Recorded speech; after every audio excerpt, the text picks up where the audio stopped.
Yes, I'm here. Yes.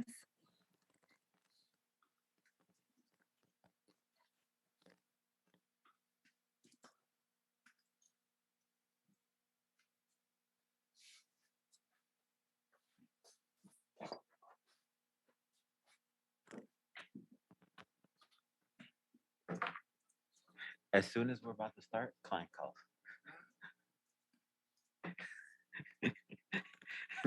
Like clockwork. Okay, are we on? Okay. Recording The in meeting will come to progress. order. May I have the roll call, please? Trustee Buelna, Present. Trustee Fong, Trustee Henderson, absent. Trustee Hoffman, Here. Trustee Moreno, Here. Trustee Vela,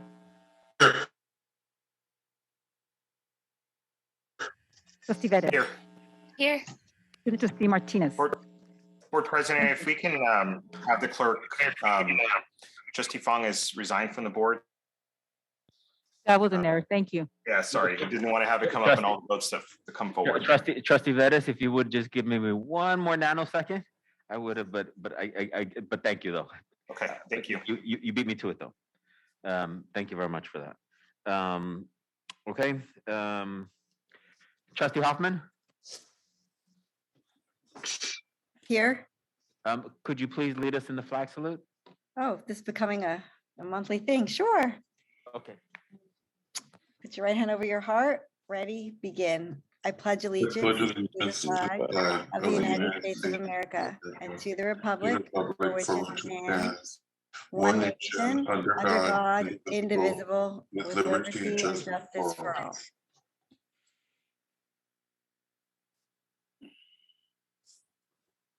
Today, we would like to adjourn the meeting in memory of two full-time retired counselors from Los Angeles City College who recently passed away, Lopez and Ms. Carmen Sonia Soto. Professor Boris Lopez worked at Los Angeles City College for 21 years. He was chair of the counseling department on two separate occasions and was elected as a district chair, chair of chairs, leading the counseling discipline on matters affecting all campuses. In 2017, while serving as counseling chair, Professor Lopez worked with the senior administration, the union, and the academic senate leadership to advocate that all regular and contract counseling faculty be granted D basis. Professor Lopez also served as professor for the LACCC Latino Employees Association, LEA. Professor Carmen Sonia Soto worked in the LACC Los Angeles Community College District for nearly 45 years, assisting students as a counselor and professor of English. She had an adventurous spirit and traveled the world with her husband, Tomas Baer, a retired professor at Cal State LA. She is survived by her 3 children, 5 grandchildren, and 2 great-grandchildren.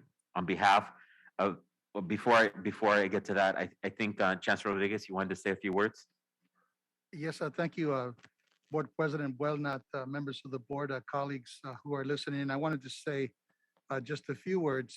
First, again, condolences to La Familia Soto for their great loss and an amazing 45 years of service to our district for Profesora Soto. But I did want to say something about nuestro hermano Boris Lopez. His final resting place took place last Friday, where he was surrounded by hundreds of family and friends and colegas over the last 40 or so plus years, where he's been an educator activist in a variety of fronts.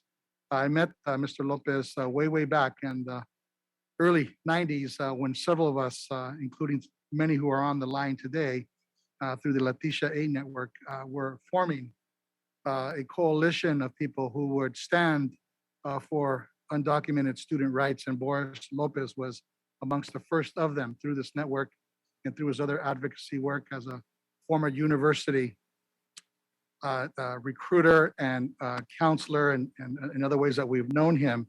I simply wanted to state that we remember him well. I remember him well as a just vociferous, stalwart advocate for the rights of students, for the rights of undocumented students, for the rights of poor people And we remember Boris Lopez in loving memory, and I appreciate the board adjourning in his loving memory. Our condolences to his family. Boris, hermano, we love you. Rest in peace. Rest in power. Thank you, Chancellor, very much. Before we go on, I think it's important to acknowledge that it may not be occurring here in the United States, but what is occurring in Ukraine right now with the invasion by Russia is horrendous, and that there's a lot of individuals and families that are suffering.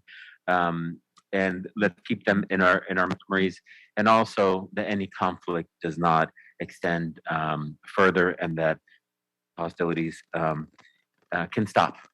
We've seen a lot of this in history, and as human beings, we have to, I believe, at least acknowledge when you have a significant amount of suffering that's occurring.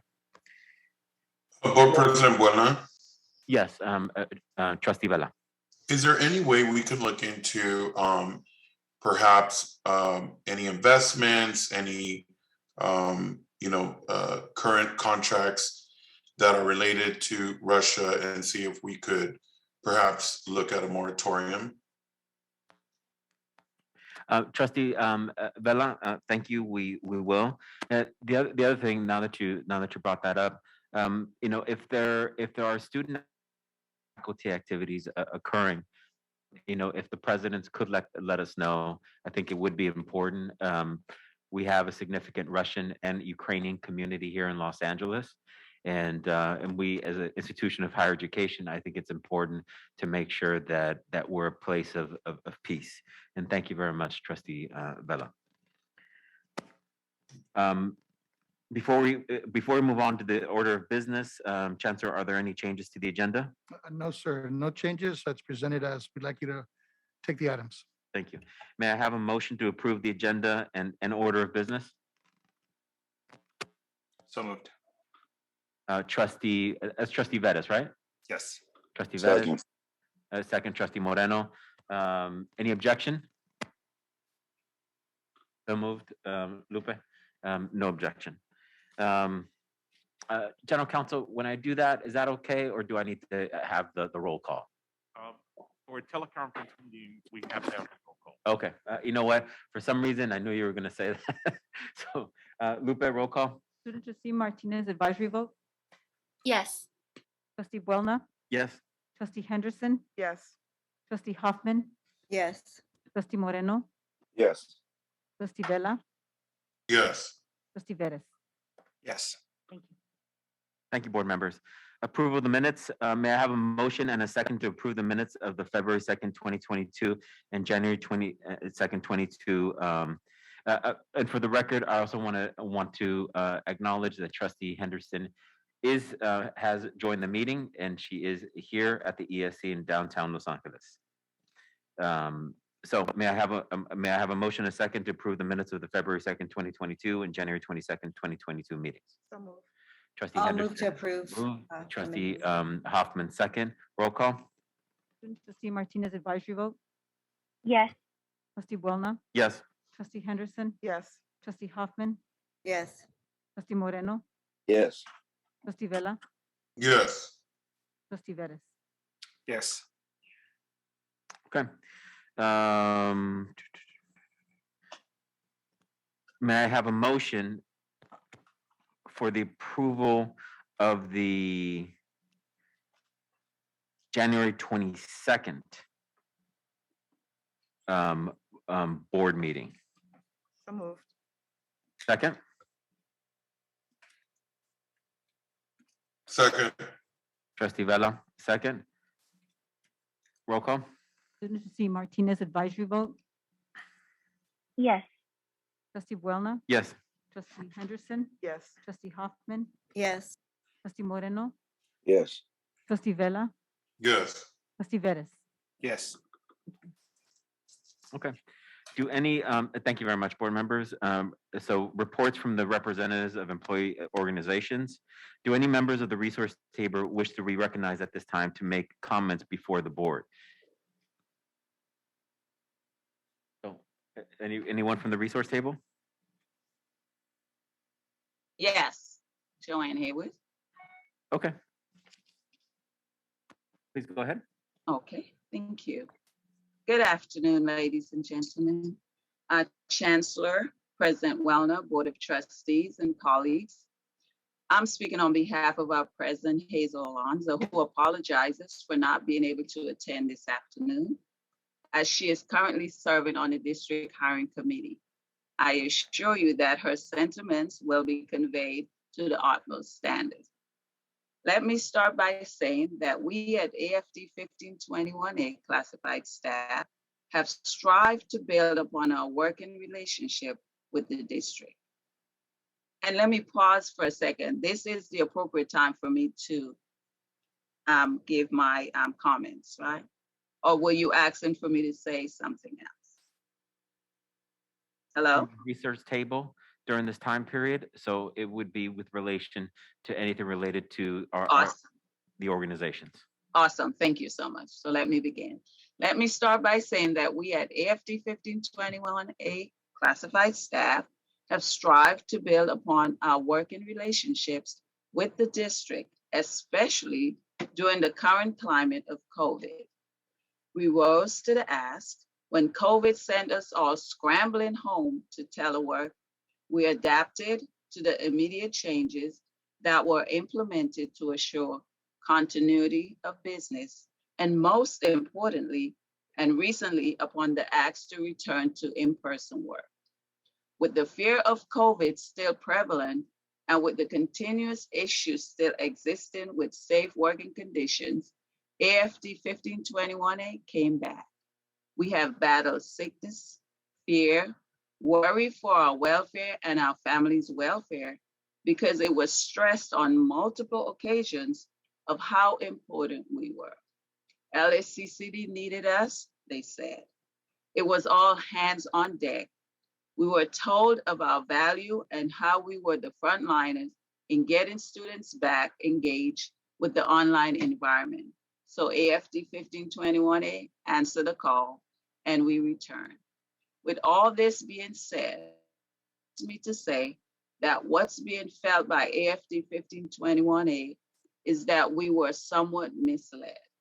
In the process of our current negotiations, it became very apparent that there was a complete lack of consideration and attention to the needs and the requests of 1521A staff.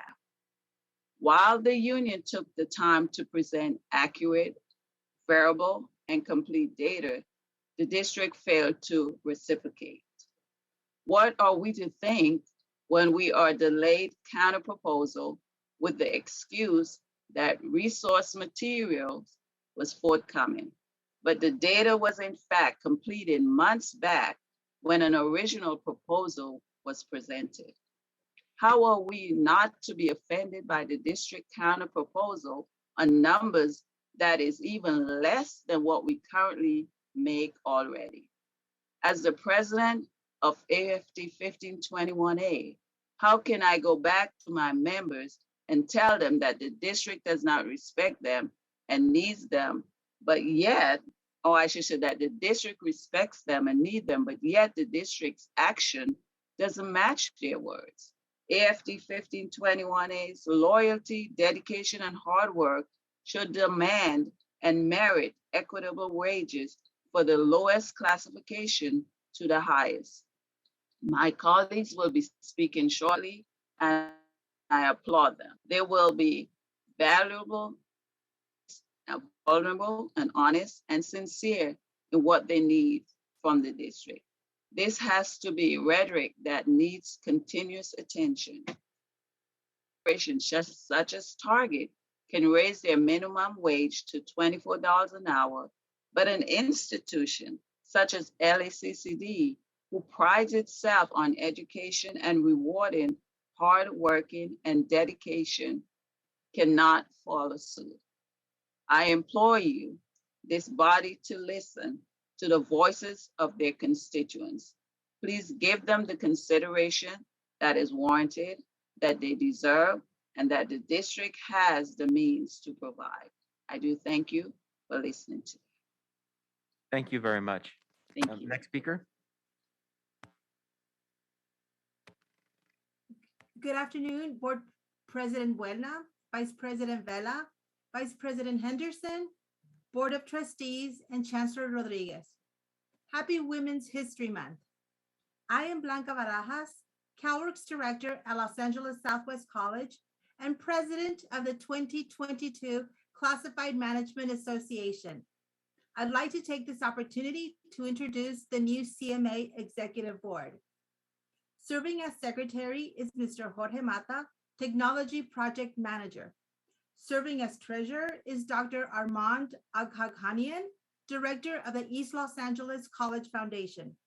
Serving as past president and someone whom we're very proud of on her recent promotion is Ms. Ana Salazar, Acting Dean of Student Services at Los Angeles Harbor College. And last, but certainly not least, serving as our treasured president emeritus / historian is Ms. Leila Menzies. My colleagues and I look forward to continue to provide the board with reports that impact the over 170 classified managers of the LACCD in future meetings. Please note that a formal written notice listing the 2022 CMA board is forthcoming. I thank you for your time. Next person.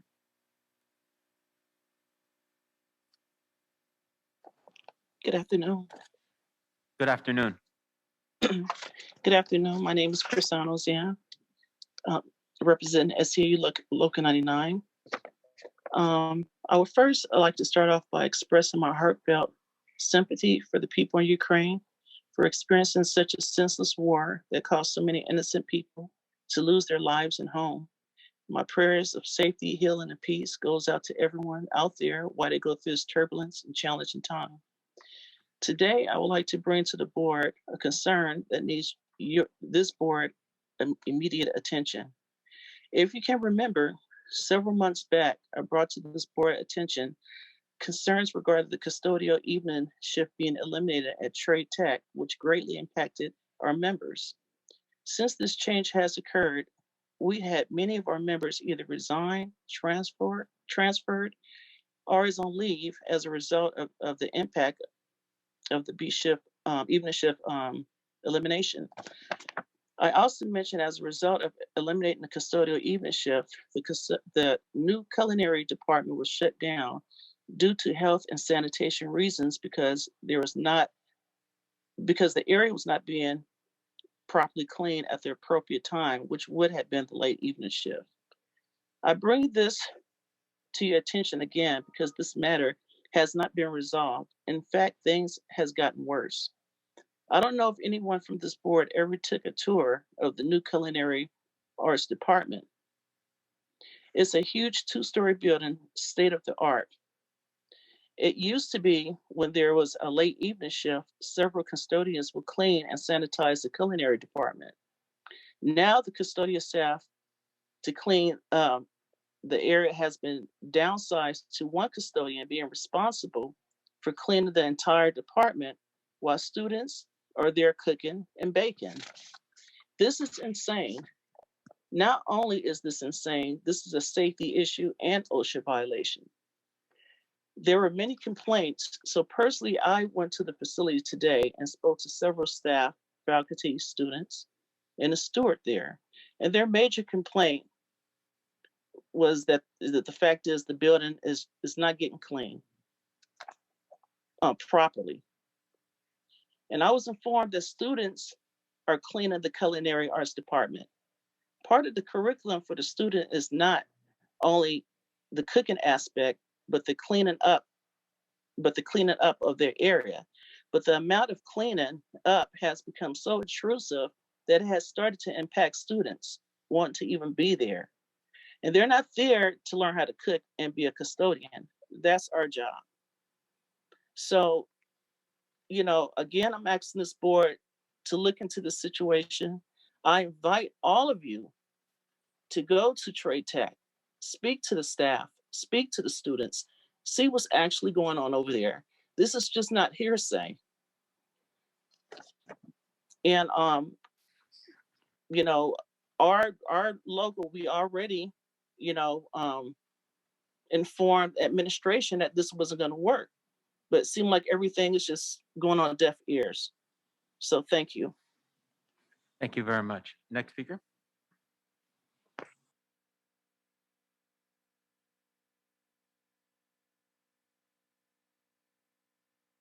Next speaker from the resource table. Should I go next? Yes, please. Okay. Okay, thank you. Good afternoon, Board of Trustees, Chancellor, and members of the public. My name is Angela Echeverry. I'm president of the District Academic Senate. First of all, I want to join my colleagues and some of the former speakers by expressing my sympathy and support to the people of Ukraine, as well as the families of Boris Lopez and Sonia Sotober.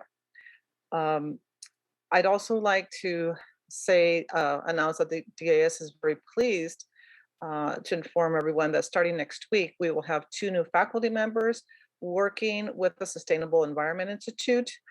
They are Beth Abels from Pierce College and João Billendorf from Valley. So we're very excited to have them on board and to advance our sustainability efforts in the district. Next week, we are also holding District Discipline Day. The theme is going to be Equity through Excellence and Innovation. That's going to be Friday, March 11th from 9 a.m. till 3:30 p.m. This event is open to all faculty. It's eligible for flex credit and faculty can register at the Vision Resource Center. We will be receiving updates from the State Academic Senate, as well as on local student success initiatives here in our district. Finally, I want to mention our concern about some proposed legislation, which is AB 1705 by Irwin. I just want to let you know that we are very concerned that this will further restrict our ability to serve our students during a period of profound learning disruption. So we will be having additional discussions about this particular piece of legislation. So thank you, and we're looking forward to a good meeting. Thank you. Next speaker from the resource table. I'll go. This is Joanne. President Waddell. Sure. Thank you, Board President. This is Joanne Waddell, President of the Los Angeles College Faculty Guild, AFT 1521. And if I might start on a bright note, I wish you all a happy Read Across America Day. There's still time left today to grab your favorite book. Dr. Seuss works nicely here, and go old school with real pages or digital if you must, and celebrate the privilege of being able to read what you want, when you want, and where you want. Next, as a point of information, the Guild is engaged in the exercise of its internal elections. Most of the elected positions are contested, which most would agree is a sign of an engaged membership. If history is an indicator of the future, buckle up. It looks like another round of effects bargaining may need to be initiated as a result of a potential upcoming settlement agreement, that settlement being broadcast today on traditional media and social media. That will affect wages, hours, and working conditions, so we expect to hear about that soon. And lastly, for today, I'm not sure if the fog of the pandemic, which has shrouded us for 3 years, is truly lifting or just taking a break. But if it is lifting, for however briefly, we need to take a break and assess the changes which may have been choices and which of our efforts moving forward are truly best for our students, something we may not know for some time, as some are cloaked in well-intentioned, if misguided, outcomes. And while we sort all that out, we need to make sure we're listening carefully to the students, employees, and community who are telling us loud and clear what they want and what they need if we will only listen. You'll get a chance to hear from trade tech faculty in just a few moments. Finally, in solidarity with our Ukrainian brothers and sisters, thank you for the time. Thank you very much, President Waddell. Lupe, are there any other comments? Read persons from the resource table? I'd like to For the president's online.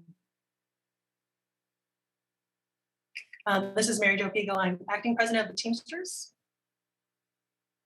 First, I'd like to announce that Dr. May Villanueva will be serving as our acting vice president of our unit. She's going to be finishing out my term as I'm serving as acting president. And she's returning to our executive board where she served as executive secretary for 2 years. So we're glad to have her back. Secondly, I'd like to thank the district for providing an updated COVID-19 testing schedule for campuses and responding to the feedback from campuses about adjusting the testing dates. Our members did have some concern about receiving slow test results. In some cases, results were received 4 days after testing, and in worst cases, testing results were never received. Lastly, I'm pleased to have worked with the labor units to conclude the effects bargaining of revised board policy 2900. Our members are glad for the 24 hours of COVID-related leave provided as a result of that effects bargaining process. And a couple of weeks ago, Senate Bill 114, which reauthorized the COVID-19 supplemental paid sick leave, was approved and became law. Our members are also interested in learning more about accessing this supplemental paid sick leave of up to 80 hours due to qualifying reasons related to COVID-19. The first effects bargaining meeting is scheduled for this Friday, and I look forward to working with my fellow union leaders and the district. Thank you.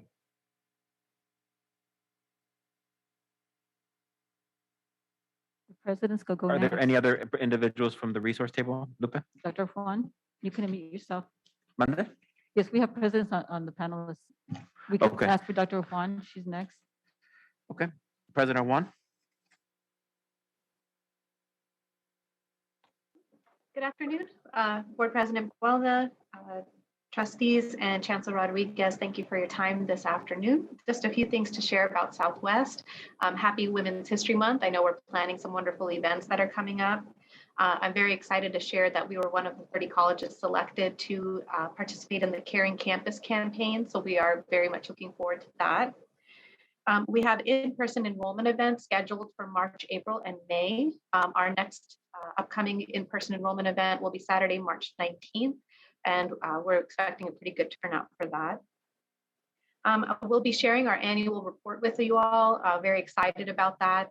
There's some great things to look at, so hopefully you'll have that in your inboxes very soon. And then we're really brainstorming about looking at some community advisory boards as well as campus advisory boards to discuss increasing Black and Hispanic enrollment at Southwest. So that's all I have for today, but thank you so much for your time. Thank you. President Gibbons? Thank you. Just a couple of updates from Valley College, and a couple of them are similar to Dr. Awan's with being selected for Caring Campus and having enrollment fairs. Our next two are March 23rd and March 30th for the in-person enrollment fairs.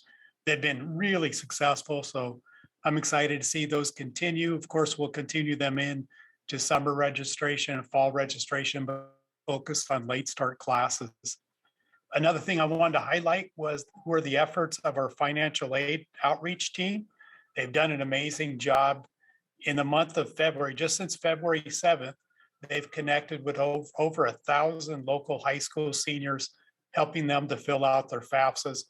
For me, that's a real incredible effort. That's a big change. In the last 2 years, we have had hardly any direct in-person contact with students, and that they were able to connect with over 1,000 is absolutely amazing. We have close to 5,000 local high school seniors, so we still have lots and lots of folks that we want to connect with, but an amazing start in just a few short weeks. Dual enrollment continues to go well. For the spring, we have 85 sections, which is actually more than double what we had pre-pandemic. I know there's been a lot of effort related to that on a whole bunch of fronts.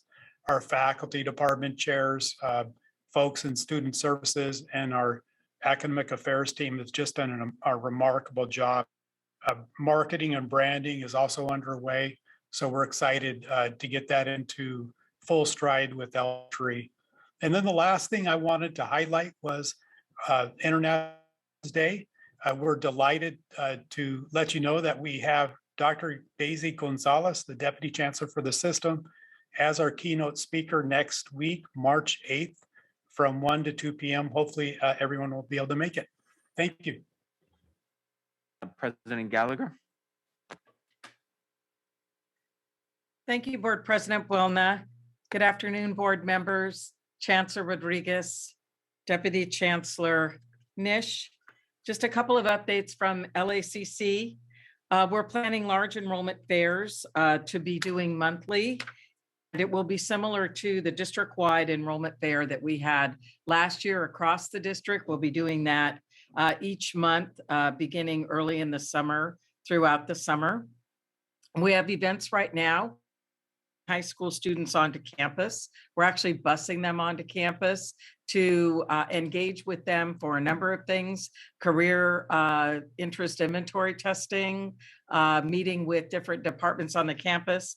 And as President Gribbins indicated, it's been challenging for us to get onto the high school campuses. So we decided to bring the high school students to us. We've got some great advertising going on, out-of-home advertising, which is bus tail, transit stations, billboards around town. Also, the banners that you see on Vermont, Melrose, and Virgil will be replaced. So we've got fresh banners going up to get some interest going.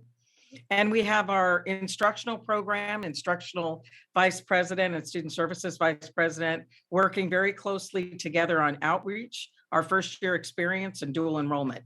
That seems to be helping. I also wanted to let you know of two really important events that we're having for Women's History Month.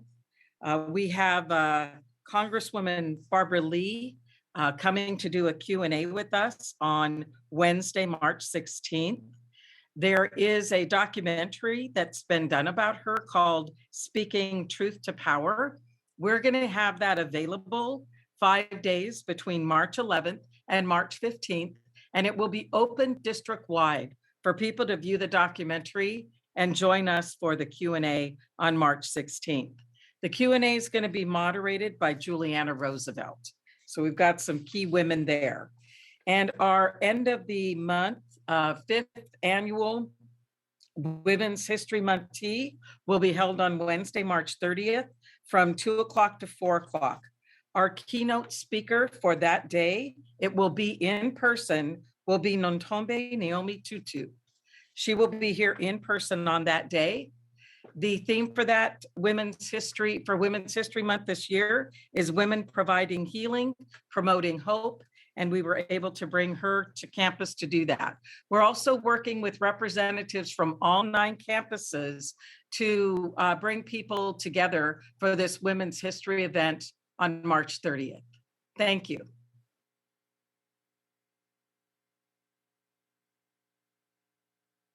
Okay. Is there another president who would like to, President of Mission College, Armida Fernando.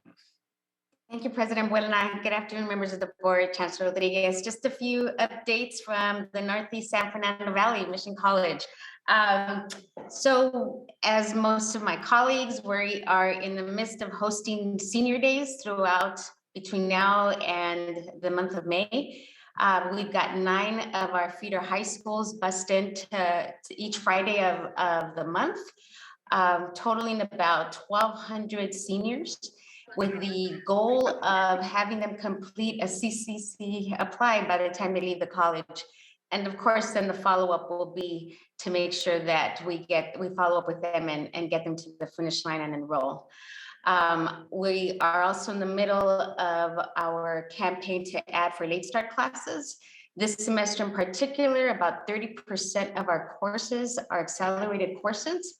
So we've started a just one more class campaign in collaboration with our faculty. We've developed a video where faculty are showing, encouraging students to add another class. And we're also reaching out to students who had enrolled in the fall and haven't enrolled in spring. So enrollment efforts still going on.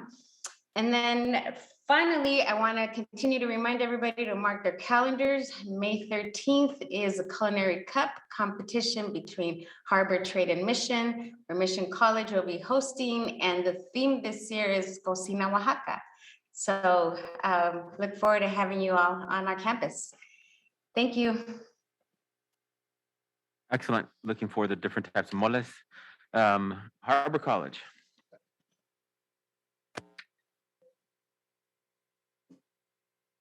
Interim President Dorado. Yes, thank you, President Buelna. Sorry about that. I was trying to unmute myself. Thank you for the opportunity and happy Women's Her Story Month. So I know that we have a lot of excellent programs scheduled for that.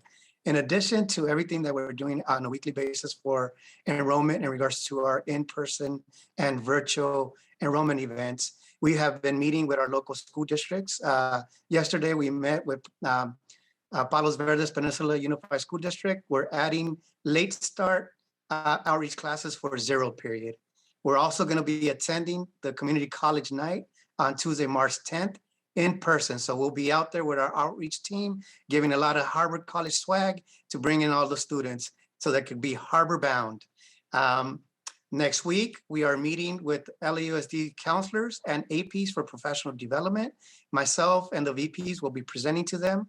In the morning, we will have the high school counselors and APs. And in the afternoon, we're going to be presenting to the middle school college counselors and APs. As you can see, we are working it hard. I also want to give a shout out to our team. On last Thursday, we had a budget summit where it was well attended virtually from our campus. On Friday, we had a new faculty welcome reception in person where we welcomed our faculty hires for the spring. We were in our student union and we had a good time. We welcomed them the Harbor way. I also want to put a bug in here for save the date in regards to our Men of Color Conference scheduled for Friday, March 25th here at Harbor College.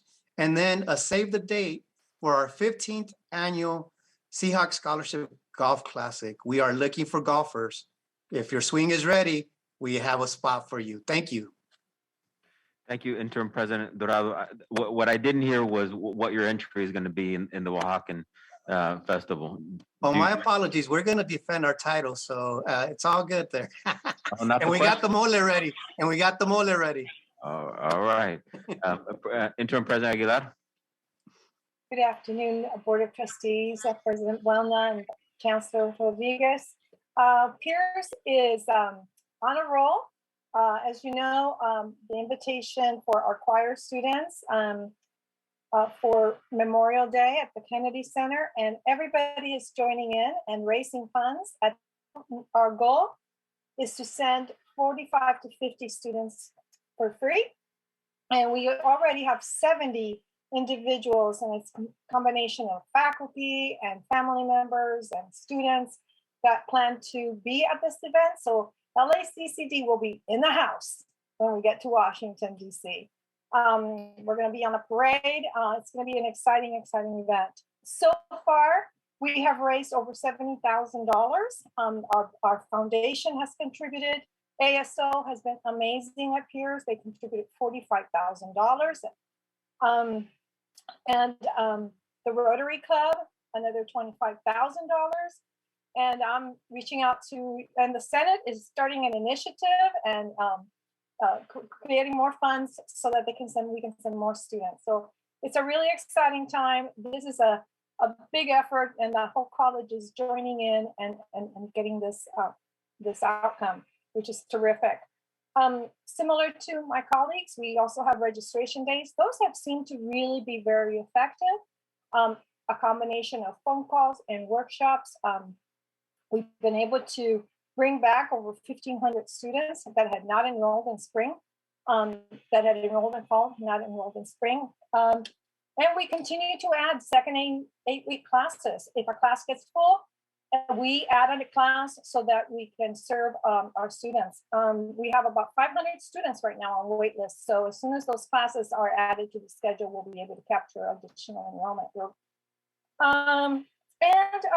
We continue to give Chromebooks away to our students. We are giving away approximately between 100 and 200 Chromebooks every week. So we are very excited to be able to serve our students in that. And our OWL project technology is now growing and expanding to include non-instructional faculty. They're very excited about in the Learning Center, the library, counseling department, transfer center. They all want to utilize the OWL technology to better serve our students. So we're excited about that. And thanks to Brian Walsh and Brindy Bass for putting this whole thing together. That's it for me today. Thank you very much. Rounding our culinary competitive school vice chancellor, President Vanderwood. I'm not specifically asking what you're doing for the festival, but we will be there. Hello and good afternoon, Board President Buelna, trustees and chancellor. Glad to have this opportunity. I am actually going to start off with a little bragging about our students. Our students, 9 of our students at Trade Tech have advanced to the state for Skills USA.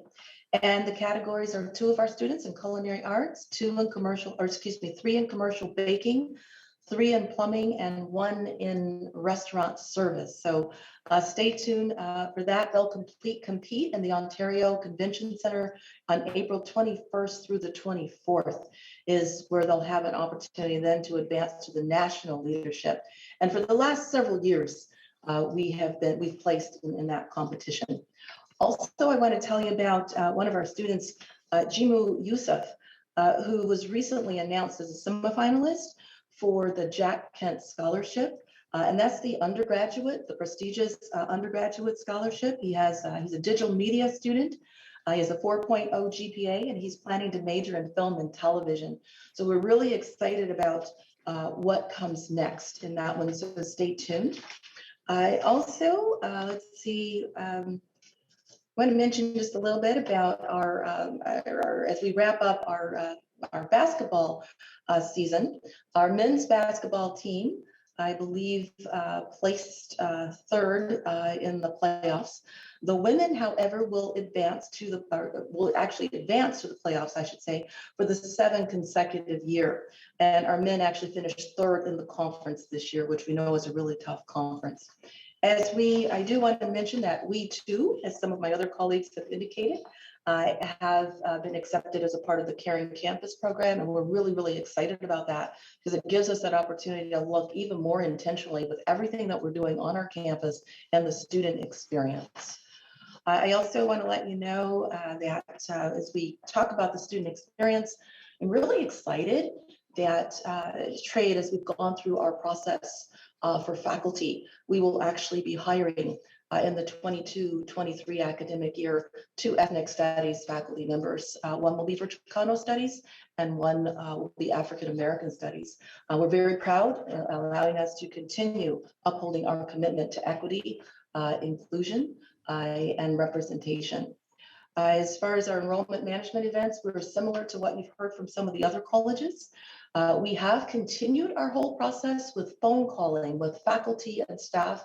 It's kind of an all hands on deck approach that we're using for enrollment management. And we're hearing from our faculty and our team how much they're actually enjoying making those personal phone calls to our students. Do you want to add another class? We haven't seen you in a semester or so. Reminders, 2nd 8 weeks are starting. So we're continuing that campaign. We've done 2 online open houses, and now in March we'll do an in-person really heavy push for 2nd 8 weeks. We then have 2 more coming up that will be in person as we prepare for the summer in the summer session. We have Senior Day coming up, and we also have Counselor Day. We will have, not only will we bring the high school counselors to our campus, we're also inviting the principals to meet with myself and the executive team for lunch. And we will also have our roll-in enrollment recruiting event. Those are some of the major, just taking a peek here. I think those are some of the major things I wanted to make sure that we shared with you this time around. Thank you so much for the opportunity and the time. Thank you very much. President Limbo. Thank you, President Buelna, members of the board, and Chancellor Rodriguez. I want to share with you some numbers to show you the results of our all-out efforts here at West that have been the result of everybody working together. So with that, in our cooperative work experience program, we've increased our enrollment from 9 students last year to 100 students this spring. So we're expanding that particular program. In the College Promise, our first year cohort of 270 students, 71% of them are fully enrolled with 12 credits or more right now. And the second year cohort of 132 students, 80% are fully enrolled, and that's the 2nd highest in the district. We hosted yesterday with the State Chancellor's Office, the HBCU College Fair. We had over 100 students attending, talking to 22 reps from HBCUs, and several West students were actually signed up and completed their applications on the spot. In dual enrollment, we had 609 K-12 student enrollments in last spring, but right now it looks like we're headed to almost 900 student enrollments in dual enrollments. So much credit goes to all our good folks over in outreach. We are very proud to be part of the GPS program in a partnership between Dominguez Hills, Compton, Harbor, and Southwest. We're all working together to increase the number of Hispanic and low-income students attaining degrees from Dominguez Hills in the STEM fields. Wes has been working very hard on apprenticeships, and this spring we now have 42 apprenticeships in dental hygiene, each of them taking 5 classes. So we're very proud of that initiative moving forward. When you all come to campus this spring, you'll see it festooned with our Aspen Top 150 designation and brand new banners across campus. Tomorrow night, our men's basketball team, which is seated second in the conference, is in the quarterfinals for the championship. And I'd like to close by thanking Chancellor Rodriguez, Maria Veloz, and all of you on the board for your continued support of AB 1913 in our efforts to establish the California Center for Climate Change Education at West. Thank you very much. Thank you very much, President Limbaugh. Mr. Miguel Dueñas from East Los Angeles College. Good afternoon, Board President Buena, trustees, Chancellor Rodriguez, and colleagues. I'm here representing Dr. Roman, giving an update on East Los Angeles College. I'll start off with ELAC continues on focusing on enrollment and registration for students through the spring semester in addition to Late Start. We've added 400 sections to the Late Start program. And to support these efforts, we've enacted a process here on campus, which President Roman calls 50 Calls Challenge Campaign, which is a campaign where we have faculty members, staff members, administrators all sign up to each make 50 calls to students to support the efforts of enrollment, whether in the beginning of the semester or Late Start efforts like we are doing so right now. We're also holding telethons this month to push Late Start classes, along with several registration events, including 3 in the month of February, one in Monterey Park, one at Southgate, and a virtual event. In total, we had about over 1,200 students register. We're also helping with the Clear 4 process, vaccination, FAFSA. Any questions that students might have were assisted during this process. We're also holding events this week, including Club Rush. It was great seeing students yesterday here at Monterey Park, and today they had another event at Southgate where we had the clubs out recruiting students and students interacting with them. It was beautiful to see the kids out in the yard and walking around campus. It was awesome. The social media ads continue. We've had over 1 million impressions in the span of 4 weeks. Additionally, we placed signs and billboards throughout our service area, mailed out mini schedules to residents in the service area as well. Along with these efforts, and similar to our colleagues, we have also enacted our Welcome Days, which is our senior days, where we invite all our local K-12 partners to come to ELAC, and we're busing them in Tuesdays and Thursdays to come and experience ELAC, have an orientation, meet the staff, meet students, meet our Avalanche. Again, it was a very festive environment yesterday, seeing we had VAPA and South Huntington Park High School and Morgan McKenzie were here. Our first 3 schools that brought their students here. They committed, they left our campus happy, engaged, but also committing to classes in the fall. They've already signed their ad slips to commit to English, math, and accounting course when they return to the fall. But we will be doing follow-up in May to each one of the school sites to reconnect with the students and adding additional support to close the loop and ensure that they're on their way to ELAC. Our radio ads are also happening now, and we have, again, different recruitment strategies in place, such as text messaging campaigns and email nudging campaigns as well. We're inquiring a lot of information and feedback from our students to identify what is the best way to communicate with you. A lot of them share various forms of communication, so we're incorporating those in our social media or nudging campaign to remind students. In closing, we're also pleased to continue our social justice and racial equity programs and town halls that started 2 years ago. And we're honored to host Dolores Huerta on March 18th in celebration of Women's History Month. You're all invited to attend, drop by. We welcome you all with open arms. So thank you all. That's the end of the report for East Los Angeles College. And I believe that rounds out all the presidents. Okay, excellent. We're going to move on to public comment. So For public comment, each speaker will be afforded 3 minutes, but I'll get to that. If more than 7 speakers will be addressing the board on the same person or topic, the board may vote to limit the total time for speakers on the same percentage topic, 20 minutes with each speaker, and no less than 2 minutes. If more than 7 speakers have signed up to address the board, then the board president will state the following. Since the board rule provides for maximum of 20 minutes per topic, and we have 61 speakers. Sorry, I just happened to see that. Okay. Was that? Oh. May I please have a motion for each speaker to be allocated 2 minutes? So moved. May I have is there a second? Second. Second by Trustee Henderson. Roll call, Lupe. Student Trustee Martinez, advisory vote. Yes. Trustee Buelna, Yes. Trustee Henderson, Yes. Trustee Hoffman, No. Trustee Moreno, Yes. Vela, Yeah. Trustee Vettis.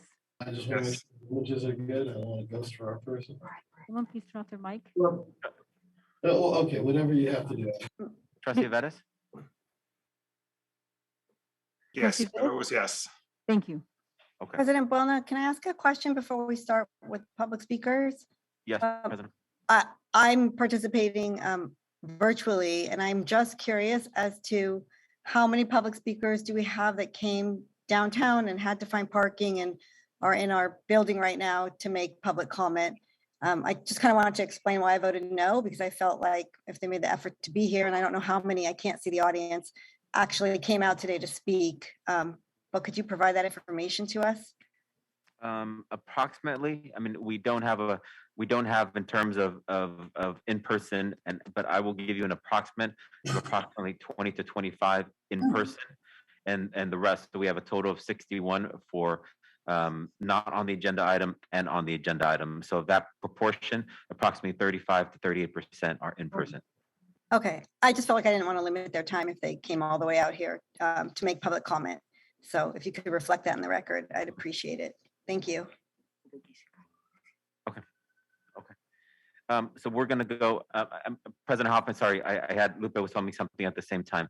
What was the last component that you said? I just wanted it to be reflected in the public record that I thought because they made the effort to come all the way downtown, that I would have liked for them to have their full 3 minutes. I'm just explaining my vote. Thank you. Thank you very much. So we're going to start off with I'm going to call the speakers in because some are on a list, so people kind of know what I'm doing.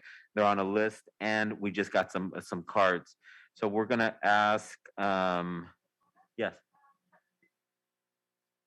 Oh, student trustee Martinez. Sorry. Yes, Trustee Bonner, I have a question. I remember in previous Board of Trustee meetings, this was prior to the board, we had so many people that wanted to give public comment that you actually ended up extending public comment, or not you, but the board ended up extending the public comment, or we did something where we accommodated all of the speakers because we had so many that were speaking so passionately on the topic, and I believe that's what's happening today. So is there any way that we can add another section so that we can give people more time that previously didn't finish a comment that they had, or find a way that in like Trustee Hoffman said, where those that made the effort to come down can ensure that they voice their complete thoughts? Here's what we've done in the last few meetings on the subject.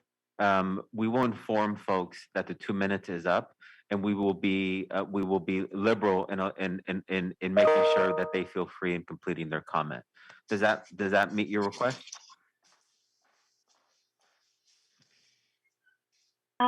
Do we have a second public comment section at the end of this agenda, or do we only have these? No, we only have at the beginning.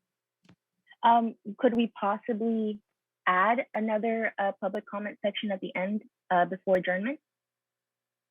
Student trustee Martinez, maybe I can help if I understand your question. Actually, the board has accommodated the public speakers. Typically, per board rule, it's 20 minutes per item.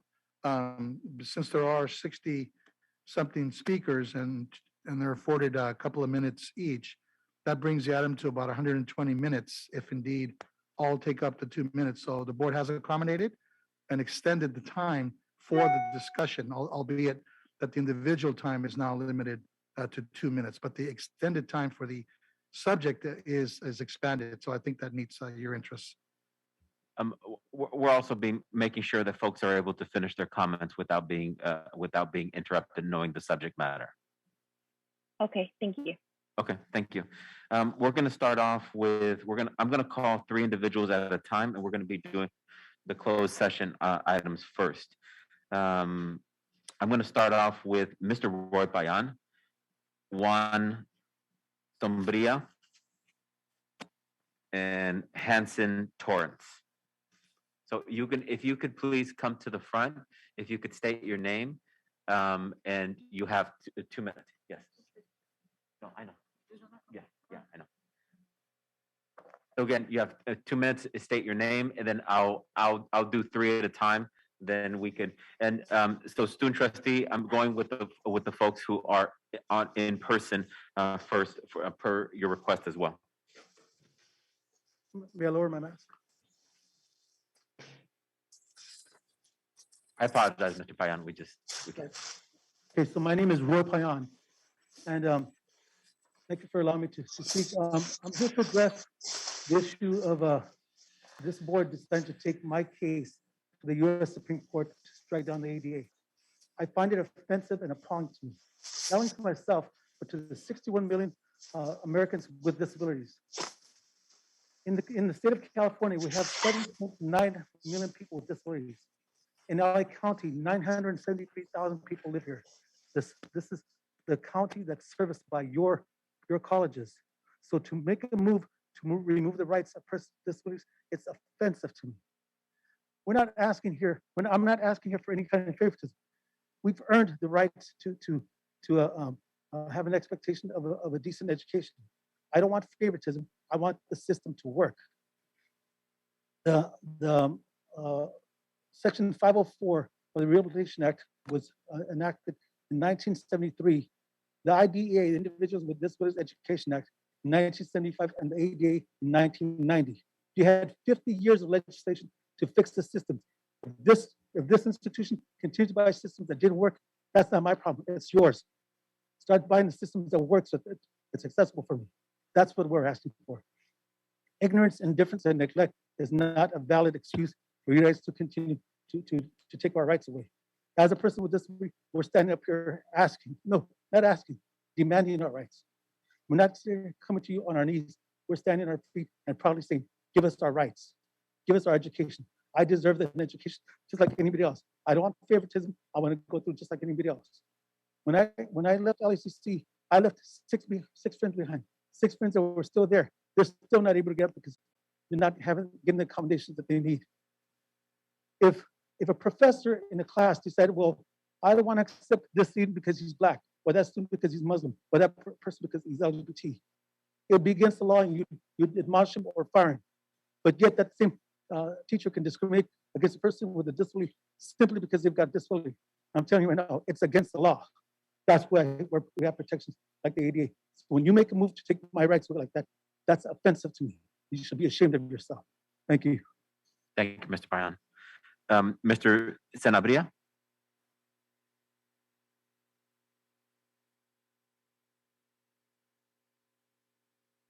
Esteemed Board of Trustees of the LACCD, my name is Juan Diego Sanabria, and I am a United States Marine Corps combat veteran that proudly served in Fallujah and Ramadi, Iraq.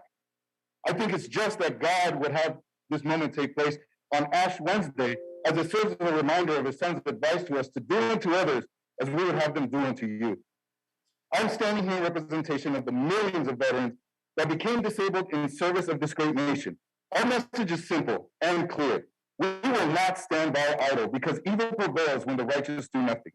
Our veterans have fought for this country, and we will fight not only for our rights, but the right of every person living with disabilities. We also have members of law enforcement present and around this building and other civil servants that could have or have become disabled in the line of duty. Civil service is taken for granted, but we do not. We do not do it for recognition, but for mankind as whole. We cannot allow the LACCD to set the hands of equality back 50 years. The ADA in Section 504, Title II, makes it illegal to discriminate people with disabilities.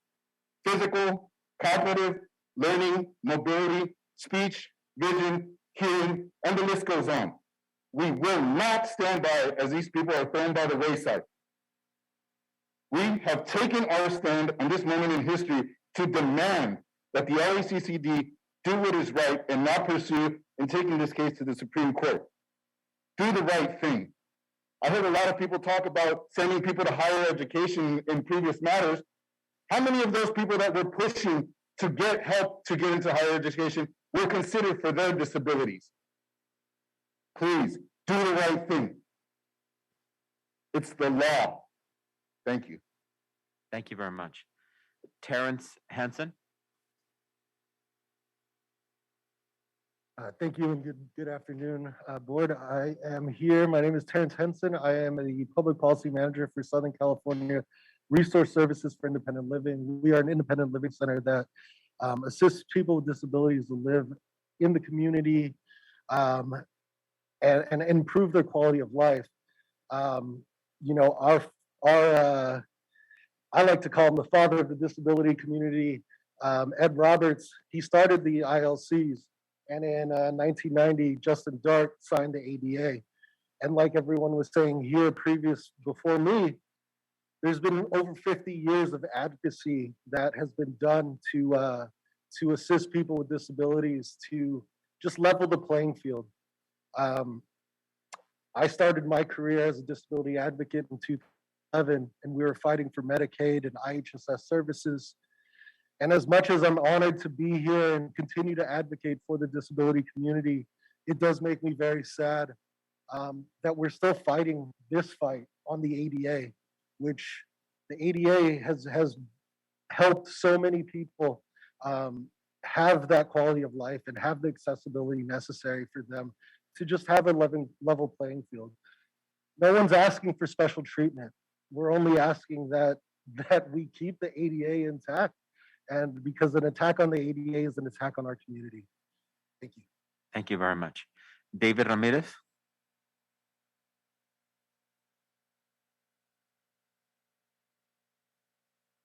Good afternoon, trustees, Good afternoon. Chancellor Rodriguez, and the members of the Executive Cabinet. My name is David Ramirez. I serve as a student trustee for the Pasadena Area Community College District.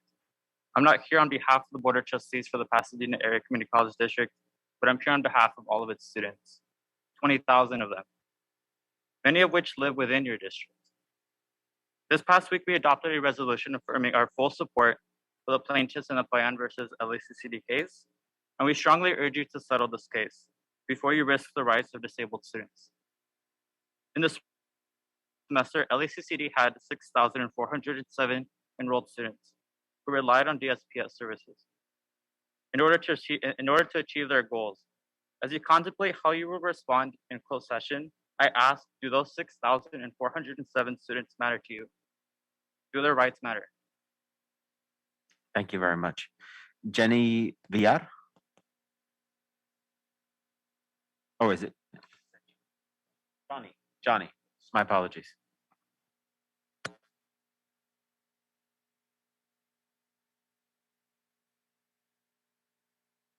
Good afternoon, Board of Trustees, and Rodriguez. Thank you for the opportunity to speak to you once again. I'm unbothered we are here 2 months later to discuss the same issue of wanting to take away the rights of people with disabilities. The statistics and the numbers and the long law and battles have been explained to you. I'm also here to remind you that one of those civil rights advocates, Ms. Judy Humans, provided testimony in her previous meetings. That same advocacy that fiercely fought to get her teaching credentials for the keynote speaker for ELAC in the fall 2022 semester.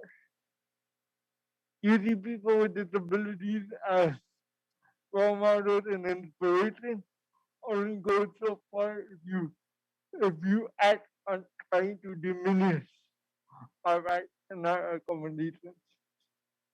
Given that I've been in the DSPS program as an intern, as a participant, I know that the resources are there. I know that the help can be assisted, and I ask, and really ask that you change your mind and settle this case. There's no need to read this out and make the process even longer. As many of my colleagues have said, we don't want special treatment, we don't want advancements or favoritism. We just ask that we are taken, that we are given our equal opportunity. I thank you for your time. Thank you very much. Mr. John Kawai, Rick Scuderi, and Paul Grossman. Yes.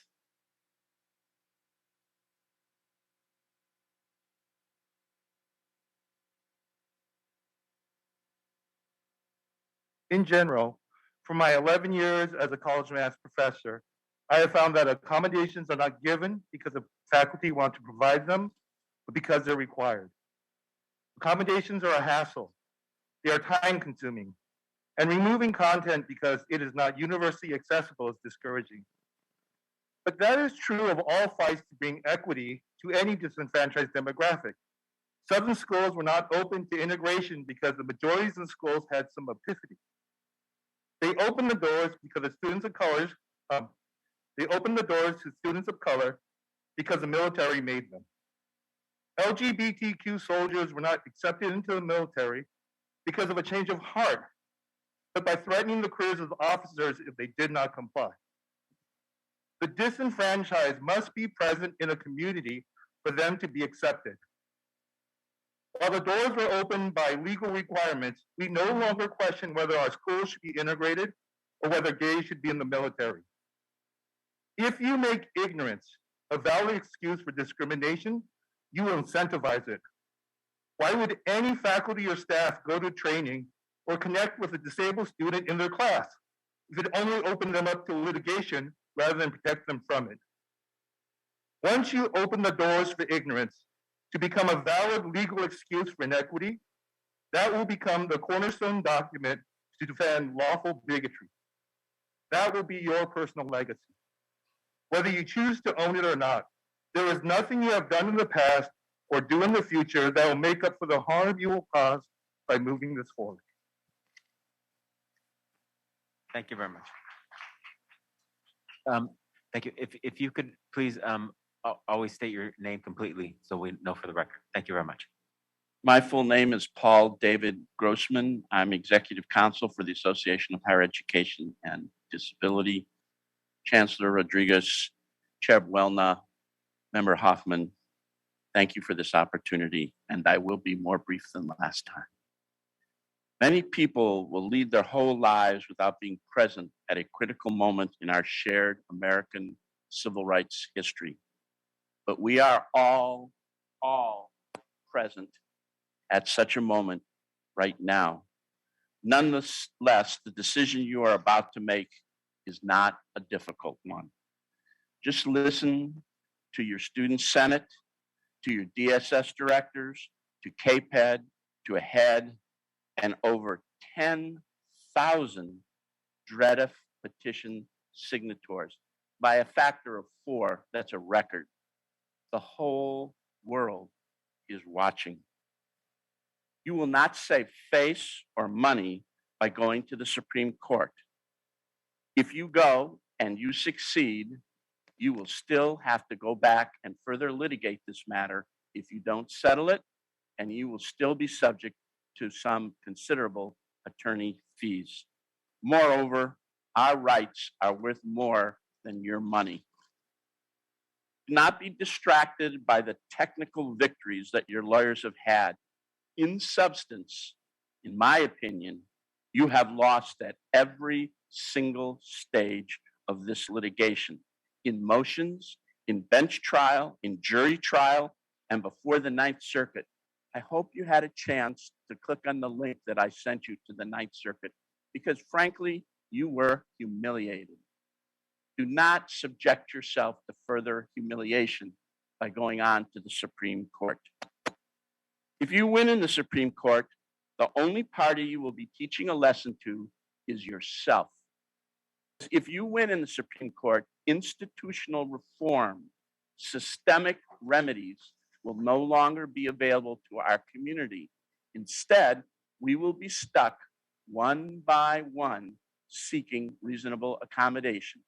And if that's the system that you're going to have here, if every student who wants to in line instead has to go to DSS just because you're not accessible, you're going to need to hire about 100 more DSS directors. And your resources and your money that you may think you're saving instead is all going to be lost. See the light.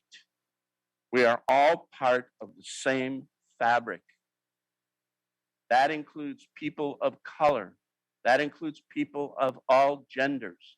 We all may be, and likely will be, individuals with disabilities at some point in our life.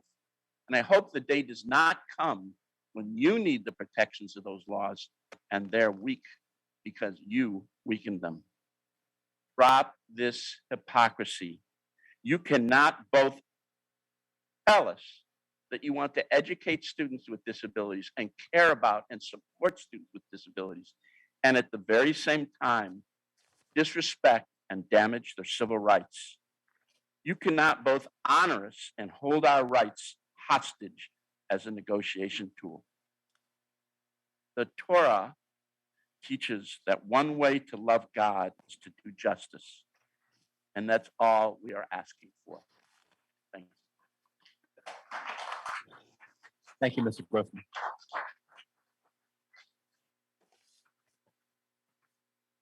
David Green, Jennifer Keelan Chafing, and Aiden Curry.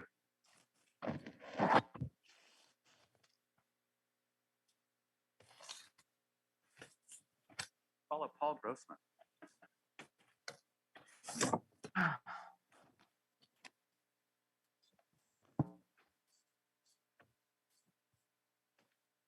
Good afternoon, members of the Board of Trustees, Chancellor Rodriguez, students, faculty, and staff of the Los Angeles Community College District, and guests. My name is Dave Green. When I'm not on a vacation day like today, I'm the Associate Dean of Services for Students with Disabilities at LA Valley College. And I'm here to address you today because I'm afraid of an action being contemplated by the board that may do irreparable harm to the rights of students with disabilities in our district and people with disabilities across the United States. It has been widely publicized that the district is considering submitting a petition of certiorari to the Supreme Court of the United States if it cannot reach a mediated settlement agreement before the March 4th deadline. Like many of the people coming before you today, I'm asking that you not do that. The mission statement of the Los Angeles Community College District speaks of fostering student success for all individuals seeking advancement and providing equitable and supportive learning environments. The district's vision statement refers to the goals of providing access and closing equity gaps. If the district moves forward with this plan to petition the Supreme Court, it will be advocating for the removal of an essential tool necessary for so many in obtaining equal access to educational opportunity. It would force our students with disabilities to address inequities on an ad hoc, case-by-case basis, rather than by institutional norm. How does this help to close equity gaps or provide equitable and supportive learning environments?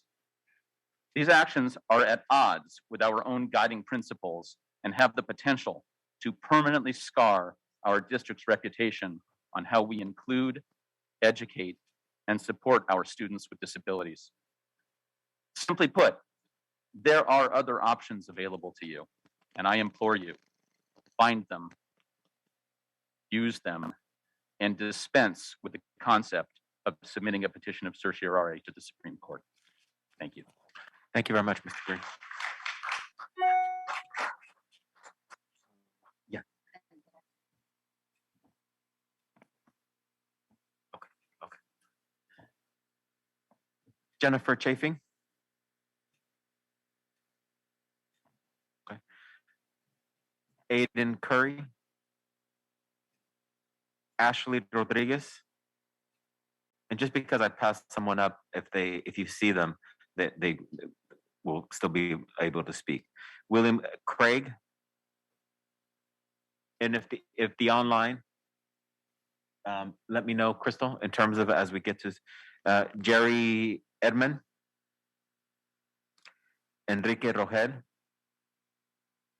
Gary Cifra. Oh, I apologize. Ma'am? Oh, go ahead. So, can you hear me? Gary Seifert? Okay, great. Your name, ma'am? My name is Ashley Rodriguez. Earlier today, as you might have seen, the LA Times released an article about this specific litigation. And in that article, it's very interesting. Your spokesperson, William Boyer, said, the issue right now is whether a person should be able to sue a publicly funded entity and to profit from taxpayer money for non-intentional discrimination. It is a legal issue that even different levels of our judicial system are struggling with. I wonder how you guys let him, how you guys approve that? That is so bad, that is so selfish. These people are asking for basic human rights. They're not asking for taxpayer money. They're asking for changes to be made so that they can live their best lives. They're asking for accommodations to be made so they can pass classes and finish school and move on to higher education so that they can make salaries and be great members of society. And in this quote, it makes it sound like they're simply suing to get money from education. That is, I think, probably your perspective that you've had this whole time we've been coming up here since December. You guys, in my opinion, have not really understood what the problem is. It's that LACCD is going to take this, if you decide to the US Supreme Court and affect not only the students at LACCD, but all Americans in the United States. And I think it's very intentional with what you guys are, how you guys are seeing it. But from my perspective, all I can do is I recommend that you do not move forward on Friday and that you settle this through mediation. Thank you. Thank you very much. Crystal, I see Rafit Bilal on Zoom. Rafit? Done. Unmute yourself, sir. Yes. Is this my turn? Yeah, it is Rafit or Mr. Bilal. Yes, thank you. I'm Rafat Bilal, and I'm a student with disabilities who attends higher education, actually Cal State University. I wanted to go and I wanted to highlight that danger is a very real danger, and like ordinary people shouldn't have to be affected by this, just like both Ukrainians and Russians shouldn't have to be affected by war, by something that their institutions carried out that's supposed to represent them. I believe that LACCD should please use this money wisely in order to use the same effort to provide people with accommodations that they did in pursuing the court case. And this denying people the accommodations, their due rights, is illegal according to FAPE and IDEA. And they should have accommodations along with an IEP that are reasonable, that can help them to be where they are. And there is no such thing as disparate impact because Congress ruled again and again by law that there is no such thing as disparate impact because governments, institutions are supposed to provide accommodations regardless of whether or not it's unintentional, because then people can use the disparate impact term under the guise of denying people with the accommodations a chance at a future. This is cheating them at a chance at higher education. And I wouldn't be anywhere near I am now without accommodations, without time and a half, without a tape recorder, without note taking. And this would essentially bar people from attending education. Education is meant to be equal, for people to have equal opportunities to improve their future. And even Section 504 would require both business and governments to do things differently, regardless of what anyone intended. This is not the term of LACCD, but this is a term that their lawyers would use in order to do so. And I would urge people, as educators, as teachers, please be a child's best advocate. Advocate for the students. And I don't blame LACCD as an institution, but I blame individuals who go and who do this for their own profit, because this is institutionalized fascism. This is social Darwinism. And from human to human, please do not go shut us off from the future. And I really appreciate you giving us your time in order to let us speak. Thank you, thank you.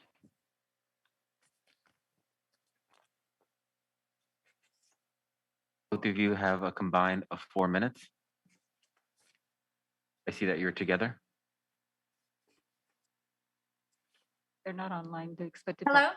Yeah, Oh, they're they're there. Hi, is it for Patty and Gary Seifert?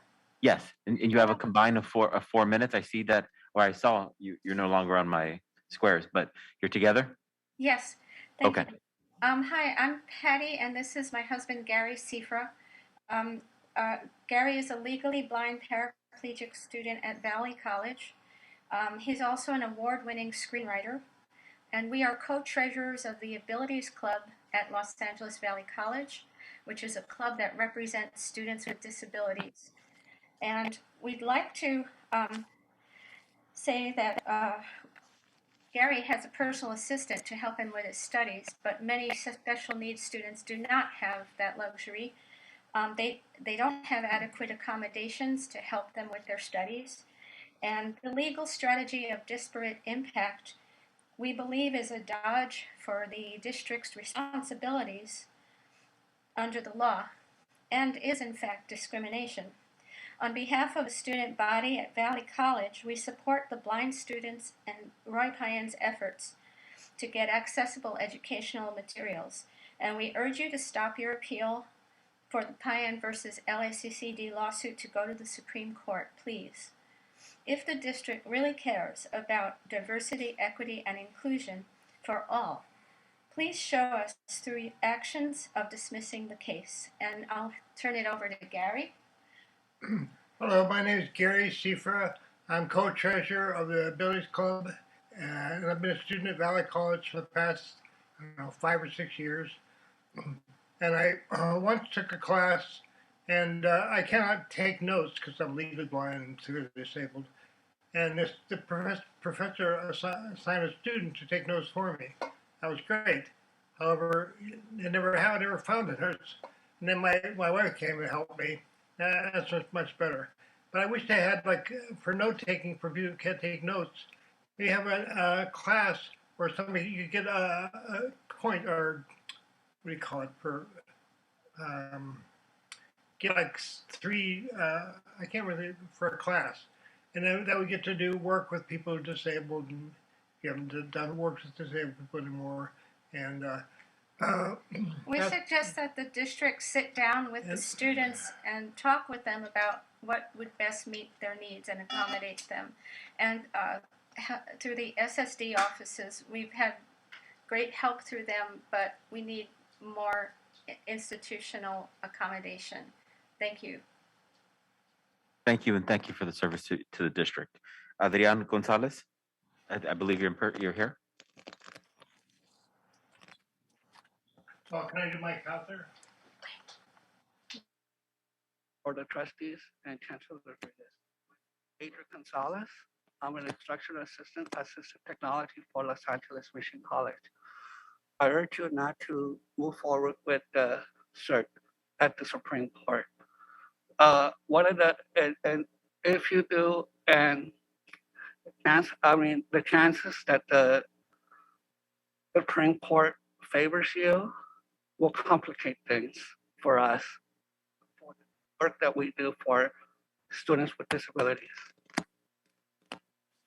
One of the things that I want to, that I have concerns with is that you may look at it in the Spanish saying that lo barato sale caro, in English, it translates, yes, it's cheap right now, it's only $1, but in the long run, it's $10, right? And that's what it will come down to. It'll cost more. Students will continue to place lawsuits across the country for not receiving accommodation in a timely manner.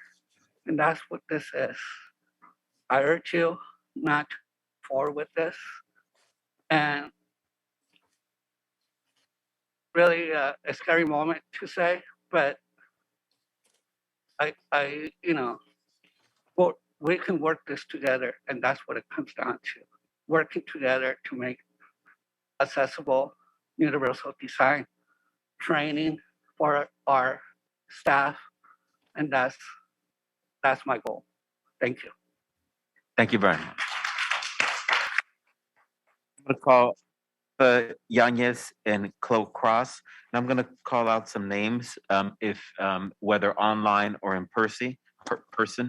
Danica Gonzalez, Rusty Crum, Stephen Pearson, Johnny Hatch, Christina Canarella. So if you could just prepare to come up if I called your name, or online. Crystal, if you can let me know who's but I believe Chloe and Martha are here.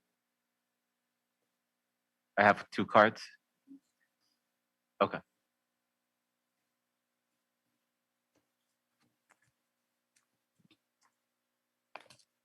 Okay, I'm nervous. I'm gonna try and get through this.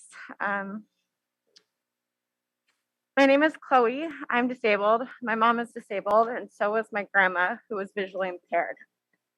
Since you are so interested in Women's History Month, I'll share some disabled women's history.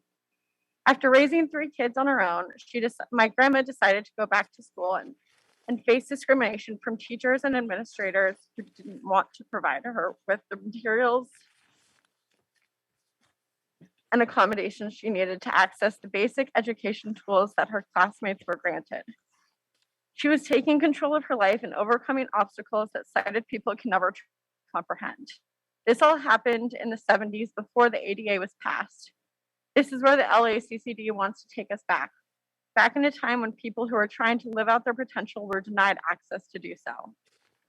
Even with the ADA legal protections, it's difficult to assert requests for reasonable accommodation and not be made to feel like a burden, or be denied without prohibitively expensive recourse. Access to services and support that can enable our independence are restricted. When independence cannot be achieved, the burden narrative is doubled down. And even though it's imposed by poor policy and access, without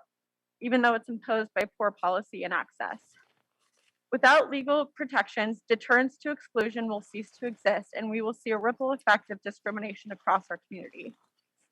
While I think it's despicable to look at this solely through the lens of tax dollars, as your spokesperson implied you do, those who can't understand rights sometimes speak the language of money. If your concern is tax dollars, I advise you to consider the financial burden of not providing educational access to those seeking it. For those seeking to contribute their skills and knowledge to society and be taxpayers, which, by the way, we are. 25% of the US population are disabled, ranging a broad economic spectrum from CEOs to people experiencing homelessness. Imagine the economic fallout of that population ceasing to get the accommodations they need. It's 2022. Hard-fought rights should not be stripped. We are entitled to them. I fear what would happen if this case goes to a Supreme Court that has already shown a callous disregard for the rights of marginalized communities. Pursuing this appeal could have ramifications for disabled people across the country. It needs to end here, in this room, in this city. You have the power to protect us. I demand you use it. Thank you. Thank you very much.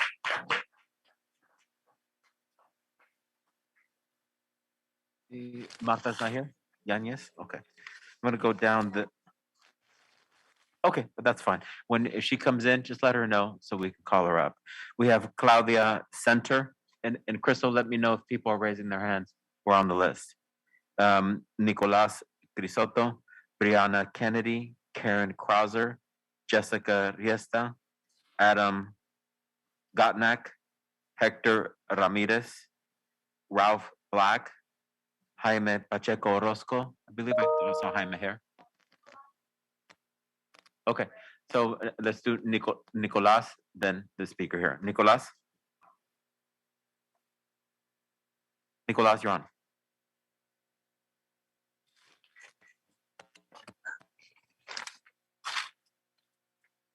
Good afternoon, Board of Trustee members.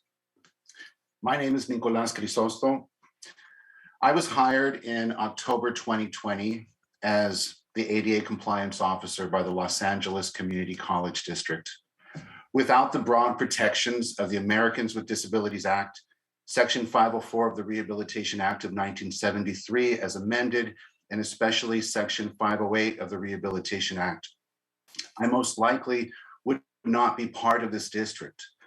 The protections and the spirit of these laws extend to students, applicants for employment, and employees. I'm a district employee. I have a disability. I am blind. What these students are speaking about, I know personally. And I know the value of having a relationship with an institution of higher education that values inclusion and provides access for everyone. I'm here to echo the pleas to your humanity that are coming from our colleagues, that you direct our public resources as a district to implementing strategies that will forward our district's mission and values. LACCD should stand out as a leader in accessibility, diversity, equity, and inclusion. It should not stand out for tearing down the rights of anyone, especially people with disabilities. I urge you to withdraw the threat of appealing to the Supreme Court, even as a negotiating tactic. I believe I was hired in this position in part because of my experience and expertise in digital accessibility. These are skills that have come from working with individuals with disabilities, from using assistive technology that our students use as a blind person, and from advocating for organizations and individuals with disabilities to work together to benefit from the contributions that individuals with disabilities can make as employees. Much of my passion and experience comes from working with colleagues and organizations in the disability rights field, including individuals and organizations who have provided the flood of letters and public comments asking you to withdraw this legal strategy. Listen, please listen to your students, your employees, and your constituents. Don't you want to be able to count LACCD as an organization that truly advocates for inclusion? By proceeding with this legal tactic, unfortunately, you have already damaged the reputation of this district and your own reputation, but it does not have to be too late. Please stop now. Please step away from this legal tactic. It is not worth it. We can work together to make LACCD the model of accessibility and inclusion that it can be. Accessibility barriers are created. It's not the individual with the disabilities impairment that creates the accessibility barriers. It's the content authors, the building designers, the procurement deciders. It's in their power and it's in your power to make sure that accessibility barriers don't keep our students, our employees, our faculty members, from reaching their dreams and being part of this organization. Again, I urge you to please reconsider and withdraw this legal strategy. Thank you.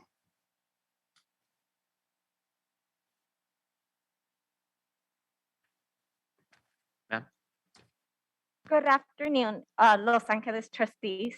My name is Jessica Riestra, and I am the statewide youth organizer for the California Foundation for Independent Living Centers. The California Foundation for Independent Living Centers is a statewide disability rights organization that serves as a membership association for California's independent living centers, which are led by and for disabled people. There are 6 independent living centers within LA County. For 50 years, independent living centers have been uniquely positioned to serve individuals with any type of disability across the lifespans. Centers assist those of age who want to live independently in the community but need tools, resources, and support to do that. Collectively, centers provide services to at least 100,000 people a year. As the statewide youth organizer, I have had the privilege of interacting and engaging with disabled students and youth. Disabled youth often share their educational experiences with me, and those often include stories of segregation, lack of access, and discrimination. It is disheartening to know that such a fundamental part of our lives, education, is not easy for many to seamless access, but especially not disabled students, and those disabled students are also often multiply marginalized. Education can and should provide opportunities for all. But much too often, we see that only the fortunate get the access they need to excel and become successfully employed. Section 504 of the Rehabilitation Act is the backbone of disability civil rights. It is civil rights law that has opened the doors and allowed for more inclusive opportunities for my community. We must continue to implement and expand educational access to all people today and in the future.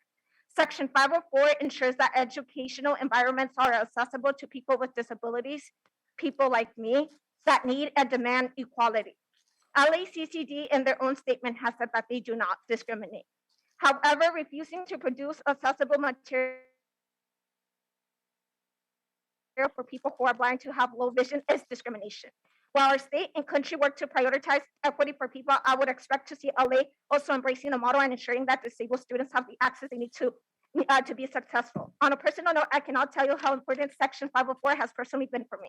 Without it, I wouldn't have completed my undergrad degree, let alone apply for graduate school. CFILC strongly requests that LA trustees support and protect the civil rights of people with disabilities by dropping the challenge of Brill versus LACCD, and instead seek the funding needed to provide accessible materials for blind and low vision students so that they can access a better free education. On behalf of CFILC and the hundreds of disabled students in the Independent Living Network provides to support, thank you for allowing our voices to be heard.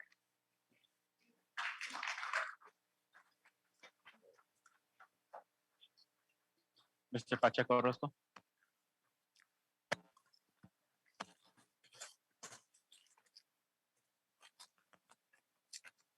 Well, I'm gonna take this off. It's hard to speak with it on. Sorry, I have to be on. Okay. Can I put it down? Yeah. Hello, good afternoon. My name is Martha Yanis. I'm a student at ELAC. I'm a student of disability. Mine is invisible, not seen exteriorly, but I want to speak on behalf of myself and other students that I have actually spoken with, and it broke my heart to hear the things that they were told and how they were discriminated against. And perhaps, I mean, as you sit here as the Board of Trustees, maybe you're not aware of what's going on in the actual schools and what these students are being told and how they're being discriminated. The thing is that I spoke to certain students that are blind. They cannot see. If you could just fathom the idea of walking through the world without ever being able to see anything and having to navigate through this. Yet they have big dreams just because they can't see. It doesn't mean that they can't dream. They do. We do. I do. And if you were to take this to the Supreme Court and this was to be granted, all those dreams would be destroyed. I can't even imagine a world where all dreams would be destroyed. Isn't that what we've been fighting for so long? These students were told that if they didn't like the accommodations that they had to offer, to go ahead and leave. They could go to other schools. They could find somewhere where they could actually be accommodated appropriately. That they don't have the funding for this. Apparently, the funding is there. I've been promised so many things. None of them have actually come to be. I don't have anything to record a lecture. I don't have any accommodations. My accommodation was, okay, well, you could step out of the class if you need a break and come back in. But how am I supposed to know what was going on in that class? How am I supposed to keep up with the rest if I have to step out just to catch some air or to, all these things were promised, yet none of them were ever granted. And it's just so sad. It's so sad to know that now in this day and age that we're still having discrimination. We're living in a world where we're trying to be a part of each other, not to segregate and separate each other and fight with each other or bully each other. Please, asking you from the bottom of my heart, please do not destroy my dreams or the dreams of my fellow student colleagues at school. Please, let us have our rights. Thank you.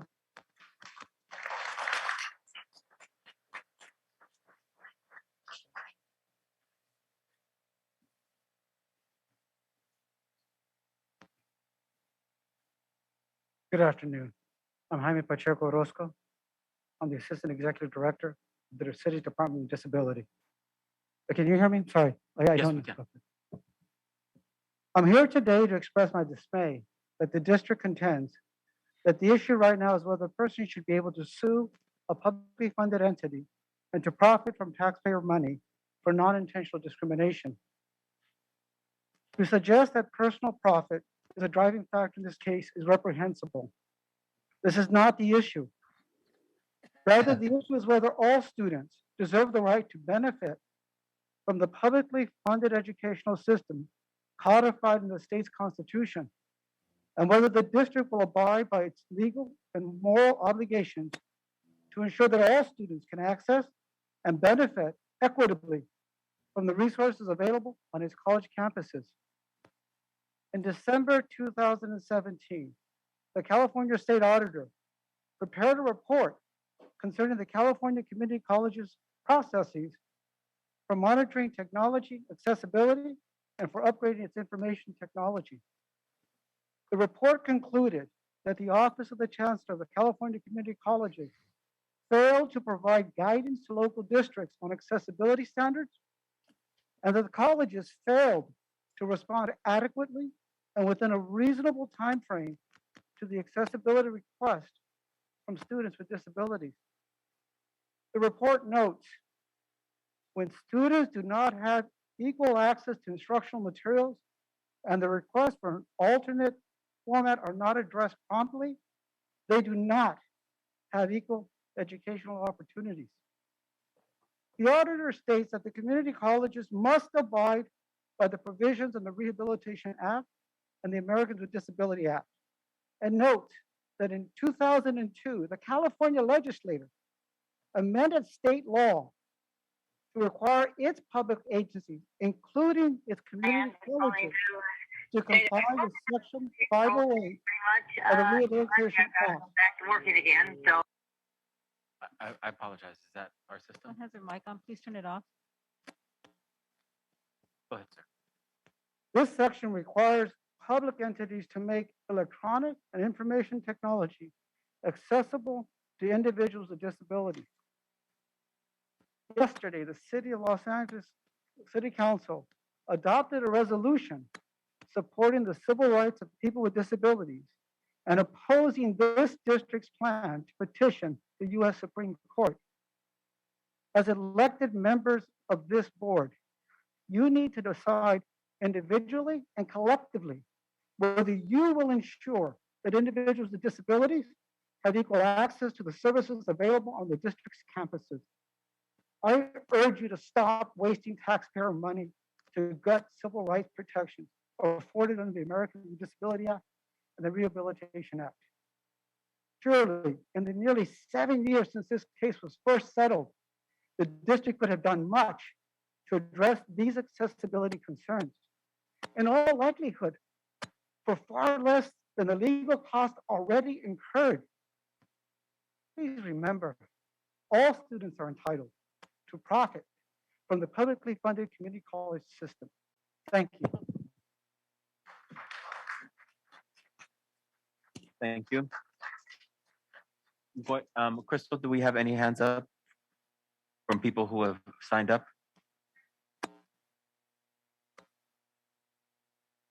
Okay.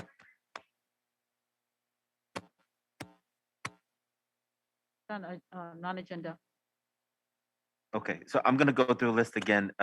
Rick Scuderi, Jennifer Chafing, Aiden Curry, William Craig, Jerry Edmond, Enrique Roger, Christina Ganarella, Johnny Hatch, Stephen Pearson, Danica Gonzalez, Rusty Crum, Claudia Center, Brian Bree Kennedy, Karen Crozer, Adam Gottnack, Hector Ramirez, Ralph Black, Sandra Sanchez, Deborah Williams, Austin Rogers.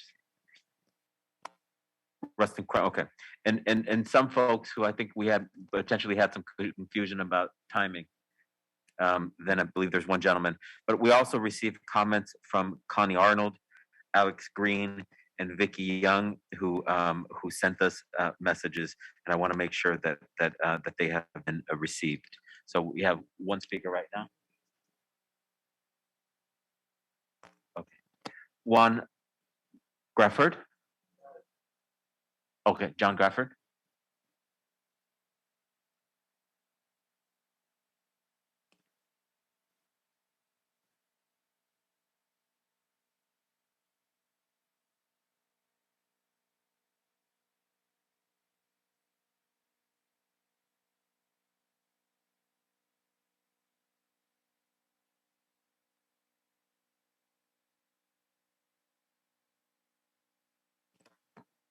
Okay.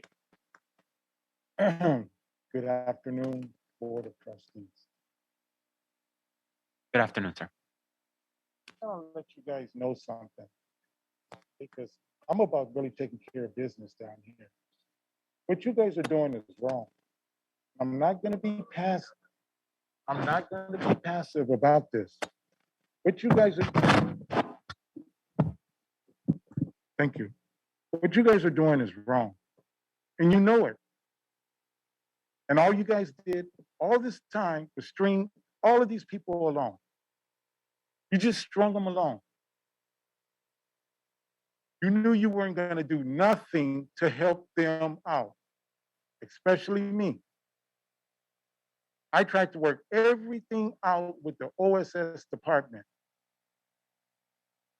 They try to be clever in writing these accommodation requirements for me to go to this college and take classes. I'm working with the Department of Rehab, who's really putting in a good helping hand. Yet, you guys know exactly what you're doing. And this is about greed and money. You got mega bucks. I know it. But you want to treat all these people like that and take away all these rights that they're talking about. And everyone here has a story, especially me.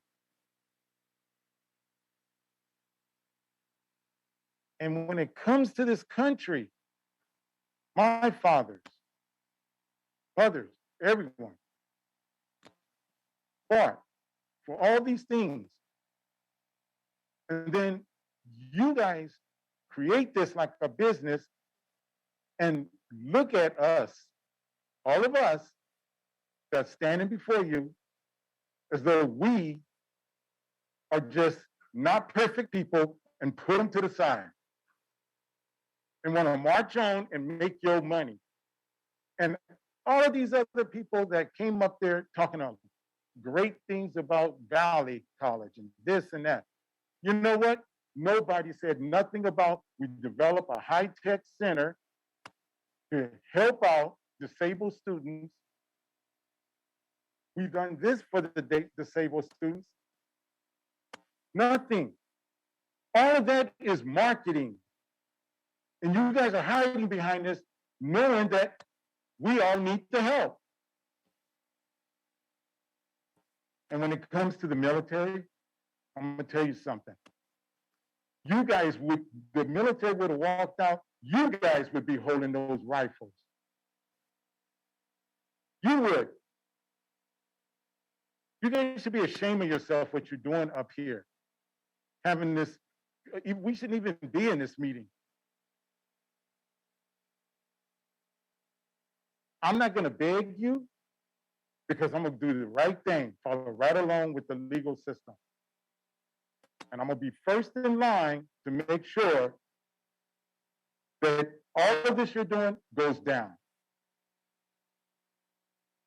It's ridiculous, and you know it.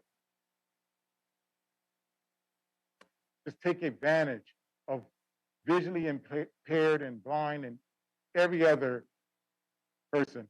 And when a blind student, I'm gonna speak for visually impaired, attend a college like yours, you're supposed to have everything laid out before I even enter the class. You don't have nothing laid out. Nothing.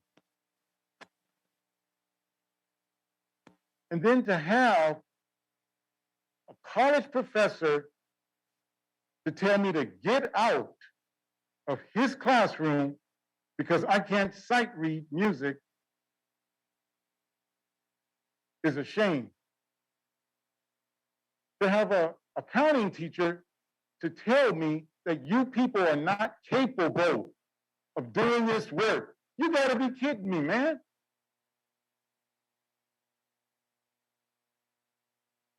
But you guys are perfect people. You guys are all straight. You don't have no problems. Your family don't have no problems. Your friends don't have no problems. Where do you people come from? Where? It's time to stop all of this today. No more further. Don't try to do what you're doing for money and greed.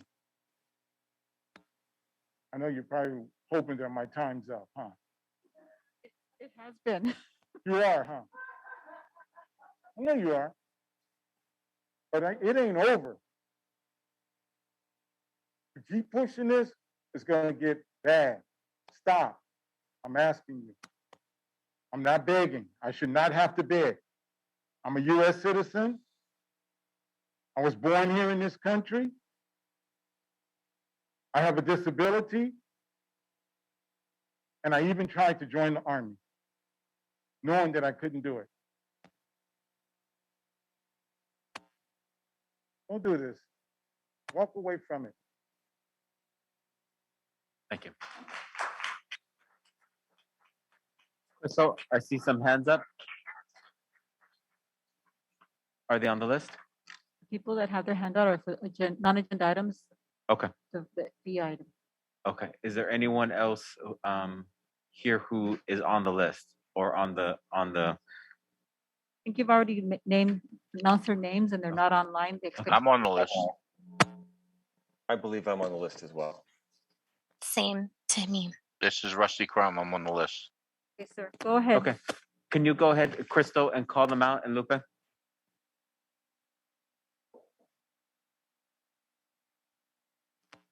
Give us 1 second, folks online. William Craig's here for the. William Craig? Okay.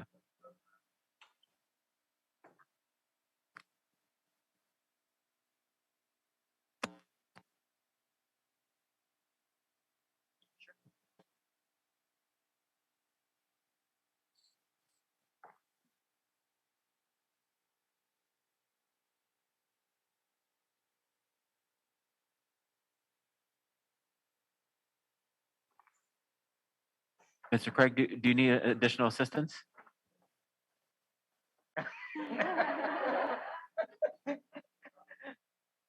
I think I got it. Can I bend this down towards me a little? Yes, you can. Okay, my name is William Craig, as you know. And the reason I had to show, I know I could have done this on Zoom, but I'm taking this thing really personal. And as you can see, you can probably see why. And I work with the disabled students as a volunteer at Valley College. I'm the president of what they call the Abilities Club. It's a charter club for the disabled. And I'm going to appeal to you guys because you're actually diffusing something that we've been pioneering for a while. We did some research, and it would really behoove you to actually abandon this pursuit of an appeal because it's gonna do a great deal of damage to the enrollment. I know enrollment is a key characteristic for the success of any academic institution. We've done some research. There are over 1.3 million disabled adults in LA County alone. And what's happened is we are the only demographic of people that's identified by what we can't do rather than what we can do. And me and my team, we're doing something called a Focus on Ability campaign. And we're trying to inspire what we're doing. We're inspiring people in the community who are challenged with a disability to not fall prey to the stigma of what they can't do and rise to the call of the ability because we are the only people identified by what we can't do. And if we just tap into 10% of this demographic, it'll fill all 9 LACCD schools up with students challenged with disabilities. And we're making a mark in this arena right now. And what this will do is it'll cause people that we're reaching out to think that this institution isn't really out for their well-being. We're trying to, it's kind of ridiculous that we are trying the people that the pioneers of the ADA and all the other rights, what they pioneered to do, the laws that they set in place to protect us. We're now here trying to protect that law. It doesn't make sense.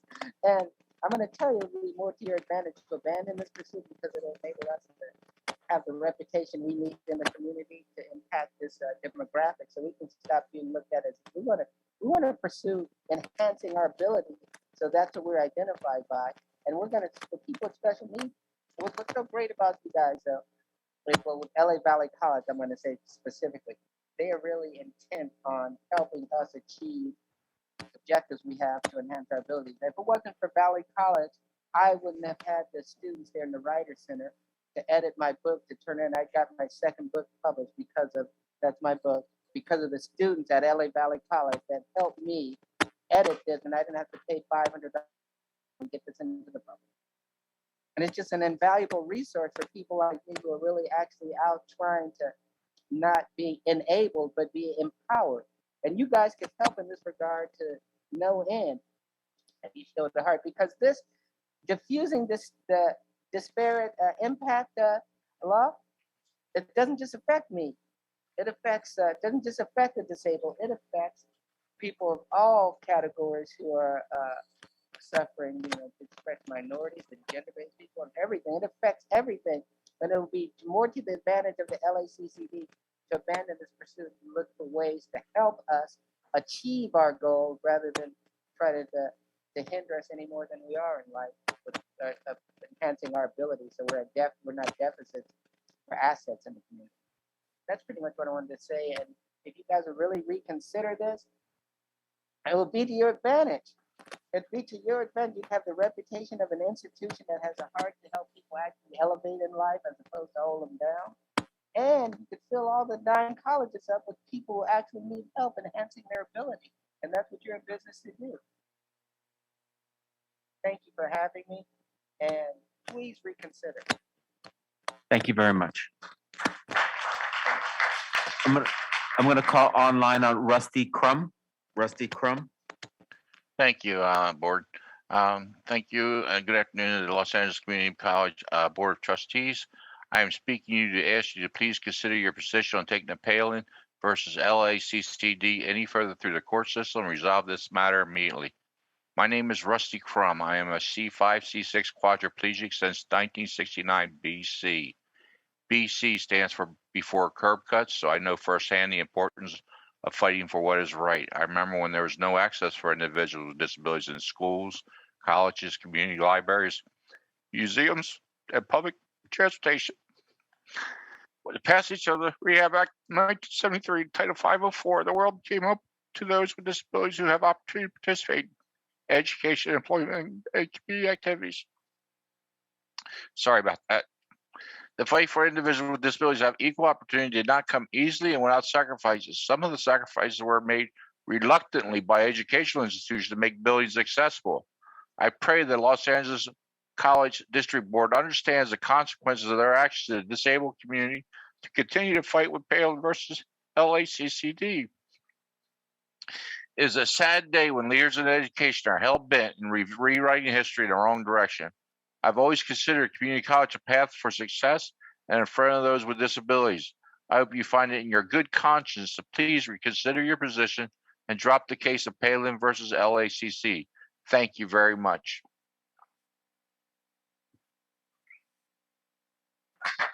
Bree Well, Kennedy, yeah. Bree Kennedy and Adam Gotnick. Good afternoon, Board of Trustee members. My name is Bree Kennedy, and I'm a DSPS faculty coordinator at San Diego Community College District. I'm the immediate past chair of the DSPS statewide advisory, a CAPED member, and an accomplice to the continued fight for diversity, equity, inclusion, and accessibility. I am here today, joined by many across the state and nation, to address you in regards to the closed session Pay on Mason matter. As illuminated by the 10,000 plus Stratif signatures and multiple written and spoken comments today, your illegitimate legal strategy in response to this case will cause irreparable harm to the civil rights of people with disabilities and other marginalized communities facing discrimination forever, and will reverse the hard-fought progress to the ADA. Your strategy is in opposition of the California Community College system-wide values and priorities. Your strategy is in opposition of your own district values and priorities.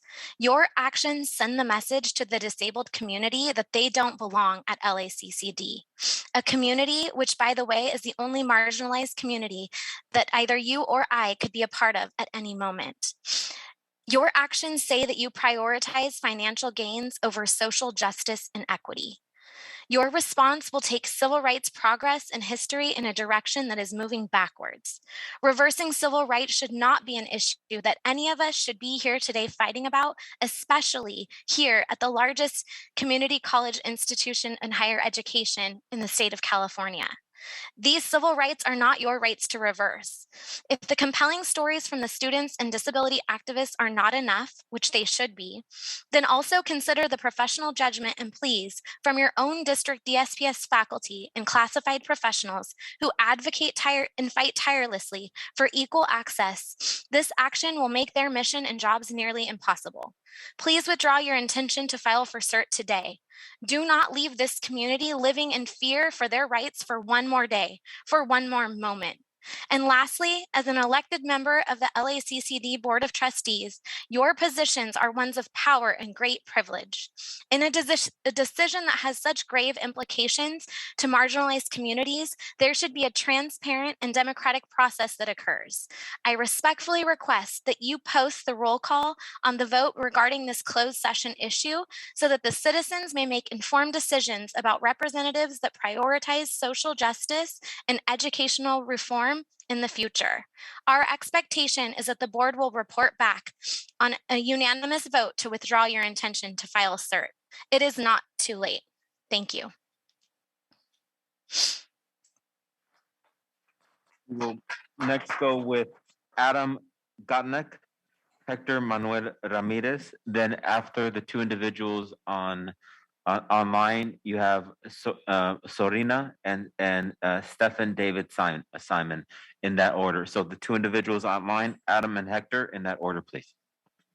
All right, thank you very much. Hello, my name is Adam Gottank. I am a DSS director. One bottom line I would share with you would be that we have to be intentional to avoid unintended discrimination. I'm requesting that you please withdraw your intention to file for cert in the Payan case to the Supreme Court. Much of the discrimination that exists in society today and discrimination that has occurred in the past falls under the category of disparate impact. This is discrimination that occurred even though it was not intended. We have developed laws in our country so that people cannot discriminate towards certain groups, including individuals who have disabilities. Laws like ADA and Section 504 cause us to slow down and consider the impact of our actions and our decisions. Yes, we have to be intentional to avoid unintended discrimination. I want to request that you implement a democratic process in which a vote roll call is shared so that moving forward, citizens can make an informed decision about elected board of trustee members who prioritize social justice and educational reform. And I have to share with you, I have several family members with disabilities. I was partially raised by a uncle who had a severe physical disability. He was born in the 1920s, and prior to ADA and Section 504, prior to the Civil Rights Movement, and my family members carried him upstairs to get into buildings. Family members modified their own alternate devices for him to be more independent. This is no small matter. And so please, I just beg of you to withdraw the intention to file that cert in the Pan case. Thank you for letting me speak here tonight. Thank you. Good evening. Good afternoon. My name is Hector Ramirez. I am Shirikawa Apache in Mexican. I am a resident here of Los Angeles County in the unceded territory lands of the Tatavian Mission Band of Indians. I'm a person with a disability. I am autistic, hard of hearing, and I have a psychiatric disability. And I'm also somebody who's had the opportunity to utilize some of the great educational opportunities at Los Angeles County Community Colleges, including Pierce and definitely West Valley. My family and my community members have utilized services there, so I speak on behalf of them today. I am here today requesting, and I forgot to also mention, I am on the board of directors for the National Disability Rights Network and Disability Rights California, who have also submitted comments in concern and asking for a request.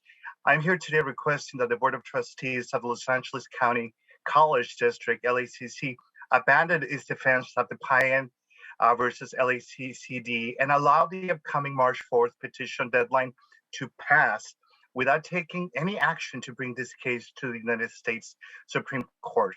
There is a risk in the LACC's further advancing this case, as it could undo decades of national civil rights work done by people with disabilities, particularly people with disabilities like myself, who have had to fight to have access to all aspects of education. Particularly like the ones afforded to all students who pay tuition fees at LACCD campuses and who have entered into a contractual agreement based on LACCD's member statements, public statements of accessibility and compliance with all state and federal laws and regulations. LACCD students should not have to bear the incurred cost of having the necessary legal representation to address issues of established federal rights and responsibilities that go back decades now into the last century. As Andy Imparato, Executive Director for Disability Rights California, wrote to you in a letter, please don't allow your counsel to convince you that all of the accessibility issues in the case have been addressed. They have not been addressed. Please don't allow your counsel to convince you that you need to appeal so you can limit your attorney fees liabilities. If you lose the Supreme Court, your attorney's fees liabilities will go up, not down, and students are the ones fronting this bill. It is very alarming that the student tuition has been used and has continued to be used to fund legal representation to argue against their best interests, more so that it is continued to be done in a time of a pandemic where so many students are having to sacrifice and risk so much to try to get an accessible education at your campuses. That's not what their fees were being originally paid for. So there's a significant concern of the way that this particular lawsuit is being funded and also the consequences. As Alec Green, adjunct lecturer at Harvard Kennedy School, stated in his letter to you, should you prevail in the Supreme Court, you will do so by arguing that the Americans with Disabilities Act and Section 504 of the Rehabilitation Act do not apply to unintentional discrimination. but shame, neglect, and isolation, those are the things that define our features as disabled people. And in that society that is very discriminatory towards us. In that context, your position is that these forms of discrimination are kind of permissible. But inherently, it's disturbing the fact that, in reality, courts have already told you and has informed your legal counsel that that you're at fault. So just moving forward, you're pretty much just arguing that your right to discriminate is legal, and there has already been demonstrable, comments and statements saying that, this was intentional and it has to stop. I urge you to take immediate steps to stop this case and the continual use of any LACCD funds in further efforts that might violate, and I think they violate, your state mission and state council, contract requirements. I am somebody who went to our president and administration and asked for more funding for community colleges, but not so community colleges could bar individuals like me who have gotten an education and are still needing accessibility features. It really, really feels like a complete betrayal of having to really protect our communities, especially right now during COVID, particularly our most impacted communities. People with disabilities represent everybody with and without a disability, since any of us have the potential to develop a disability at any time in our life. As somebody with a psychiatric disability, I lost my sight when I was in college as an undergraduate because of the medication, and I had to rely on the same services that these students have asked you to have accommodated. I received them, and I was able to get an education all the way up to getting a PhD. No other student should have to face the type of barriers that these students that had to sue you are facing to be able to get a quality education from your institution. Thank you very much, and I urge you to do the right thing. Just like the gentleman that has a sign that says that he got vaccinated and he did the right thing, this particular board needs to do the right thing and not move further. This is really alarming, very concerning, particularly in the state of California, being the home of the disability rights movements, and so much more, that is happening here in Los Angeles County. Thank you. Thank you. Sorina and Stephen, who are in person. Hello, my name is Sorina. I'm the editor-in-chief of the Los Angeles City College newspaper, The Collegian, and I do have a few questions. So, Chancellor Rodriguez, in a LA College Promise video, you said, and I quote, "What has not changed is our dedication to you, our students, and our commitment to you to help you achieve your educational goals. You promise in that video that the district will remain committed to student success." My question is, how are you standing by those words? Mr. Buelna, the Board of Trustees governs on behalf of the citizens of the district. Your seat can often lead to an even more influential government position. But what can people expect when you are not protecting the least powerful among us? And this is for both of you. I have been trying to reach you for 3 weeks. I sent several emails. I have a series of questions addressed to you personally that went to William Boyer a week ago. I am still waiting for answers. On Monday, after I filed a public info request, I finally received your emails that should be on LACCD's website, since this is a public institution, and you are the heads of it. Okay, and I'm still waiting for the answers to those questions. In total, there are 15 questions. 8 of them were addressed to each director of DSPS or OSS of Student Special Services at each of the 9 colleges. I did not receive any answer to any of those questions. And now, in the end, I just have one more thing. So disabled students are here, right? They're protesting during this meeting. They are the same students that you promised you will remain committed to. And they are the students, this body and this establishment, you work for us. Can you please tell us, what do you have to tell to those students? Thank you. Thank you. Stephen Simon. Hello, good afternoon. I'm Stephen Simon, Executive Director of the City of Los Angeles Department on Disability. Forgive me because I hadn't intended to speak today, so I'm unscripted. I want to share a few thoughts. I know you. I sit on the LGBTQ advisory body for this district. I've sat on emergency management preparedness advisory bodies for this district. I've known 4 of the trustees for more than a decade since before they were elected to this board. And I assumed when I had heard about this, that your lawyers had just sort of not filled you in on what they were doing. They told you, we have to do this. It's an obligation. It's the right way. They thought they needed to defend this district, and that was their job. And I reached out to every trustee I could find, and we sent documents to you to explain what was really happening, and you still persist. And I'm an attorney, by the way. So, the notion that you could continue this action, understanding its ramifications for the people in this room and across the nation, is unacceptable. And I say that in my private and in my professional capacity. I would ask you, I'm a Black man, and if a Black person sued this district for race discrimination, would you try to erase the Civil Rights Act so you wouldn't have to admit Black folks? If a female employee sued you for unequal pay, would you try to enshrine the rules of the land to be unequal pay is fine? I don't know where to go with this. If a native Spanish speaker or Tagalog or Swahili speaker said, I need you to invest money in making sure my language is incorporated here, would you say no? Let's go to the Supreme Court, make English the law of the land? No, you wouldn't.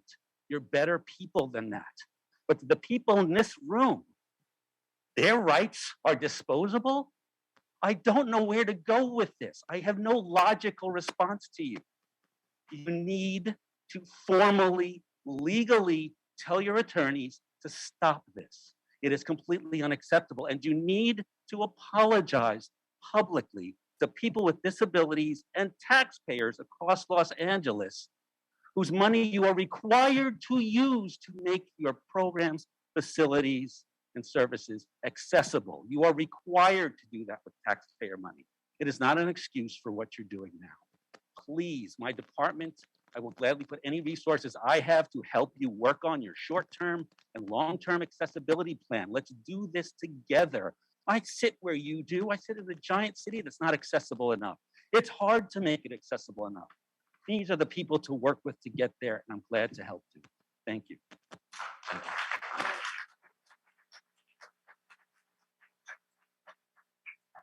Crystal, do we have folks online who are on the list? I don't recognize the names for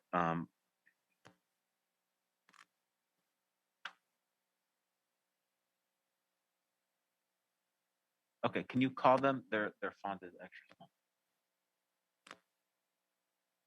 Dr. Bona, these are for the non-agenda items, not the paying case. Okay, so are there any other hands on the Payan matter? No. Okay, I'll for the folks here, I promise I will call. I just want to I'm doing the assessment on the Zoom side. On the Zoom side, we're good. Okay, so the folks on online in person, if you wanted to come up, the next person, I think there was one person right here and one person over here. Ma'am.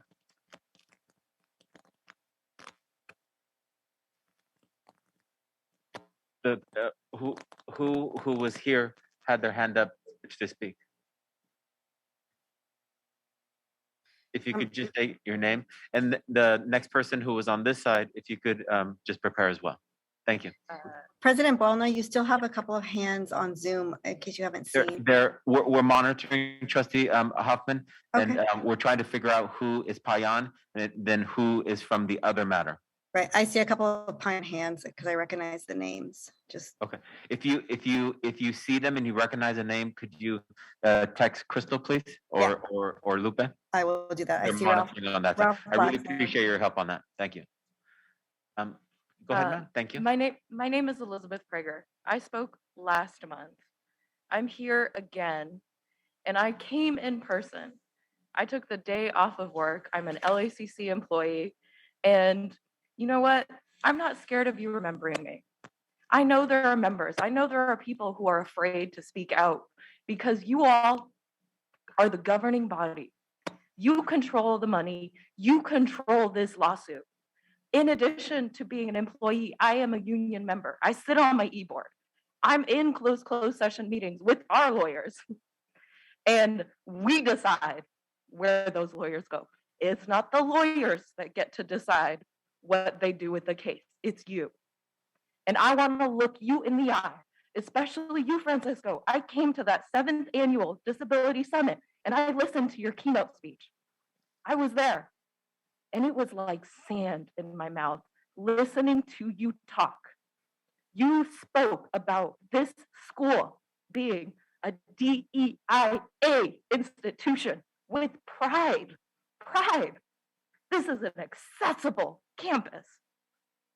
How? How is this accessible? How? How can you, with pride, look me in the eye and go, yes, yes, I stand before you. And I am here committed to accessibility. You can't. You can't. And you know what you are doing, what you have pursued with your eyes open. This is the thing. This is why it crushes us. It's not through ignorance, right? We just heard from your colleague, from a lawyer. You know where this leads. You know what the Supreme Court is right now. We've seen it change. Your lawyers want this Supreme Court. 10 years ago, this wouldn't have been your legal strategy. It wouldn't have worked.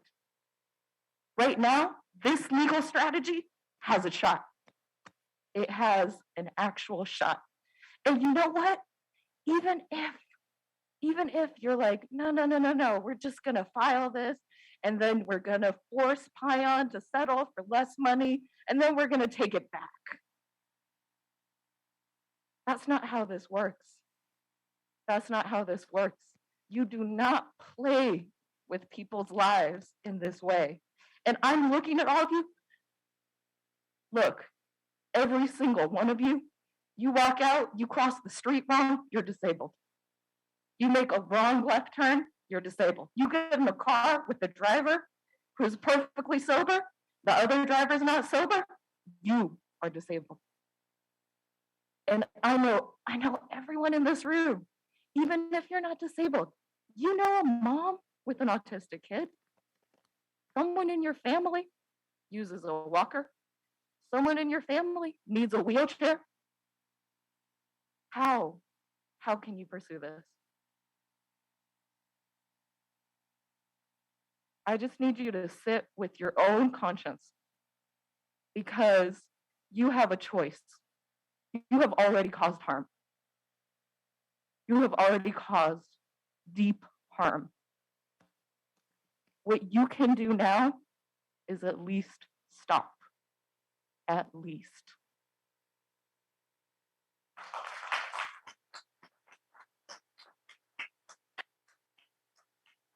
There was one more speaker on this side.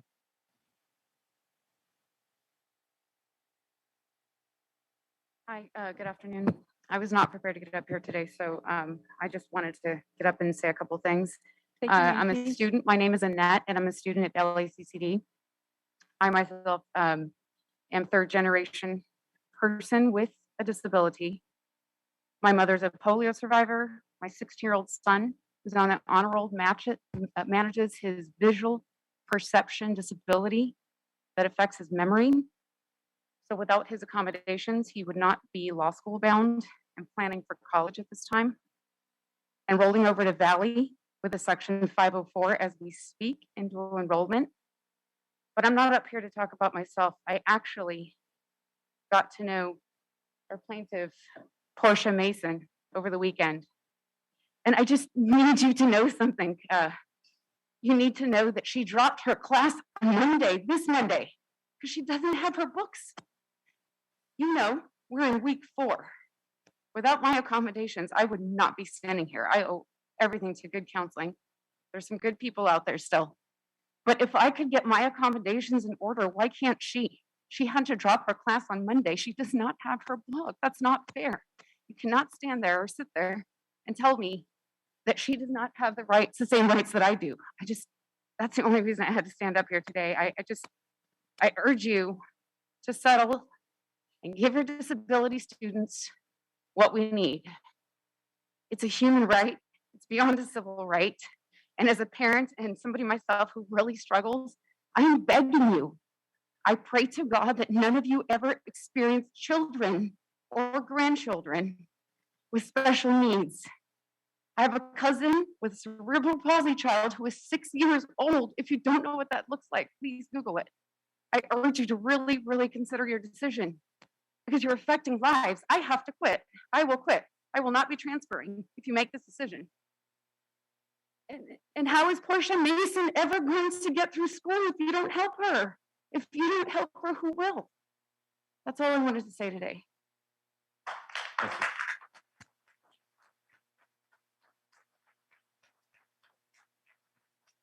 Do we have the names related to this Claudia matter? Center is online. Excuse me? Claudia Center. Claudia Center. Go ahead, Ms. Center. Hi, this is Claudia Center. I'm the legal director of Disability Rights Education and Defense Fund, and I have a disability myself that was very symptomatic during undergraduate and law school, and I relate very much to the students in this case. I, like Steve Simon and other people who've spoken today, really thought that if we communicated with the Board of Trustees, if we explained how we could resolve the concerns that were being raised by individual members of the Board of Trustees, you know, if you need more appropriations to fix your technology, we'll support you in that. If you need us to go demand from Oracle that they fix your educational platform, we will be there. We will get a meeting with Oracle and we will make them fix that platform. There's an issue with your unions. There's a way to work that out. You can wait for the next contract. You can work with the lawyers to figure out a way to deal with that. I've heard people talking about $10 to $20 million in attorney's fees. I know that's not correct. That's not the scope of attorney's fees that are in play here. You know, I think you can pay the attorney's fees if you need to. You know, if there's technology that's out of date that can't be fixed, the judge already said that you all can do a workaround, for example, for the library databases. There is a solution to every problem that you all are throwing up other than to try to trash our civil rights in the Supreme Court. I really thought, like Steve Simon said, that if we just spoke to you all, that this would be a misunderstanding and that we would figure out a way forward together. And then today I read in the LA Times that my community is being described as trying to profit through enforcement of the ADA and Section 504. I mean, it's just so disrespectful and insulting that I am disgusted and I don't even know where to go. So I really am glad that the other members of my community are here today, because otherwise I would just feel bereft. I at least have the other members of the community here in solidarity. And that's all I want to say.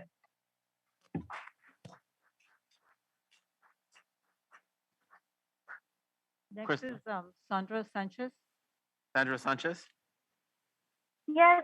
Hi. Good afternoon, Board of Trustees. My name is Sandra Sanchez. I am the student body president at Los Angeles Valley College. My job consists of making sure that all students feel safe and welcome on campus. I am here to support the Abilities Club and to urge the board not to send the pay-in versus LACCD lawsuit to the Supreme Court. Instead, we ask the board to consider spending the money that was allocated for the case to invest in places that can support our students with disabilities. I know you will listen to our students when they demand and advise you to take action against moving forward with the case, as it only will harm already existing ADA rights. I stand with them as their community is a crucial part of our diversity at the Los Angeles Community College District. On behalf of the student body, we urge you to stop the case from going any further, as there are no reasons for the Payan versus LACCD case to continue. If the district really cares about equity and inclusion for all, please show us through the actions of dismissing the case. for your time and consideration.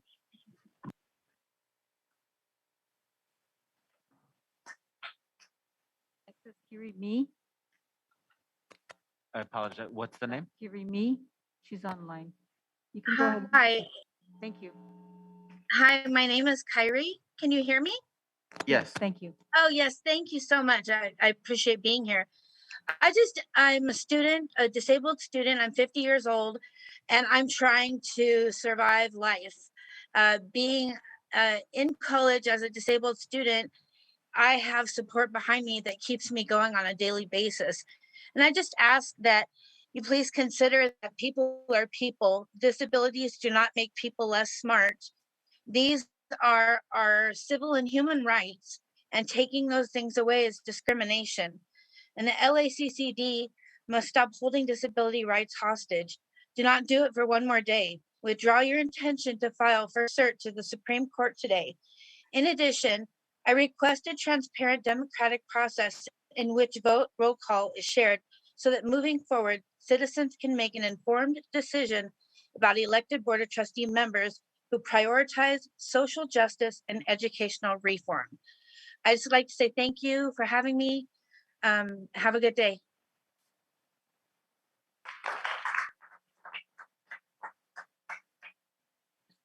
Next is RAD Region. You're on. Is that me? Perfect. Thank you. Give me 1 second. Good afternoon, Board President Welna, Chancellor Rodriguez, board members, and guests. My name is Paul Medina. I am a director with the Student Senate for California Community Colleges, the official voice of 2 million students.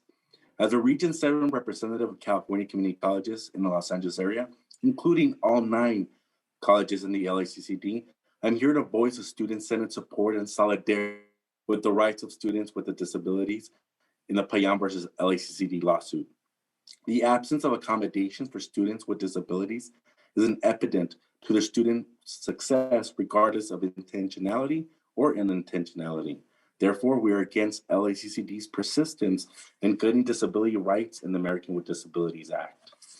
If LACCD is successful, the U.S. Supreme Court will rule that the ADA and Section 504 do not prohibit disparate impact or unintentional discrimination. But this is very often how disability discrimination happens. The prohibition on this kind of discrimination is at the heart of the ADA and Section 504. On December 17, 2021, LACCD reaffirmed its commitment to diversity, equity, inclusion, and access for all, and fully supports the American with Disabilities Act. Implementing equity works beyond words and empty promises. It is a commitment to ensure policies and practices are inclusive to students.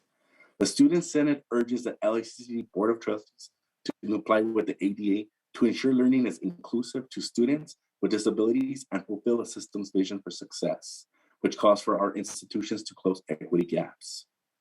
Quote, the mission of the Los Angeles Community College District is to foster student success for all individuals seeking advancement by providing equitable and supportive learning environments at our 9 colleges.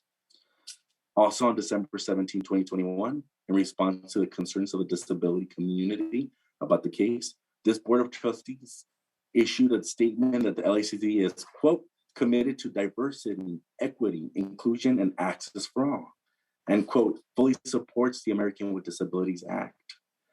But these words are meaningless as the trustees continue to pursue their dangerous threat to use the U.S. Supreme Court to weaken the rights of people with disabilities, including blind and visually impaired students who attend the LACCD and face barriers in classroom materials, textbooks, educational platforms, and websites.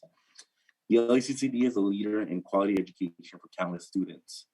It is unfortunate that some students are currently disenfranchised, not able to achieve their academic goals and dreams.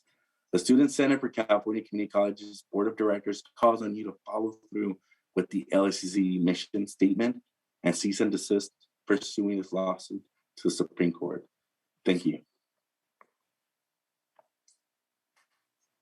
Black. Ralph Black. Ralph Black, you can unmute yourself. Yes, this is Ralph Black.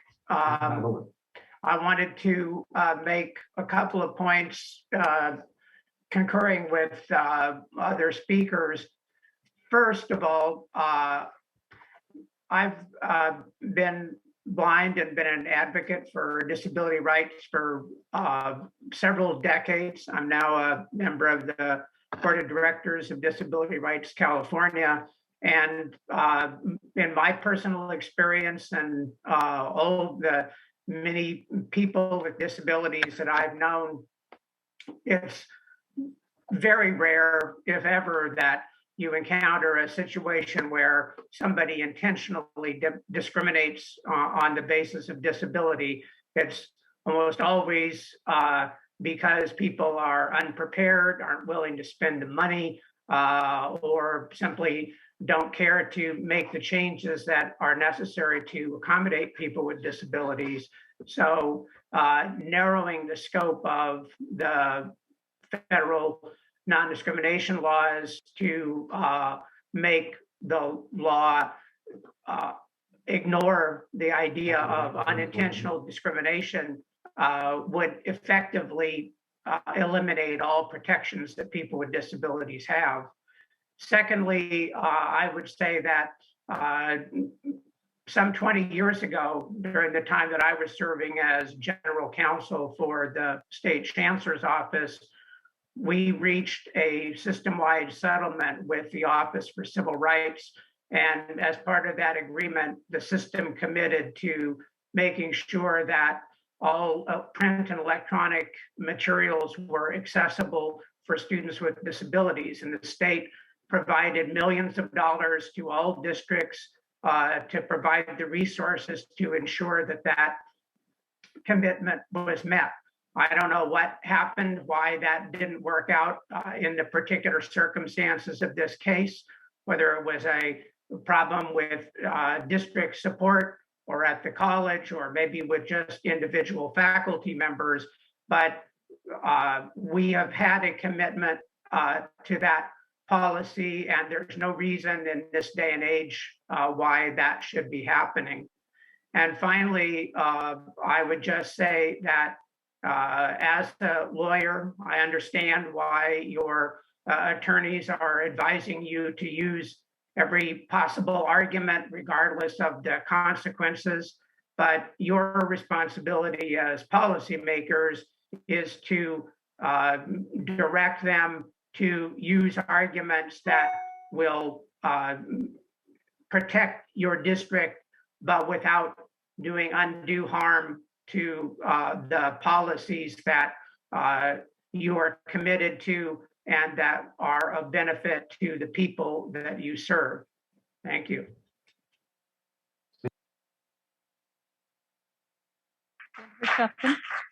Who's the next speaker? Jennifer Chapin. Hello, can everybody hear me? Yes, we can. Hello, everyone.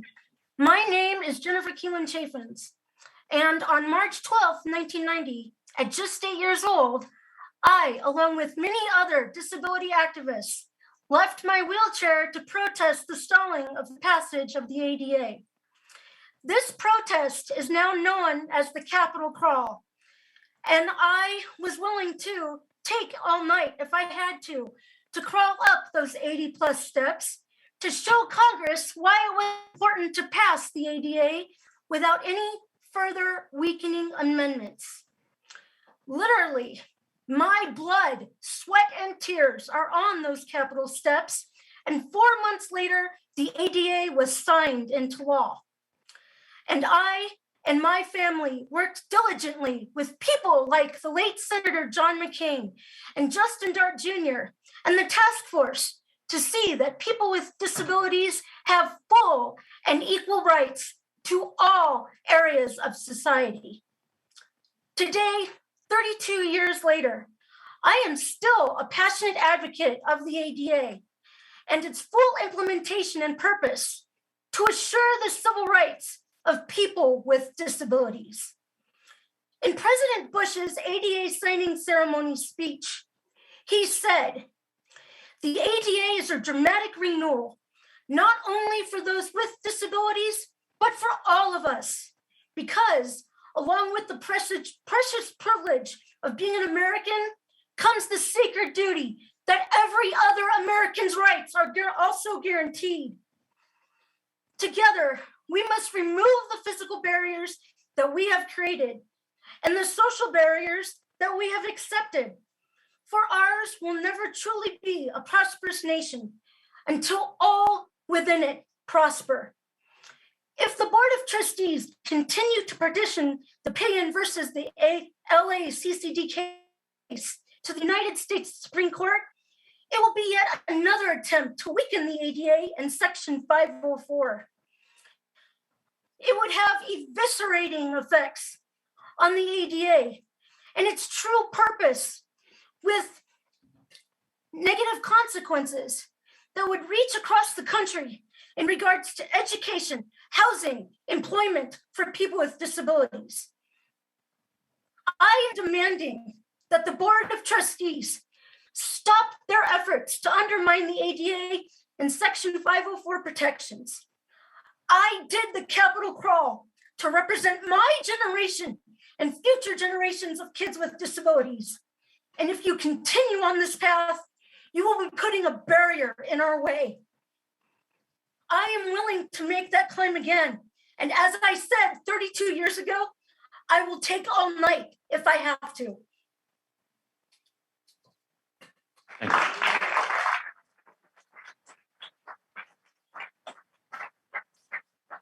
you. Christina? Hi, thank you, everybody. Bear with me, I'm at LA Valley College. I stepped outside of class for this. So I first want to thank all of you for giving us the time that we need to share about this critical issue. As you know, I spoke a couple weeks ago with my son, Johnny, and I'm back here today. You know, for allowing you to give us the time to speak says a lot about you as a board. And partly why we are all so taken back by the fact that you still have not put a stop to moving this case forward. Trustee Hoffman, I voted for you. I voted for you because I believed in what you said when you were running to sit on the Board of Trustees. You stand for a defender and advocate for women's causes. Many of you are from underrepresented communities who sit on the board. You know what it is like to be discriminated against. You know what it is like to hold people accountable, to try to have people understand that you have equal rights like everyone else does. Last time I spoke, I forgot to mention the solution, because I don't just complain about the problem, but I offer solutions so we can work together.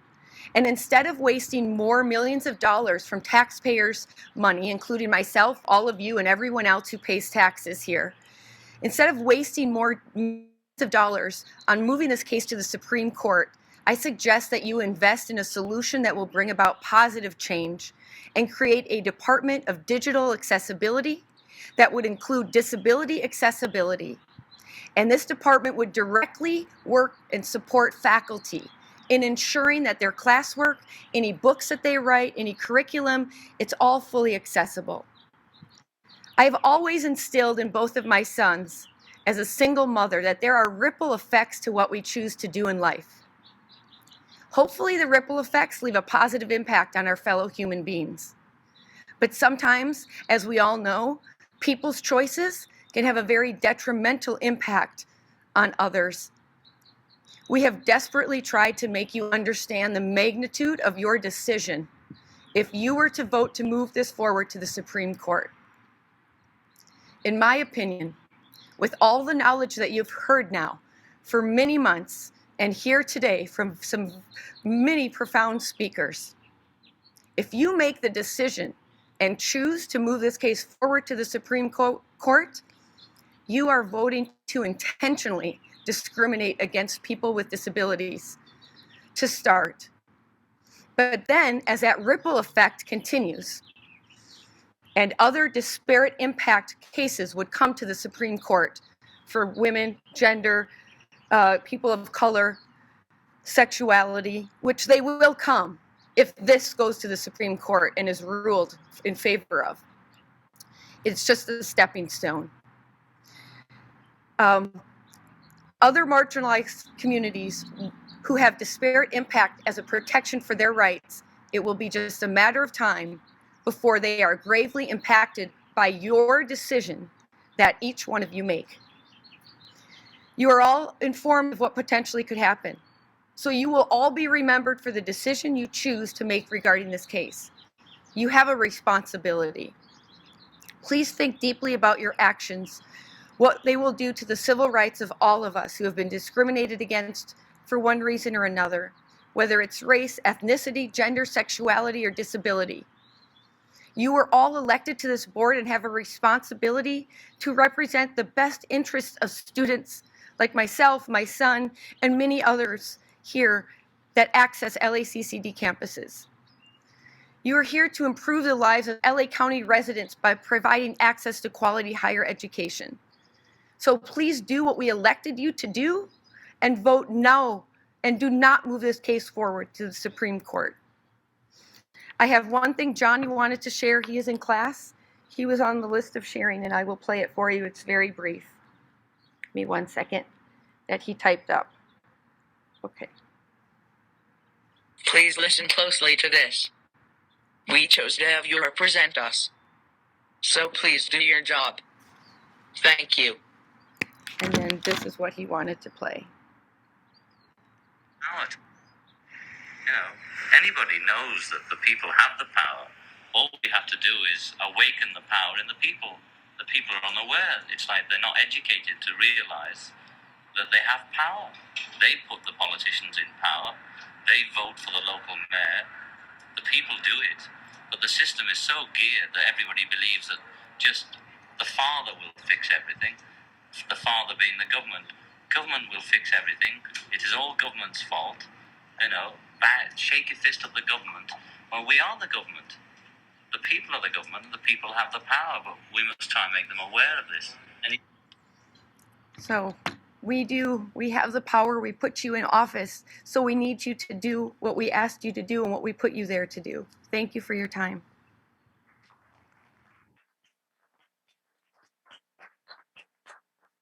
Aiden Curry. Excuse me? We have one, Aiden Curry. Aiden? Hello. Yes. I'm a proud autistic person, and I was kicked out of basic algebra when I was in like 8th grade, and for not being able to add numbers together quickly enough because of my disability.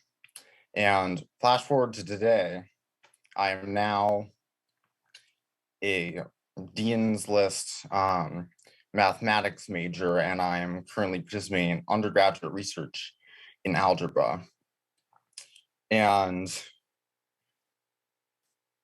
see, I thought that I was broken for quite a while, but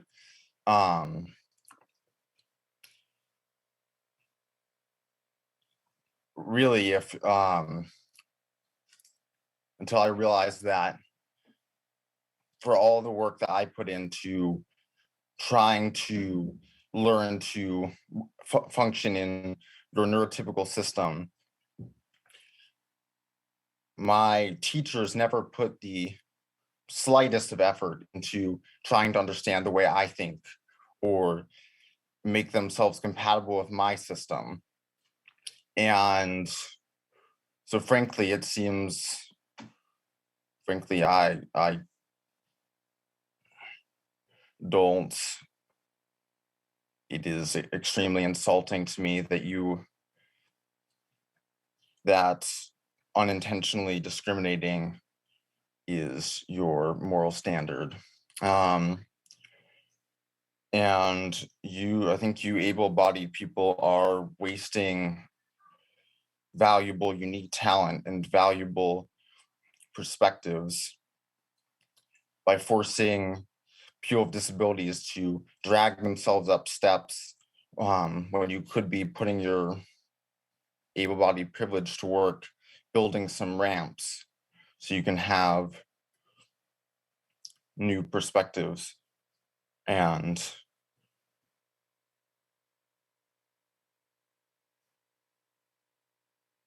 yes, that's all.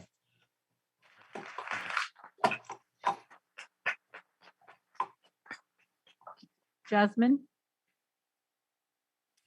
Hi, good evening, everyone and trustees. Thank you for allowing students to speak. My name is Jasmine Prasad. I'm the Vice President of Legislative Affairs for the Student Senate for California Community Colleges, and I am here speaking as a student who does have learning disabilities, and it's very concerning that LACCD, one of the biggest community college districts in the state, is not listening to their students who they're supposed to be promoting an education for and ensuring that they are graduating, getting the credentials that they need. As a student with learning disabilities, it's extremely hard to be in a learning aspect, especially if you do not have the accommodations you need. I would not even be in college if my college administration did not provide me those resources, let alone in high school. There's oftentimes as a student I wanted to give up just because my disabilities did get in the way, and for an administration not to be caring for their students is very concerning. And I have heard many times that the administration here is saying that they don't have enough funding for those resources to students. As somebody who works on the legislative side and closely with the budget and watching it, I do know for a fact that with the pandemic, a lot of money was allocated to administrations, more money with more population of students to make sure that they have the resources to continue their education during the pandemic. So hearing that as an excuse is very disheartening, and we should be making sure that every student has the resources they need to continue their education. And as members of the board, you should be ensuring that is happening because you're supposed to be working for the students and not the other way around. They're not asking for a big change. They just want rights and accessibility to resources to help them promote their education and ensure that they can get the degree that they want. This is very huge for LACCD, considering that, once again, you guys are the biggest district and you are the role models for a lot of community college districts, since you are so huge and make a huge impact to all the districts across the state. So please, we urge you to rethink the consideration of the legality issues that you are presenting and do not appeal to the Supreme Court, because you are hurting students not in the state, but nationwide, and it is very concerning. And we also request that there is a roll call vote so we know which trustees are truly trying to benefit the students and ensure that they do have an equitable and access to higher education. Thank you.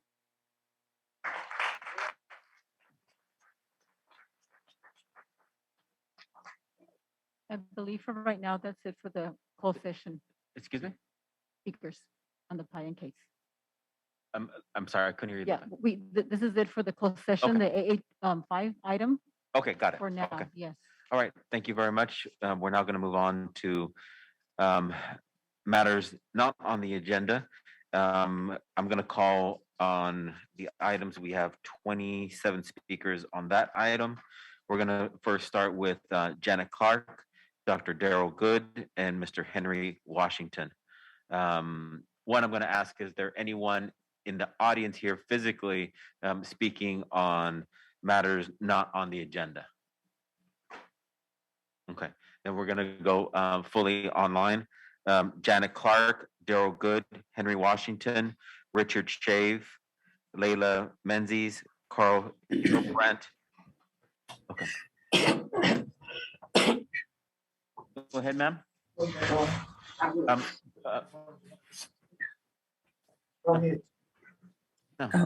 Good afternoon, board members and Chancellor Rodriguez. My name is Janet Clark. I am a member of the Los Angeles Southwest College Community Coalition. Our request is to ask you to order an investigation into whether or not there has been a violation of the United States Communications Decency Act at Los Angeles Southwest College. In December 2021, you received a packet from the coalition. Therein, you learned that Dr. Juan, president of LA Southwest College, sent out a digital newsletter called The Cougar Connection with a link to a music video shot on campus that can only be described as pornographic. Pornography defined is any display of sexual activity that shows naked people having sex. Dr. Juan sent this clearly pornographic link to the LA Southwest faculty, staff, students, and the community. Adversely, the video was potentially available to underage youth in attendance at the Early Education Center, Charter High School, Middle College, which may include students working within the college campus itself. When you click on the link of the video, shot at LA Southwest College football stadium and in its field house, you see rapper and singer Lil Nas X locking eyes with another football player. The two meet in the locker room where they begin to kiss and remove their clothing. Later, they have sex in the shower with the camera panning to Lil Nas X, who rips open a condom with his teeth. After the sex scene in the shower, Lil Nas X goes to the other man's house with flowers, only to find out that his sex partner is married with a child. Lil Nas then drives home, Lil Nas X, want to make that distinction, then drives home, gets drunk, and throws and breaks beer bottles against the wall. The video ends with him walking down a church aisle in tears. The video shot at Southwest College isn't the only controversial video that Lil Nas X has produced. He has also generated controversy because of a previous video that depicts him lap dancing and having sex with Satan. Please understand how upsetting this video is to the community and to the LA Southwest College student workers who have confirmed that they also have received the Cougar Connection newsletter. The Communications Decency Act prohibits certain communications and internet use to transmit pornography.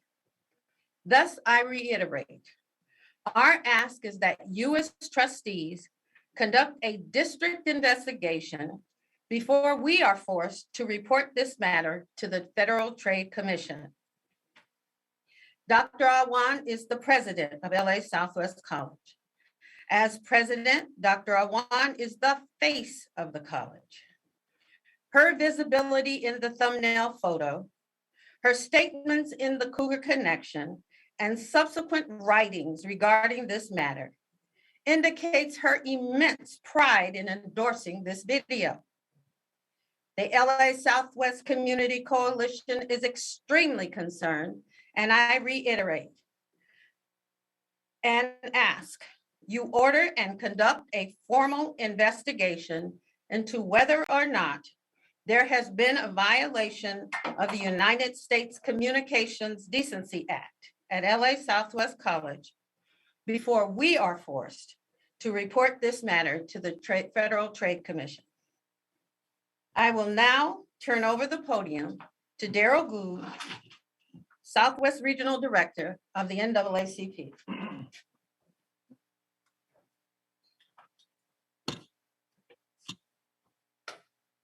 Good afternoon. Okay. Good afternoon, Board of Trustees and Chancellor Rodriguez. Chancellor, we've reached out to your office a few days ago because our concerns of, let's just talk about the elephant in the room, white supremacy and how that has been institutionalized between white privilege, white access, and also gives those licensing a license who are not African-American to use those white supremacist concepts against folks of color, particularly African-Americans. We have some challenges that we've been made aware of that the president, you've heard, at Southwest has created an environment that is hostile to both African-American faculty and staff. And we think it's prudent that you investigate it. Given what you just heard about the video, it looks apparently what our concern is that she also had a gang sign. Now, she's not African-American, but African Americans and Latinos, countless lives have been lost with gang signs. And that's those who are not in our culture take a license to exploit that, trying to be cool is unacceptable. This is something you need to do. The district has a propensity of not being sensitive to the African American community. Chancellor Rodriguez, in 2020, you offered $80,000 to African American organizations in the middle of summer to help the LA Community College District to recruit Black youth who you failed to do in the fall in their senior years. So you have Black organizations come forward trying to do a job that should have been done months earlier, and they take the blame or take the pressure off you for the colleges not doing their job. So we're concerned about how many counselors you have. There's some concerns about credit, non-credit. You need to have a program that has credit that services the community. You're responsible to that community to offer courses in academic rigor so that youth in that community can have an opportunity of success. It appears that has not been done. Hopefully we can meet with you, Chancellor, because those are very serious concerns. And the counseling ratio, being out there, having African Americans relate to African American youth in your feeder schools. We know several years ago, colleges, Santa Monica was one of them, removed the boundaries, but you still have an obligation to go in those feeder schools in your area. And we need to see the data. As NACP, as the area director, we have 16 branches. We're all looking at LA community colleges now. President Biden reminded us how important community colleges are, but historically, community colleges in California is 77% full-time and part-time white, same data that was in late 60s and 70s. We know that there's a institutional racial bias that preserves those numbers, given that the population has changed. We look forward to talking with you and meeting the board. We're bringing in other community organizations in which to support us in finding out how you can better serve the African American community. This is our position as NACP. The state new president, we have new leadership. They're also supportive of this position, and the 16 branches and the rest look forward to meeting with you soon. Thank you. I'm going to now introduce Henry Washington, retired coach, former coach of Southwest College, I believe. Thank you.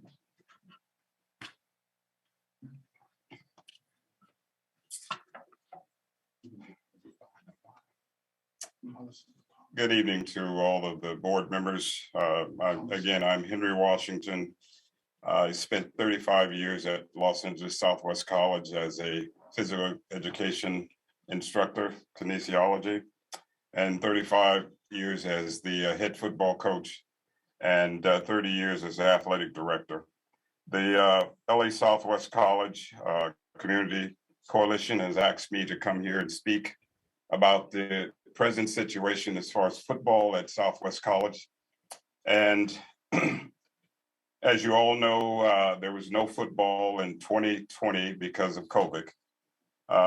Very few teams have played, but 2021, we were back on, the football was back on course, and Southwest didn't have enough football players to play. And as of now, in their football class, there's only 12 students out to play football, and it looks like they're not going to play again this year. And I'm here to say that we have a person that is our football coach. He's a good person, but he's not the person for Southwest. We need someone that's going to get out into the community, going to visit our high schools and actively recruit our young men to come to Southwest. They're just not going to show up on our doorstep just because we're there. We have many colleges that are within traveling distance to us, and we have to get out and actively recruit these young men to come and play football. And if we don't do that, we're going to be without football again. Our present coach is a good person. I'll keep repeating that. I really like the man, but he is not out beating the bushes, doing what it takes to create a program. Our young men are not just at the college for football. These are students that are enrolled in 12 units, and it helps enrollment, it helps everything. So we need someone that's going to get out and do what it takes to make sure we have a viable football team at Southwest. Thanks for your time. Richard Shave, Layla Menzi, Carl Hilbrandt. Richard Shave here. Thank you so much for letting me speak. I am here to just give public comment on a non-agenda item. Today I'm giving public comment. I'm advocating for the preservation of Old Trappers Lodge at Pierce College, the life's work of John N., a partially paralyzed artist who lived with his disability and created California State Landmark number 939.5. Course of 30 years, many decades before the ADA was enacted. And I'm coming to you on the day that you are considering what to do with PAN v. LACCD. So what I'm asking at the Old Trappers Lodge folk art environment at Pierce College, I'm asking the trustees to stop the clock. I have been in touch with Rolf Schleicher, who is the Vice President of Administrative Services, who is working on decommissioning this folk art environment.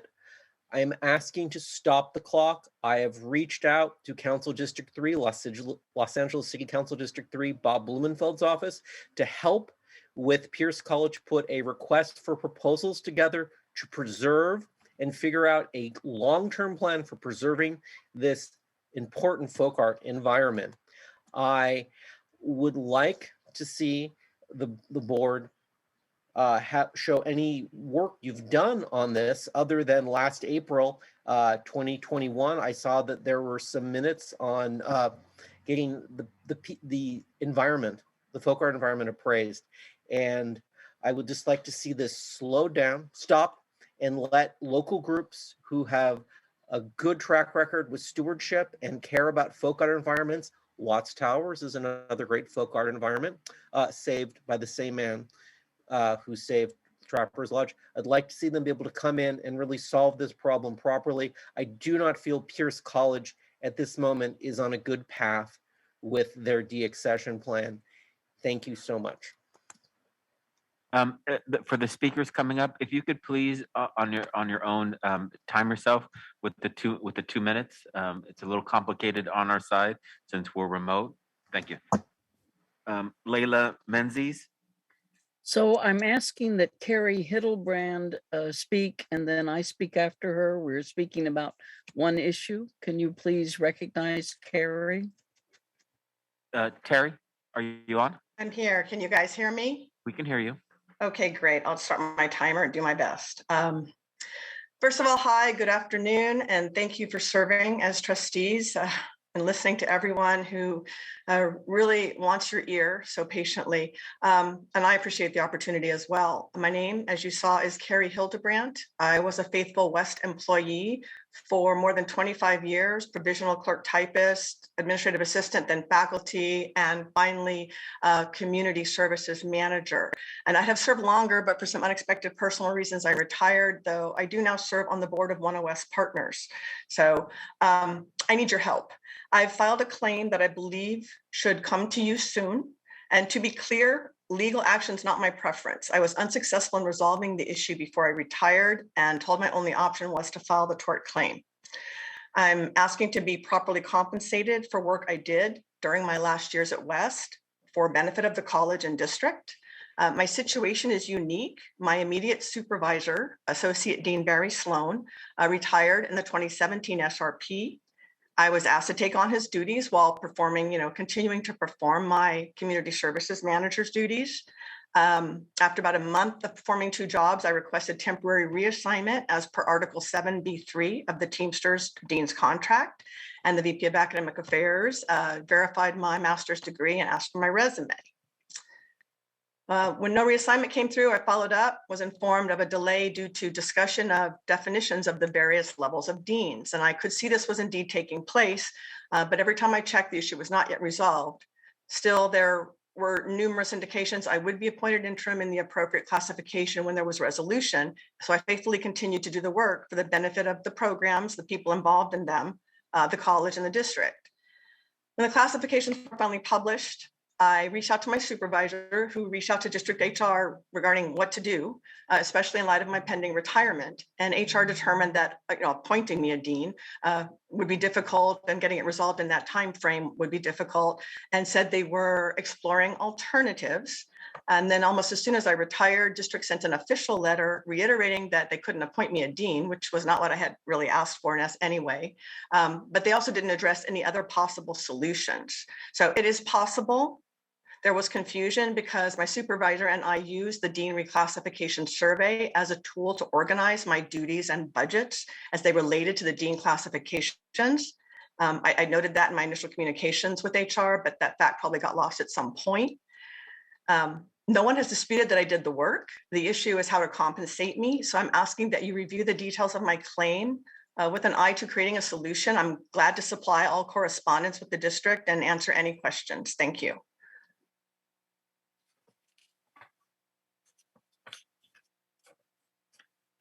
I went over a little bit, sorry. I believe there was someone else connected to this. Good afternoon, trustees and Chancellor Rodriguez. This is Leila Menzies. I'm a retired LACCD employee and the CMA, Classified Management Association, President Emeritus. You have heard what Carrie has just told you of the inequity she experienced in terms of her pay rate in her last years. She was a very dedicated LACCD employee who continued to perform an extremely difficult task by handling jobs and waiting patiently to be classified as an interim dean. She relied upon the college's assurances that they were working to do this and that they were simply blocked from doing this while the dean's contract specifics were being negotiated.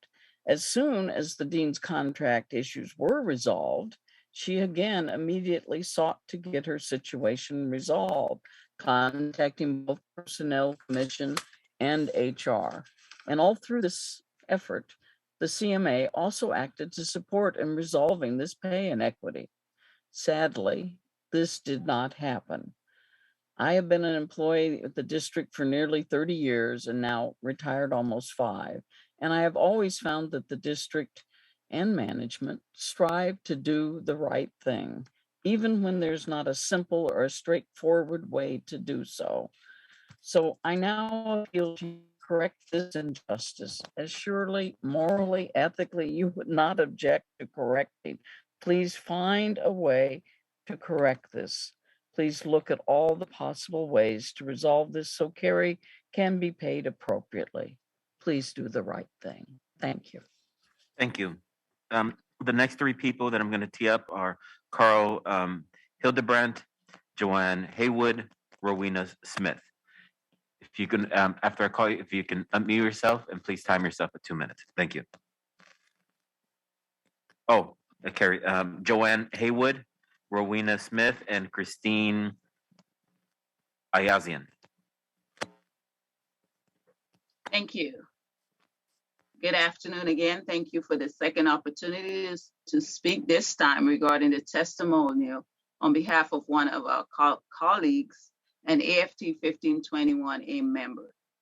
The staff guild, before I begin, the staff guild acknowledges the importance of disability rights and equity, and we are speaking to the board for equity as well. I'm presenting this testimonial on behalf of a member. I live paycheck to paycheck. The inability to not have enough money to help my family, my grandchildren, is frustrating. A fair salary increase would allow me to take care of my family. We love what we do and those we serve. We are nothing without them. I've been with the district for 24 years. Sometimes we work with the hardest hit populations. We can't be good to others if our employee is not good to us. We relate with the population we serve because we are that population. fighting for fairness. Thank you. Thank you very much. Rowena Smith? Yes, thank you so much. I'd like to acknowledge the importance of disability rights and equality as well as equity, especially as that's the same premise that I'm basing my plea to you today upon. Good afternoon, Chancellor, Board of Trustees, members, and guests. And thank you again for allowing me the opportunity to speak today. My name is Rowena Smith Kersaint, and I am here today to share my heart with you. First, as a member of AFT 1521A Classified Staff Guild, as well as the interim second vice president. It is with a heavy heart that I write this testimony, because I never in my wildest dreams, back when I began at LACC as a bright-eyed student who fell in love with education and came to believe that the LACCD was the educational equivalent to a real-life version of the Emerald City of Oz. I never would have believed that now, 20 plus years later, after making the choice to build my life career in student services for LACCD, my educational home, think that we'd be at this dark crossroad. And it's very sad and it's heavy on my heart. Never would I have thought or believed that the LACCD would allow their very own to be living paycheck to paycheck. Even though that's happening, how is that happening? We, an institution that's built on the promise of a better life through higher education. We who say that our guiding principle is equity and upward mobility for all. Yet sadly, here and now at this juncture, that's not the case. Instead, the LACCD has left their very own classified soldiers alone to die on the financial battlefield.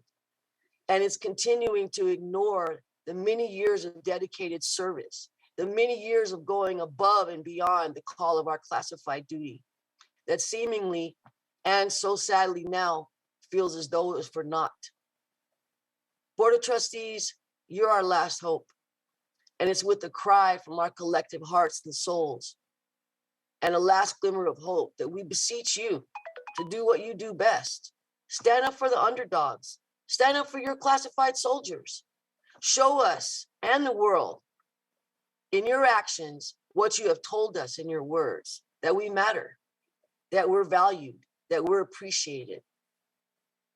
Show us that you won't leave us behind. Thank you. Thank you very much. Christine, then Giovanna, then Fausto de la Torre. So Christine. Thank you. Good afternoon, Chancellor, Board of Trustees, and guests. Thank you for allowing me the opportunity to speak today. My name is Christine Ivazian. I'm the treasurer for AFT 1521A, and I'm here to read a testimonial on behalf of one of our members. Our member writes, receiving a fair salary, personally for me, it would not change much, but it would provide me with more security. I feel that an increase in salary would be a clear statement that the work done is valued a little more than just paying lip service. During the past year, when we were asked to go online, much of that transition was made possible because of the skill set and willingness of our members. Although I'm currently not at the top of the scale, I would welcome future opportunities to move up in the ladder. I feel that the Board of Trustees needs to only listen to the words of Chancellor Rodriguez during the last year when he was speaking about the way the colleges were able to transform themselves to a fully functional online environment. And since the Board of Trustees is like an extended arm of the Chancellor, they need to hold the proverbial pen and allow his words to truly mean something. Thank you. Thank you. Yvonne, Fausto, then Monica Castillo. Ms. Campos? Yes, thank you. Good afternoon. The AFT College Staff Guild acknowledges the importance of disability rights and equity. We are speaking to the board for equity as well. My name is Giovanna Campos, and I'm currently the interim secretary for the AFT College Staff Guild, Local 1521A. I am reading a testimonial from one of our members. Our member writes, Because we don't make a living wage, affording rent and other necessities has become increasingly difficult. The prospects of ever owning a home seem impossible. I would like to have the ability to have some breathing space to finally save money and reduce my financial stress. Classified staff are at the front lines of every campus. We adapted and made each of our offices accessible when we began working remotely. We have been back on campus, risking our health before faculty who are paid more than 3 times our salary. Administration speaks on equity, but it is not practiced when it comes to the people you employ. The implied bias that comes with the assumed education completed between faculty and staff is appalling. It is only made worse by the embarrassing amount offered in differentials that we don't have. My experience, as I'm sure as many others, has always been one of stress and sacrifice when it comes to filling in gaps left by those who are comfortably paid more. Faculty demand accommodations and are approved to work from home while we are left to cover for them. It is exhausting and frankly, quite discouraging that the district is not supporting us more. I work with students with disabilities and have worked with admissions in the past. The work and effort put into the student services can be the difference between someone dropping out and continuing. That is not recognized enough. I don't believe it is known how impactful each classified person is in the giant web of LACCD. I don't believe they recognize the impact made in education, nor in the support given to faculty in our administration. We are the foundation of LACCD. Please show us respect and pay us what we deserve. Thank you. Thank you very much. Mr. De La Torre, Fausto, then Monica Castillo, then Vazrik, Caribbean.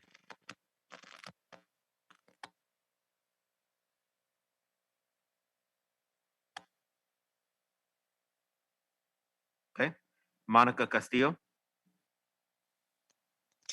Good afternoon, and I would also like to acknowledge disability rights, equality, and equity, as we all need these things, including your classified staff.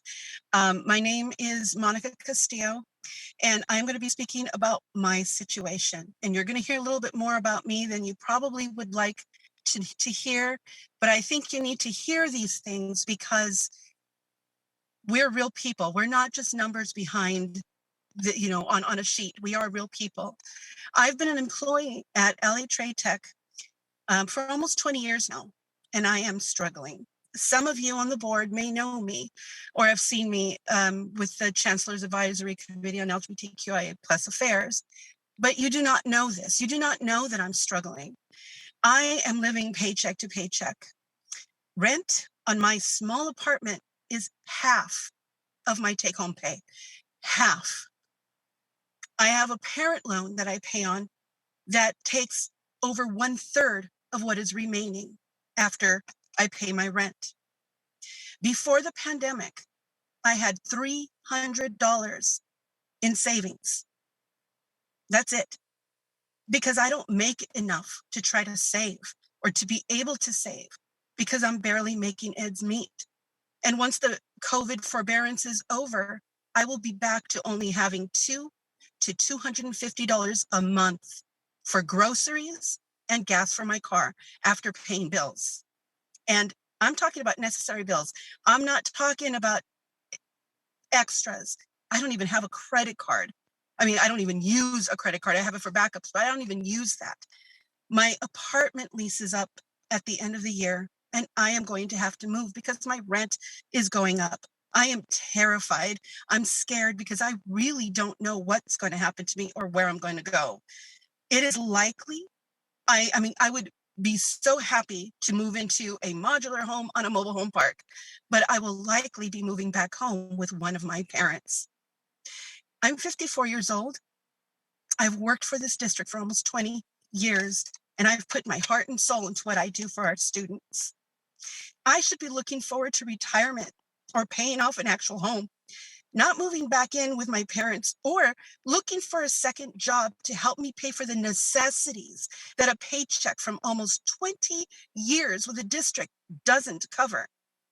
We classify, we're your front lines, and many of us are struggling hard. I'm just one story.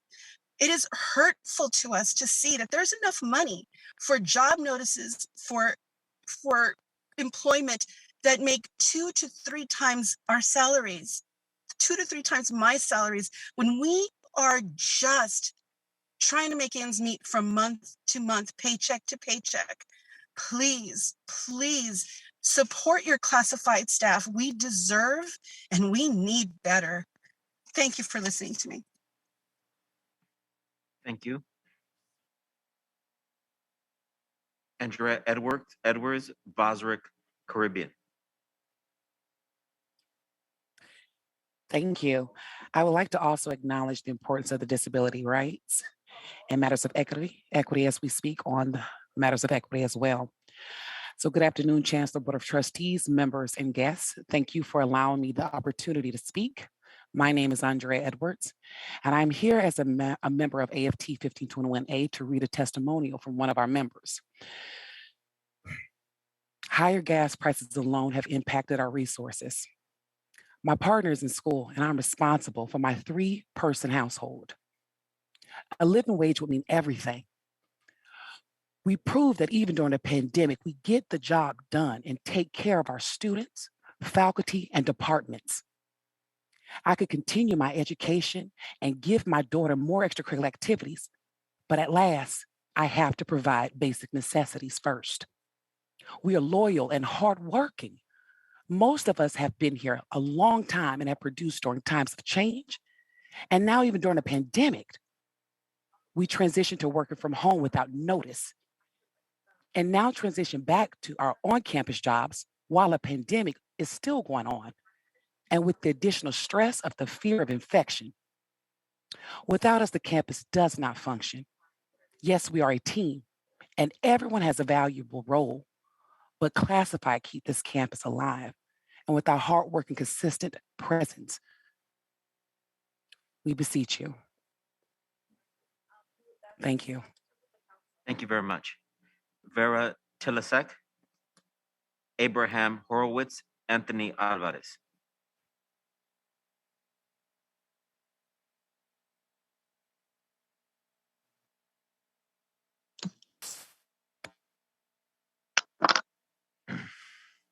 This is Vera Wizine, yes?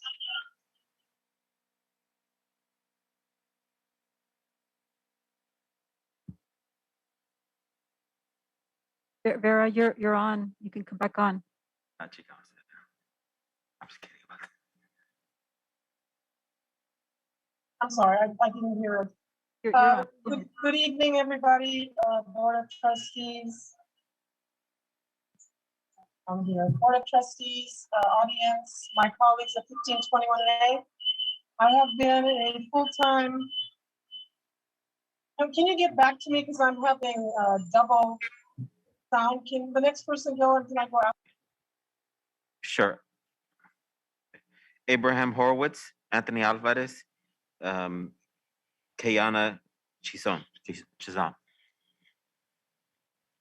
Hi, good afternoon, and thank you for the opportunity to speak with you, Chancellor, Board of Trustees. I want to start by, of course, also saying I stand in solidarity with our disabled brothers and sisters. I'm a disabled veteran myself, so it speaks to my heart what they're going through. My name is Abraham Horowitz, and I'm here to speak on behalf of one of our AFT 1521A members.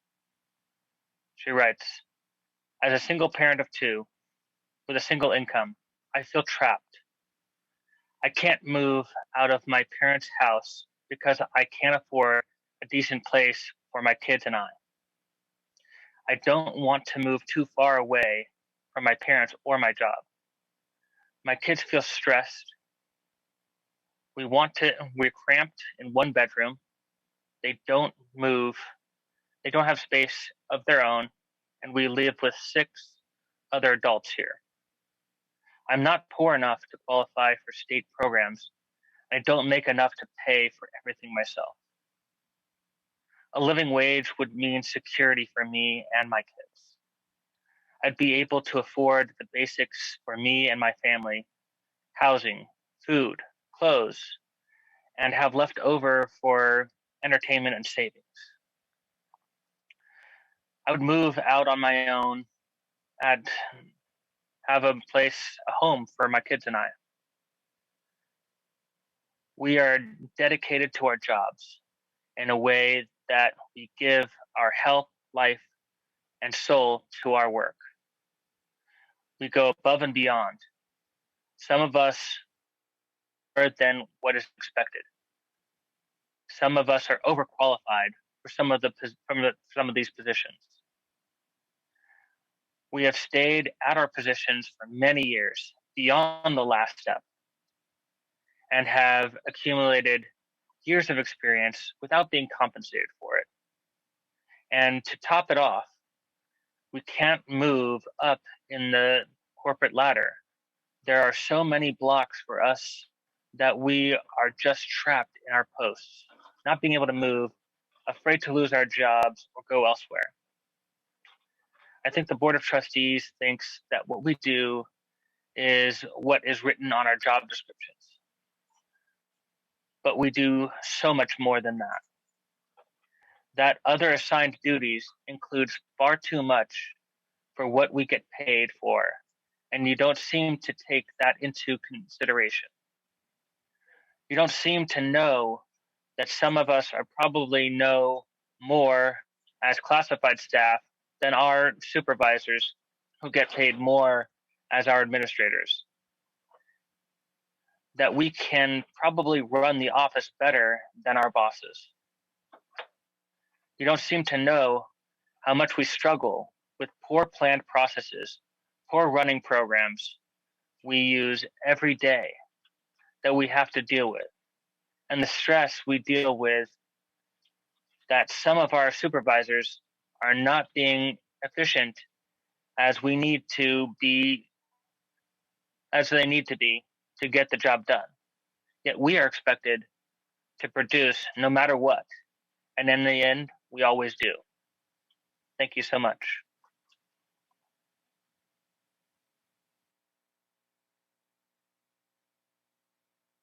Thank you, Mr. Anthony Horowitz.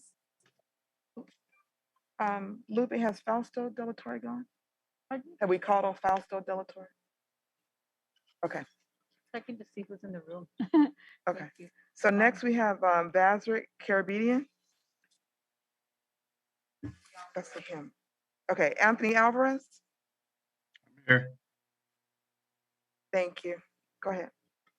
Good afternoon, Chancellor, Board of Trustees, members, and guests. Thank you for allowing me the opportunity to speak today. My name is Anthony Alvarez. I'm out of Harvard College, and I'm here to read a testimonial for one of our AFT 1521 members. Our member writes the following. The increase in cost of living has caused at times for me to live paycheck to paycheck and not being able to get out of debt and student loans. It had caused me postponing of having more children and purchasing our family home. Barely making ends meet, even being a two-income family. Getting paid a living wage would move us towards owning a family home and continue to complete my higher education degrees, growing my family, closing the debt, having a savings or college fund. It would free me from credit card debt, and I would be able to invest in my child's education and afford childcare. Cost of living, especially in Los Angeles, has dramatically increased. We can barely make it month to month, even with two-income households. We need to be able to afford living now, but also have a savings nest for the future as cost of living will only continue to increase. Sorry about that. Our salary needs to increase with inflation. It only economically makes sense.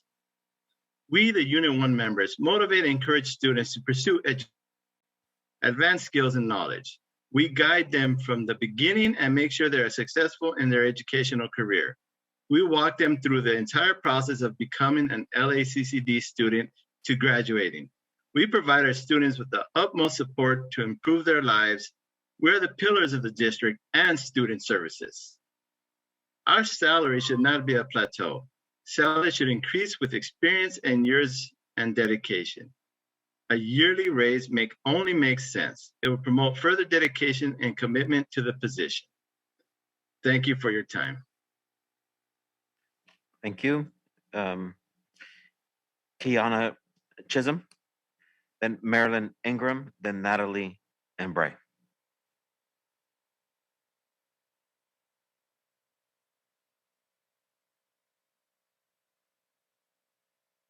Are any of those speakers on, Crystal? No, they're not. Yes. Oh, okay. Good afternoon, Chancellor, Board of Trustees, members, and guests. Thank you for allowing me the opportunity to speak today. My name is Marilyn Ingram, and I am here to read a testimonial from one of our AFT 1521A members. Our member writes, just a couple of years ago, I had to choose between buying a used car or get an apartment for me and my 2 kids and move out of my parents' one room that me and my kids share. I had to pick the car to be able to take me to work. I still haven't been able to move out. Cost of living in Los Angeles County is too expensive. I live 20 miles from where I work at Southwest. A living wage for me means that I can sustain my 2 kids and I without help of my parents or anyone else's help. It means that I can provide the essentials to them, such as housing, transportation, clothing, food, and also entertainment. It also means that I can save for one day to buy a house or a new car. Living wage means living, not a struggling wage, not a stretched out wage, not should I buy food or gas wage. It means living, thriving, growing. I would be able to get an apartment for my kids and I would be able to save money, live peacefully without stress, be more happy at work. I want the Board of Trustees to know that it is not fair how we are being treated and that we are not being compensated fairly for what we give. Thank you. Thank you very much. Natalie Embry. I'll call again. Thank you. Kiana. Okay. Good afternoon, Chancellor, Board of Trustees, members, and guests. Thank you for allowing me the opportunity to speak today. My name is Natalie Embry, and I am here to read a testimonial from one of our AFT 1521A members and to make comments myself. Our member writes, my name is Michael J. Griggs, and I am currently an active AFT 1521A member working for Los Angeles Mission College in the Student Services Division. My current classification is Student Services Aide. I obtained classified employment after 5 attempts taking the Super C exam. Having had the opportunity to be associated with the district for 12 years in various capacities has allowed me to witness the work that is asked of and carried out by my AFT 1521A unit. During many of his communications in the past year, Chancellor Rodriguez referred to the seamless way we adapted to an online format and maintained high levels of service, even in the face of a global pandemic. Much of this work fell on the shoulders of the members of AFT 1521A, and those individuals have proven to be valuable members of the district community. Now that we are sitting at the table, it is my hope that we remember the words conveyed by the Chancellor and come to an agreement that demonstrates district's frontline workers' commitment has not only been met with words, but also with thankful actions. Thank you from Michael. On a personal note, I'm an instructional assistant at LACC, and I'm currently serving our members as Staff Guild Chapter Chair at LACC. I've worked in community colleges in California for 18 years, and I have a lot of student loans. Approximately a third of my take-home pay goes to my student loans, which means I am unable to afford rent to live near my campus. I drive 500 miles a week to get to and from the job that I love, and it was $84 to fill my gas tank last night, which I do twice a week. Our staff guild at AFT 1521A deserve a living wage in Los Angeles. Obviously, this is an extremely expensive place to live, and our members need a fair salary increase to be able to do our jobs and stay healthy. I'm a person with an invisible disability, and the necessary 5-hour commute to and from my job with LACCD contributed to nearly breaking my hip at age 32. And it continues to contribute to health problems, both mental and physical, that I struggle with today. I'd love to move closer to my campus and become a taxpayer in LA County, but change in compensation and commute assistance would be required to make that dream possible. I stand in solidarity with those with disabilities and join the previous speakers expressing extreme concern about the choices made regarding the Payan case. Please allow us to do our jobs and thrive in life without discrimination and disregard. Thank you. The next few speakers, Stephanie Amaya, Tara Ward Thompson, Elizabeth Prager. Good evening, Chancellor, Board of Trustees, and guests. My name is Stephanie Amaya, and I'm a classified employee. I'm an alumnus, and I'm also an AFT 1521A member. I'm here today to ask the Board of Trustees for a living salary for our union members. We believe that equity starts at home. Our union members are the frontline workers of the 9 community colleges. We are the union that day in and day out create innovative processes to help our students navigate during the pandemic. We are the union directly involved in the registration process and enrollment efforts. We are the key pieces that make this work happen. Ideas are great, but we put the work into fruition. As you all know, prices in Los Angeles have affected all of us. I, as a millennial, can tell you that every time we are ready to venture on our own, we are hit with another economic crisis. This year, when minimum wage increased to $15 an hour, it put all of us in a dilemma.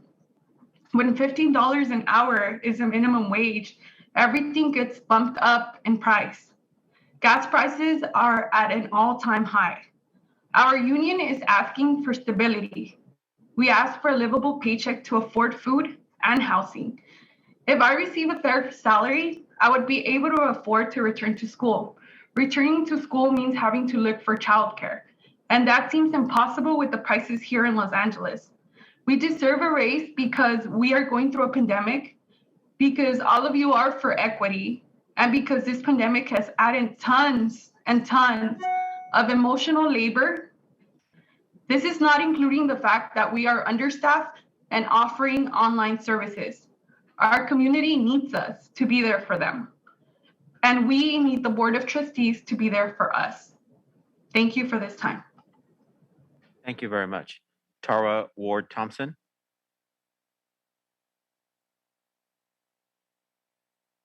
Elizabeth Prager.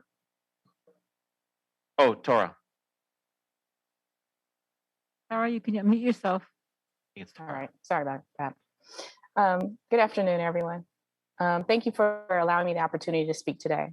My name is Tara Ward Thompson. I'm the chapter chair of LA Mission College, and I'm here to read a testimonial from one of our AFT 1521 members. Our member writes, not making a living wage, I am now using my credit cards because salary isn't enough to pay for my family's expenses. If we were getting paid a living wage, I would not have to use my credit cards where I have to pay interest. I would have peace of mind that I'm able to afford the necessities my household needs without having to use my credit cards. The commitment 1521A employees show to the work we do, the district, our students, is incomparable. We go above and beyond on a daily basis. The work we do is seen within our community, not just at the campus we work. We assist not only students, but the general public as well. I enjoy the work that I do, assisting students from the first day they step on campus, not knowing what they want to do in life with their educational goal, to the day they graduate with their AA degree or certificate. Thank you. Elizabeth Prager.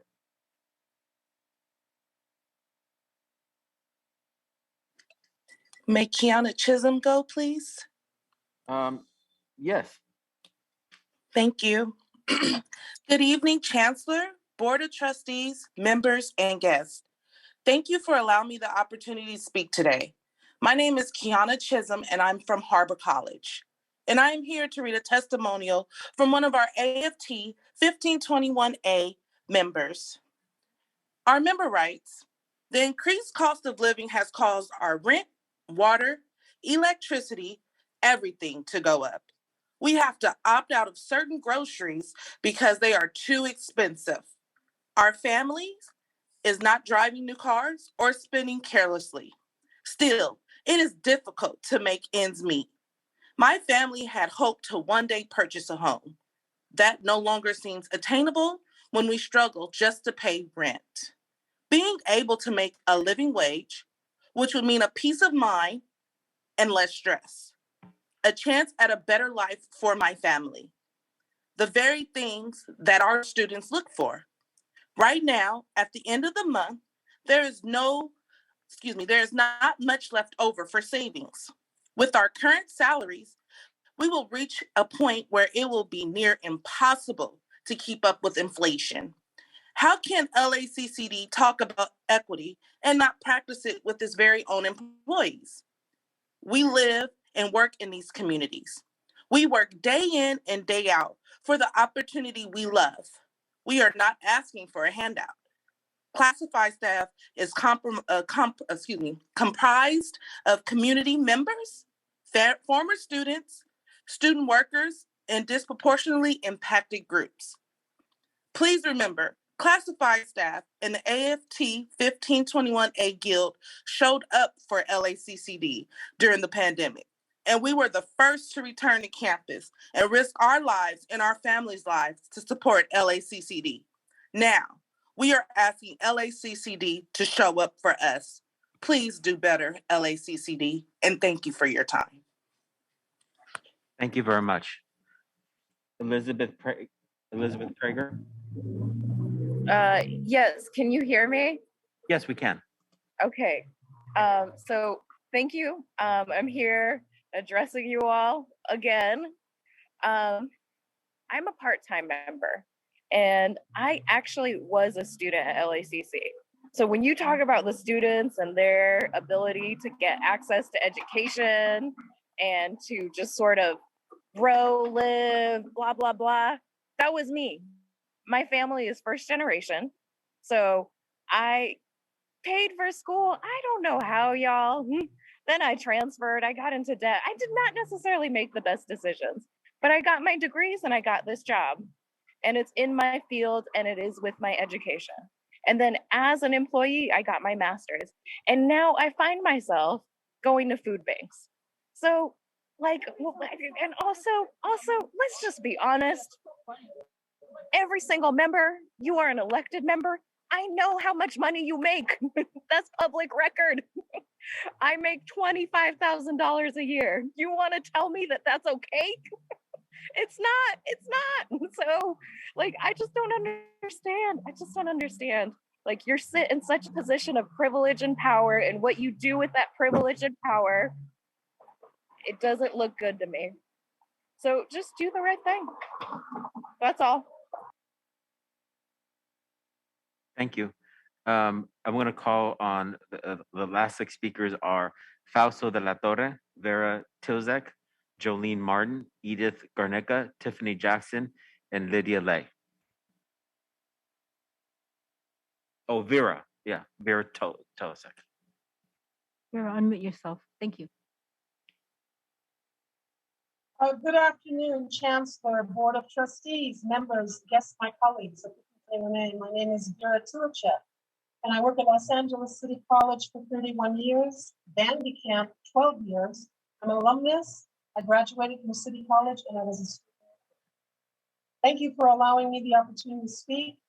And I'm here as a member of 1521A to read a testimonial for one of our members. It is hard to stay afloat and make sure you have enough money for the 2 weeks before a next paycheck. Having a living wage would mean I wouldn't have to skip meals or do anything I can to make my gas last as many days as possible. We choose to work for the district. We've been blessed, but it doesn't mean we aren't still struggling. We all want to give our families what they want, but it's hard to say no because we are having to actively save money to make ends meet. The work we do is long lasting. I only wanted to work for the district after many classified staff members helped me through my years at East and encouraged me to continue to fight and join the district because it is some of the most rewarding work one can do. We do not only do the jobs on our job details, we become someone who many students depend on to come back for encouragement. We are not paid counselors and are often told many stories that can be weighing on us mentally. sometimes so heavy we take it home or carry it with us and then break down from the weight. We get paid to do one thing, but we end up doing so much more, and students appreciate the work knowing we don't get paid for that. Now, I've been here 31 years, and I'd just like to share, I was that student worker that was encouraged to actually fill out an application, and I was referred to by office administration to join LACCD 31 years ago in academic affairs. So I'm honored that I have worked here for 31 years, but it's so sad to hear the stories from my colleagues, student workers, who don't have enough money to actually fit. My experience I had with one of my colleagues could not afford a Thanksgiving dinner. So I used to do a lot of volunteering, and I actually donated a whole Thanksgiving dinner to her and her family. It was very sad, and I told her, please don't be embarrassed. We help each other and we help students. Please consider to give us our COLA increases, and we don't get the chance and opportunity to promote it. And also, I back up my brothers and sisters with the ADA issue that you have. I myself have underlying health conditions that are not seen, and I too need support. Medical conditions that have been denied, but that's a whole other story. So board and everybody else in the audience, thank you very much for speaking. Thank you. Fausto de la Torre, Jolene, Edith Garnica, Tiffany, Leda. Jolene, mute yourself. Oh, okay. I'm sorry. I didn't know I was up next. First of all, I just want to say that I stand in solidarity with our brothers and sisters with disabilities, and I support their concerns. My name is Jolene Martin, and I'm a counselor at Los Angeles Technical College, and I'm here to share my experiences and some of the concerns brought to me by students and colleagues. We had 166 faculty members sign a petition regarding safety, operations, and infrastructure issues. Here at Trade Tech, there seems to be a pattern where we bring up concerns and the response time from administration is slow or ignored. Then ironically, they sent out a campus survey trying to figure out how they can boost morale. Sorry. Yeah, they sent out a campus survey trying to figure out how they can boost morale. In our department, we had to take action because the response from administration was slow and subpar when returning to campus in winter and currently. There is no proper sanitation done in our area. We just recently started getting our trash taken out on a daily basis. In our counseling center, we're dealing with a fire alarm that goes off all day, every day. It's a safety hazard that could be deadly if there was a real fire because we're so desensitized by the sound of the fire alarm. What is further concerning is that I've been told by an electrician from campus that the building was not ready for occupancy, so it's very tricky to fix these types of issues.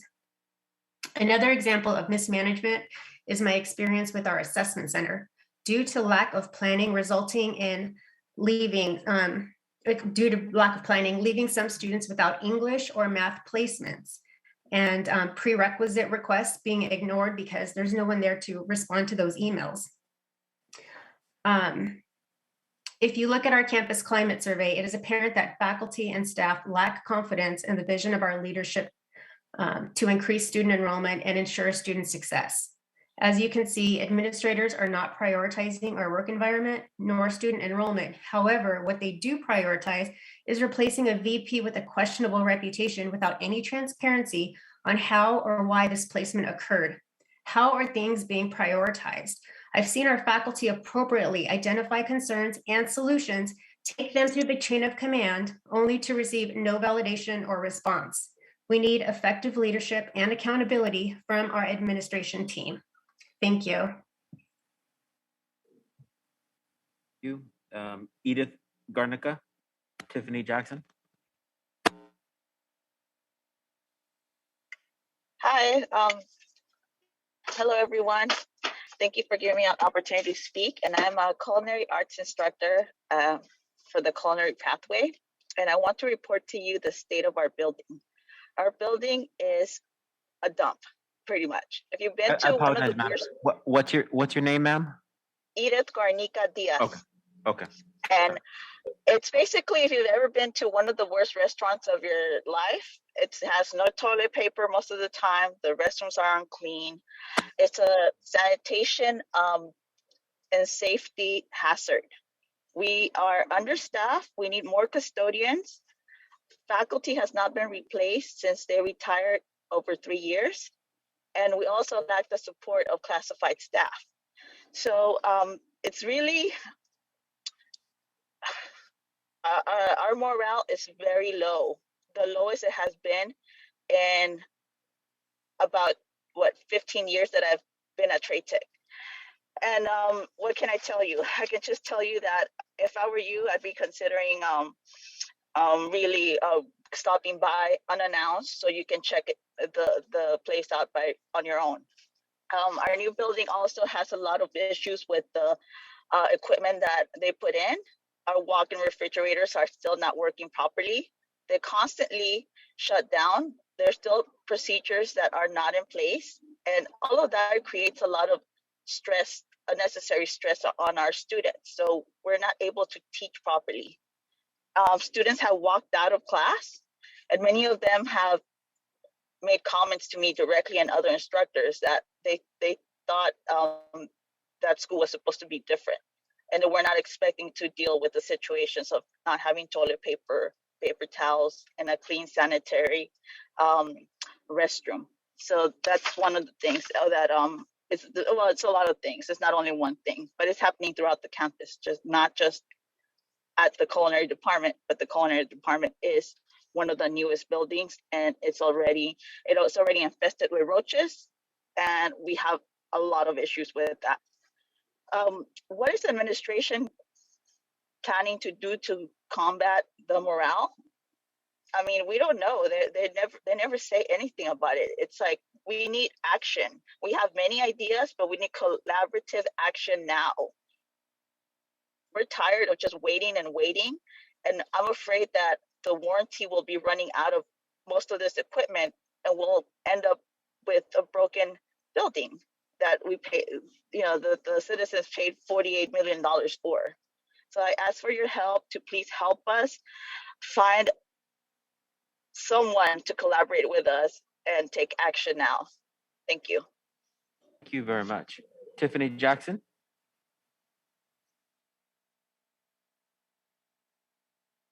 Is Tiffany Unmute on? yourself, Tiffany. Oh.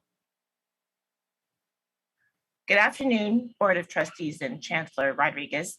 I also want to talk about the campus climate. When we came back to school, we were all very excited. We are one of the few schools and departments that are set up exactly like the fashion industry. I am a teacher. I teach industrial sewing, pattern making, and clothing construction. And to return to campus, it was as if time stood still. We returned to rooms that had not been cleaned. They were exactly the way they were left, 15 months prior. The elevators were not working. Many of us had to have people come and help us move things up and down the stairs. My classroom personally is on the 3rd floor. We were rewarded a lot of donations, brand new machinery, dress forms, equipment that's still on the 1st floor because the elevators don't work and we're not able to move them upstairs. And it's frustrating. The students see all that equipment and we want to use it. We want to use all of the things that we have been gifted. It's important that we can maintain and update our curriculum to be current with the industry. And we can't use these things because the elevator doesn't work. The elevator has not worked more than it has worked. So not only the passenger elevator is out, our freight elevator is out. I have a student on crutches. I'm on the 3rd floor. He has to climb 3 flights of stairs every day to get to his classroom. We have issues with the restrooms. We're one of the few programs that start at 7 a.m. I can't tell you how many times I've gone down and asked them to unlock the bathrooms. And the students are asking me, these are basic things, elevator working, bathroom, what's going on? Why can't it be fixed? We keep asking why. We've had meetings, we've done grievances, we've done petitions, and still nothing. We are in the 2nd semester. School will be over soon, and nothing has changed since basically when we came back. So we are all doing the best we can. We are a very hands-on discipline. We all shared tables, machinery, equipment.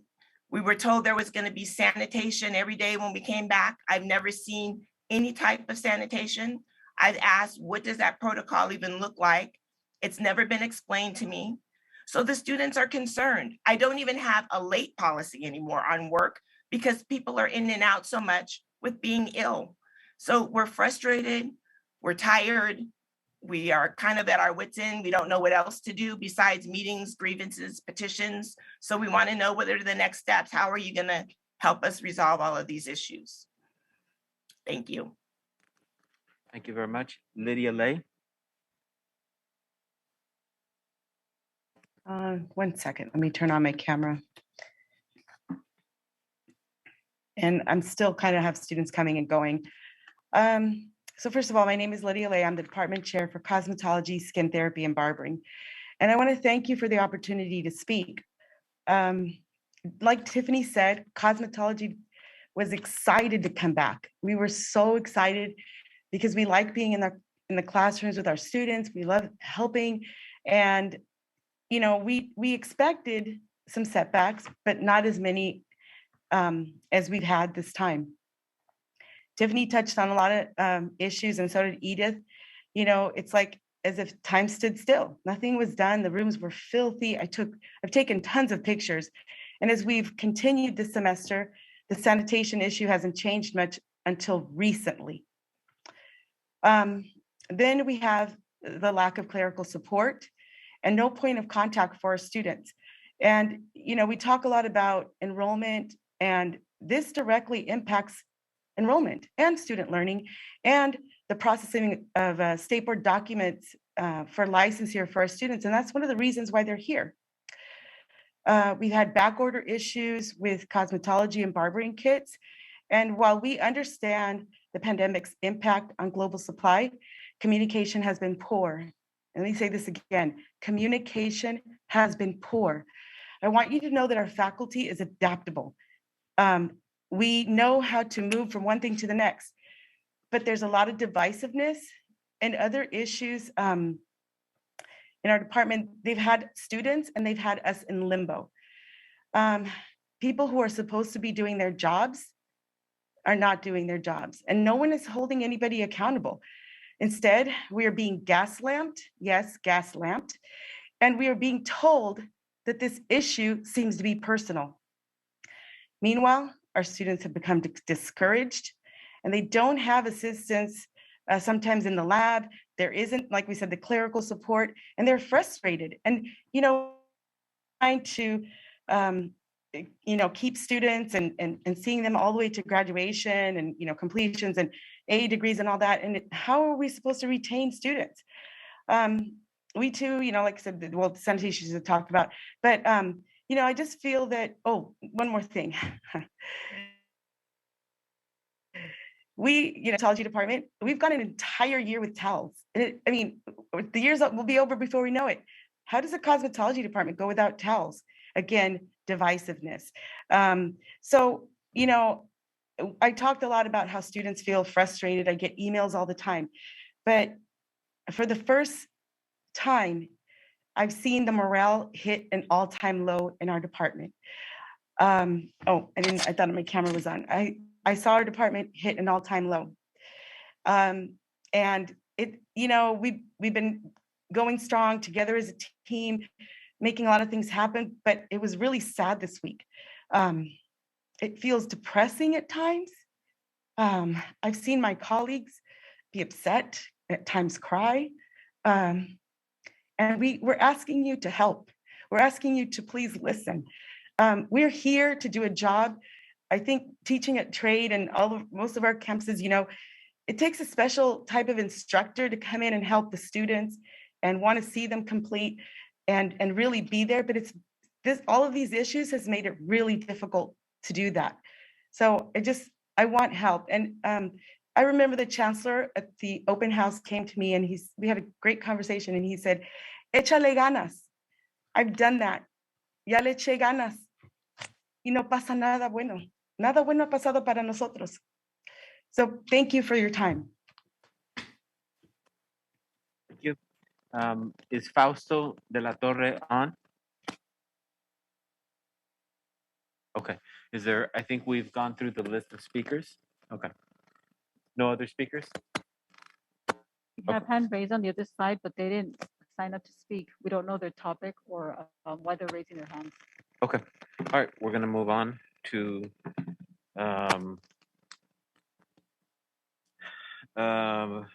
let's see, we've covered matters on the agenda, reports from standing committees.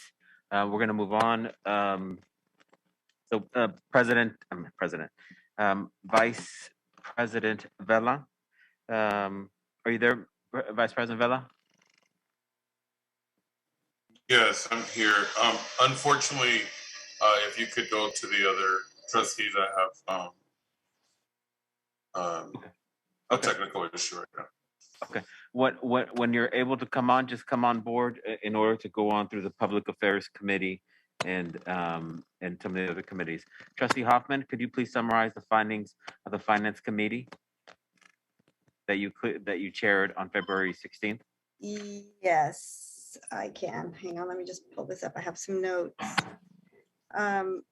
We had our meeting on the 16th, and we looked at the audits from the firms of KPMG and Vasquez, and they both made a presentation to the committee on the financial statements of the Los Angeles Community College District as the year ending June 30th, 2021, which includes the single audit and the state compliance audit. KPMG also presented the statements of bond expenditures and propositions A, AA, and measures J and measure CC for the year ending June 30th, 2021. The financial statements also included the single audit and the bond expenditure statements. All received an unmodified opinion, and that's a good thing. And the committee voted unanimously to recommend approval audits to the full board, which are on the agenda today, I believe. The committee was also presented with the second quarter projection report, the 311Q, which projects $156 million ending balance. And a copy of the 311Q that was submitted to the State Chancellor's Office is on the agenda today as an information item only. The committee also received and reviewed the HERF balances as of January 24th, 2022, and discussed the district's plans to request extensions. And I believe we decided that that discussion would be a standing item at the Budget Committee meeting. So thank you. That is my report. Thank you very much. Trustee Vela, would you like to go, or do you still need more time? Yeah, we could go ahead and do a report. So I am reporting out on the Legislative and Public Affairs Committee on behalf of now Assembly Member Mike Fong. As usual, we have our weekly meetings with our legislative team and advocates. However, on Wednesday, February 16, we went ahead and convened the Legislative and Public Affairs Committee. In particular, we were going over our Washington, D.C. visits in early February. We had successful visits with Undersecretary of Education, James Cavall, Senator Alex Padilla, Congressional Hispanic Chair Raul Ruiz, Representative Tony Cardenas, Representative Judy Chu, Adam Schiff, as well as Representative Nanette Barragan. We went ahead and also spoke about the America Competes Act. The bill is made up of several previous proposals, and that is on STEM for education and training in the field of STEM. In particular, the House recently passed this bill along party lines, and we're looking forward for that to be implemented. Again, that's the America Competes Act. In the state, we are monitoring various bills. In particular, we're looking at some of our priority bills, AB 75, which is a K-14 school bond, AB 102, Holden, which is dual enrollment. We're also looking at AB 1187, Assemblymember Irwin for California Community College tutoring, Assembly Bill 1655, Joan Sawyer, Juneteenth state holiday. We're supporting that. We're also supporting AB 1756, which is the Medina bill on Cal Grant reform, as well as Senate Bill 22, the Glazer bill for TK to higher ed facilities as well. So we're also looking at AB 1505, full-time faculty obligation bill, AB 1705, matriculation, and SB 874. In particular, we have been very successful in working together with our local advocates, in particular, going over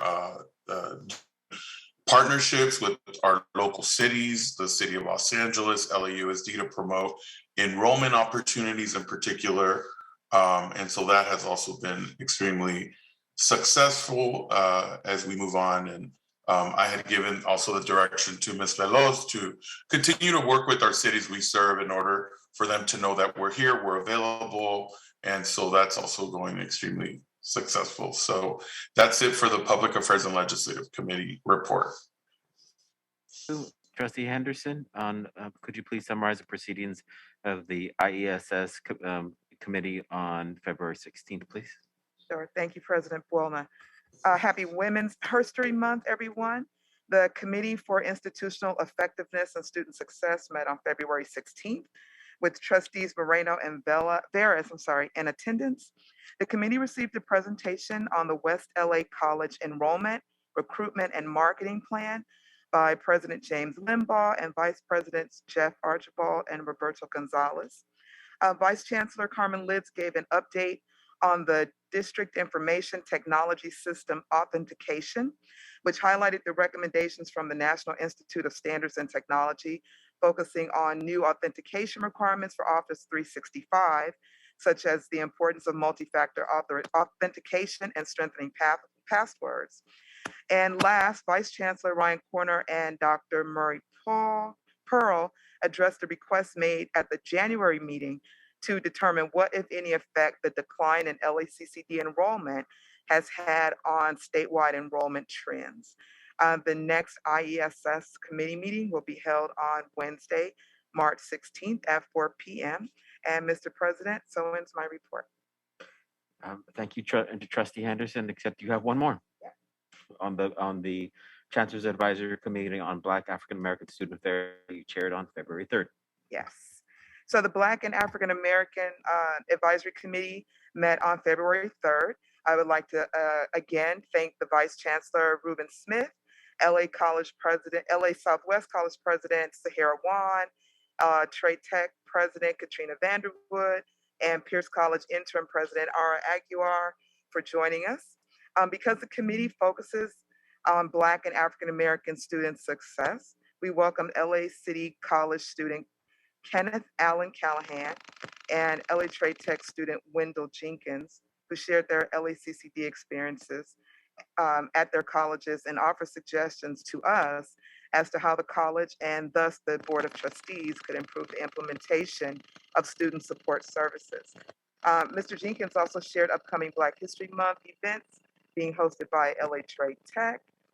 Dr. Natalina Montero from East LA College, Dr. Maisha Jones from LA Southwest College, and Dr. Thelma Day from LA City College also shared Black History Month events being hosted at their respective colleges. And Dr. Kalinda McLean shared some citywide events from the Umoja Program Student Collective. And our AAOI coordinator, Dr. Nairi Berry, provided an update on the incorporation of student ambassadors to address African American student enrollment and addressing the needs of justice-involved students and community members, noting that the district's attention to racial capitalism and the lack of generational wealth can in large part be addressed by LACCD academic and workforce program offerings. Ms. Maria Veloz provided a legislative and government affairs update, and the Chancellor provided district updates regarding LA Metro passes and her funding for students. And I am very pleased to announce that in coordination with Trustee David Vela, the Black and African American Student Advisory Committee will be meeting jointly with the LGBTQIA Plus Advisory Committee in the very near future to discuss the intersectionality of our students and how the two committees can and should work together moving forward to appropriately address student needs. Thank you, Mr. President. So ends my report. Thank you very much. Student Trustee Martinez, please summarize the proceedings of the Student Affairs Committee that you chaired on February 11th. Thank you, President Bona. So firstly, I'd like to start off my report by thanking Trustee Hoffman for being in attendance at our last Student Affairs Committee meeting. Trustee Hoffman came and she shared some of the amazing things that she's currently working on, and she also went into detail about some of the amazing work the Women's Caucus is doing. We also had Lieutenant Brian Jones come in and share some de-escalation workshop tactics with us. So I'm actually planning a de-escalation workshop tactic for our next Student Affairs Committee meeting. Our next Student Affairs Committee meeting will be on the 11th, so not this Friday, next Friday. So anyone and everyone is welcome to come to my Student Affairs Committee meeting. And especially if you are interested in taking part in the de-escalation workshop, I will ensure that I put the de-escalation workshop at the top of the agenda for anyone that would like to attend. My Student Affairs Committee meeting starts at 9:30 a.m. and we usually finish at around 12. But like I said, I will ensure that I put the de-escalation workshop at the top of the agenda to be courteous of any students that would like to attend and be a part of the workshop. Then we also had Dr. Ryan Corner come in and share some information with us about boosters and COVID testing, the dates and the times when COVID testing and booster shots would be available to our students and to our community. So that's something that we circulated to our students to ensure that our student body is taking advantage of the COVID testing and the boosters that we are offering. Because as you all know, we updated the board policy for fully vaccinated to include booster shots. So anyone watching that has not gotten their booster yet and would like to get their booster, please reach out to your ASUs. They do have the schedule for the days and the times that your campus has available booster shots and testing if you have already not been provided with that information. Another thing was we had a student from the Student Senate for California Community Colleges, Jack Hill, come in and give us an in-depth presentation and a workshop on how it is that someone goes about writing a resolution, proper wording, things that can be turned into resolutions. Previously, I informed everybody that I instructed my committee members to gather with their board and think of ideas of things that we could potentially turn into a resolution. So we have 3 really great ideas right now. So I look forward to reaching out to the trustees so that we can collaborate on something to hopefully get these 3 resolutions on the board to support our students. And then lastly, I had a student by the name of Christina from Los Angeles Valley College. She was actually here today and she gave public comment. Christina came to the Student Affairs Committee meeting to speak on behalf of the Abilities Club, which some members from the Abilities Club have also been here to speak against LACCD versus Payan. And Christina came to us to speak, to tell us to be in support of disabled students and to urge us as student leaders to stand with our disabled students and do what we can to ensure that the rights of our disabled communities and the rights of our disabled students remain protected. It's been very apparent in this meeting that our students do not stand with LACCD versus Payan, do stand with Payan, and I do stand with our students. And I have faith that LACCD will be on the right side of history and will do right by its students. Any attack on the disabled community is an attack on every and any marginalized community. LACCD has sworn to protect and has sworn to provide a quality education to. But I digress because I look forward to speaking in depthly about this with you all during closed session. But that is all that I have for my report. Thank you. Trustee Martinez, Urquhart, what time would a board member be able to speak at your committee? You have a meeting on Friday? Yes, next Friday. Okay. sorry, it's getting late. The 4th? Excuse me, the next Friday on the 11th? Oh, the 11th. Okay. Is there, on March 11th? Okay, on March 11th. Do you have a trustee that's going to be there, or do you want me to make sure that a trustee is there? I do not have a confirmed trustee yet, so I would appreciate if we could confirm one. Thank you. Okay. Trustee Vettis or Moreno, are either of you available on March 11th at 9 a.m.? I'm not available right now. You are available? No, I'm not. Okay. Trustee Vettis, are you available at 9 a.m.? I currently have a conflict, but let me see if I can move something. I'd be happy to talk to the students, but I'm not sure I can do it on that day right now. Okay. Could I tentatively put you, and you tell me if you cannot, then we'll work it out? I can talk to the student trustee and see because if I can't do it that day, I'd look for something else to connect with them on. Okay, thank you. Okay. And I understand if anyone has any time conflicts, I can put you at the top of the agenda if that's better for your schedule, or I can put you in the middle of the agenda, wherever it is that it works best for anybody's schedule. I'm willing to work with that. And our meeting starts at 9:30. Okay. Thank you, Student Trustee Martinez, and thank you, Trustee Vettis as well. Moving on to item with regard to board travel ratification. May I have a motion and a second to second E2? Board travel. So moved. Trustee Vela, motion. Second. Second, Trustee Moreno. Roll call. Student Trustee Martinez advisory vote? Yes. Student Trustee advisory vote? Yes. Trustee Buelna? Yes.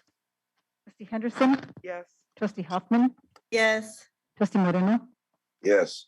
Trustee Vela? Yes. Trustee Vettis? Yes. Okay. Resolutions, interappointment of personnel commission. May I have a motion and a second on item F1, the interim appointment of Mr. Iwata for an extension. May I have a motion? So moved. Trustee Moreno, second. I'll second. Trustee Hoffman, second. Is there any comment? None seen. Roll call. Student Trustee Martinez advisory vote? Yes. Trustee Buelna? Yes. Trustee Henderson? Yes. Trustee Hoffman? Yes. Trustee Moreno? Yes. Trustee Vela? Yes. Trustee Vettis? Yes. Okay. Resolution celebrating 2022 Women's History Month. May I have a motion and a second on item F2, celebrating Women's History Month? Motion? So moved. Trustee Henderson, motion. Second. Second. Oh, give it to our student trustee. Trustee Martinez, second. Thank you, Trustee Hoffman. Sure. Comment? I'll make a comment. Thank you, Trustee Henderson, for introducing this resolution, which we do every year. And I just want to make note that we did add a whereas and a resolved about making sure that we are mindful of equal pay. So I just wanted to point that out. Thank you. Thank you. Any other additional comments? Seeing none, roll call. Student Trustee Martinez advisory vote? Yes. Trustee Buelna? Yes. Trustee Fong? I'm sorry. Trustee Henderson, excuse me. Yes. Trustee Hoffman? Yes. Trustee Moreno? Yes. Trustee Vela? Yes. Trustee Vettis? Yes.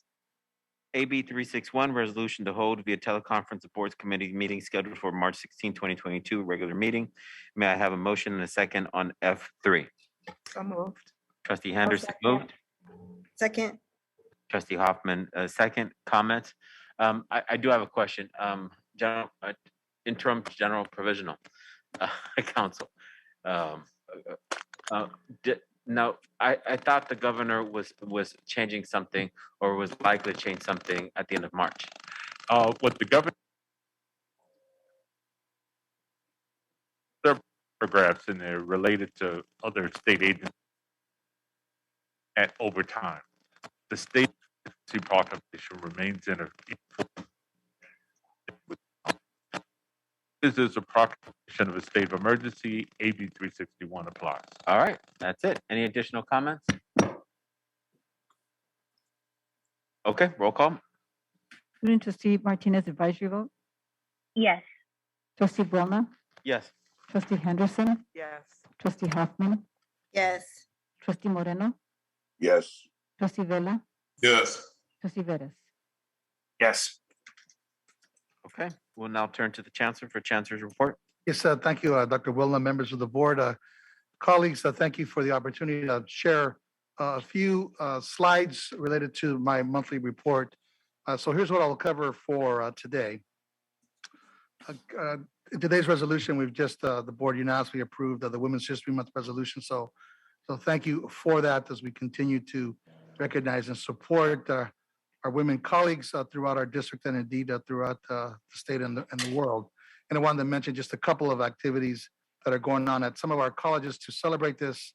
And again, we will send to the board and it will be publicly available all the other activities occurring during the month of March. You heard some of the reports from our college presidents earlier on some of the activities that are going on to celebrate, uphold, uplift, and recognize the contributions of women to our country and otherwise. So I wanted just to take a moment to note this agenda item that's already been approved. Here's what I'll cover today. Of course, the Chancellor's Monthly is publicly available. It is posted under my webpage. It is there. It answers the question of what's going on at LACCD. We always give a status, emergency, and update on our enrollments that are going on for that month, foundation and philanthropic support that we have received. In this particular case, Women's History Month activities, any news, events, and other announcements. And then we always note and have active links to the ways that this district communicates to its public, and you can check that out just for your edification. So that's what we got going on. So let's go ahead and continue. Well, we're now at the 100 or so week mark since the global health emergency, and it's important to note that indeed, that while the Omicron surge appears to be over, the pandemic is not there. Things are moving in the right direction. We still have 3 of our colleges that are piloting telecommuting during this time that has been extended through the month of March, but we will return to campus normal operations at all 9 sites on April the 1st. So I wanted to make sure folks were aware of that. Our EOC is, of course, as they have been under Dr. Nish's tutelage, closely monitoring all the conditions, health orders, and whatnot. I wanted to make sure that the public knew and that our campus constituents knew that our board policies 2800 around masking and 2900 related to vaccinations remains in full effect. Of course, we're encouraging all staff, students who are eligible for the booster shots to indeed get that. And again, to remind ourselves and everyone as part of our LACCD family that health, self-care and mental health are more paramount now than ever before. So please take care. Lots of time that has been given to members of our staff. You heard the 24 additional hours in addition to the hours that have been given by the state government to provide for the health, welfare, and safety of all persons in California and indeed at LACCD. Wanted to highlight this. This was mentioned by, I believe, one of our president's reports, but this is pretty significant and pretty outstanding that during this particular time period that we have amassed of being adjusting to a pandemic and hopefully an endemic soon, our students continue to excel under the tremendous support of their faculty, their classified staff, and others who support the success of students. This Jack Kent Cook Transfer Scholarship is a big deal. And to have 11 students named as semi-finalists nationally amongst the 1,200 applicants that you see there around the country is pretty significant.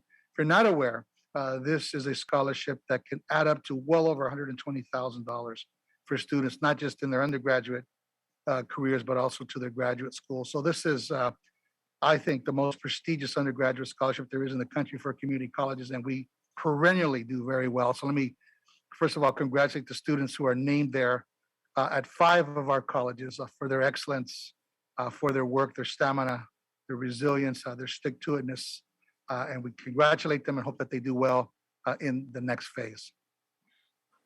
Also want to recognize, and this was mentioned by Dr. Ornelas, mark your date, May 13th, for the Culinary Cup. That is the actual Culinary Cup that now stands at Los Angeles Harbor College, where Dr. Dorado has expressed very vociferously that he plans to retain the cup.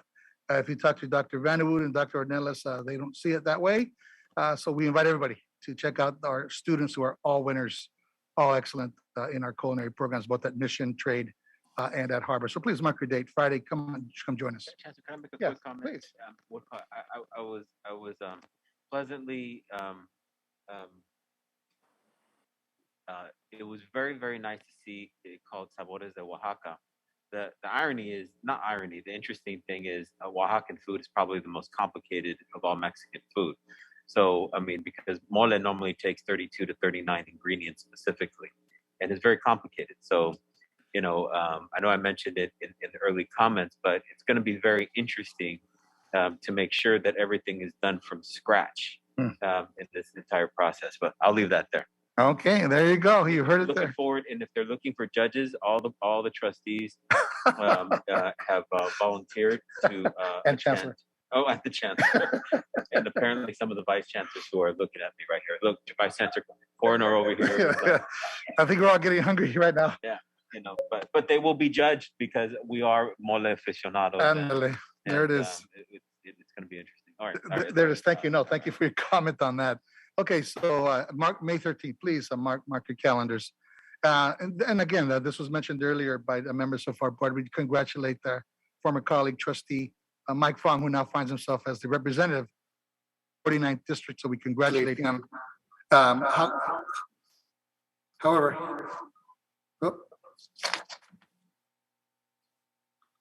if I can continue, okay. However, his wonderful ascension to the state assembly has now created a board vacancy. I want on behalf of the Board of Trustees, the public to know that there are applications now being accepted. It is through our Office of General Counsel, and the deadline to apply to be considered is Wednesday, April the 6th. And at this point that we are planning to hold interviews and appointments at the April 13th meeting. So we will keep you apprised, but the first date for those who might be interested in filling the seat, it's the seat that goes through the appointment on December the 9th of 2022. And then there will be an election in November to fill the remaining term of Mr. Fong, who was elected in 2020 to fill the seat to 2024. Okay, so I wanted to mention that. So we congratulate Mr. Mang. He's already agreed to carry a version, a modified and important version of ethnic studies for LACCD. So we're very, very pleased. And we thank Mr. Fong for his continued leadership now at the state capitol. So he's been a wonderful partner, and we continue to look forward in working with him. So here are the board member follow-ups by Dr. Wellna and members of the board.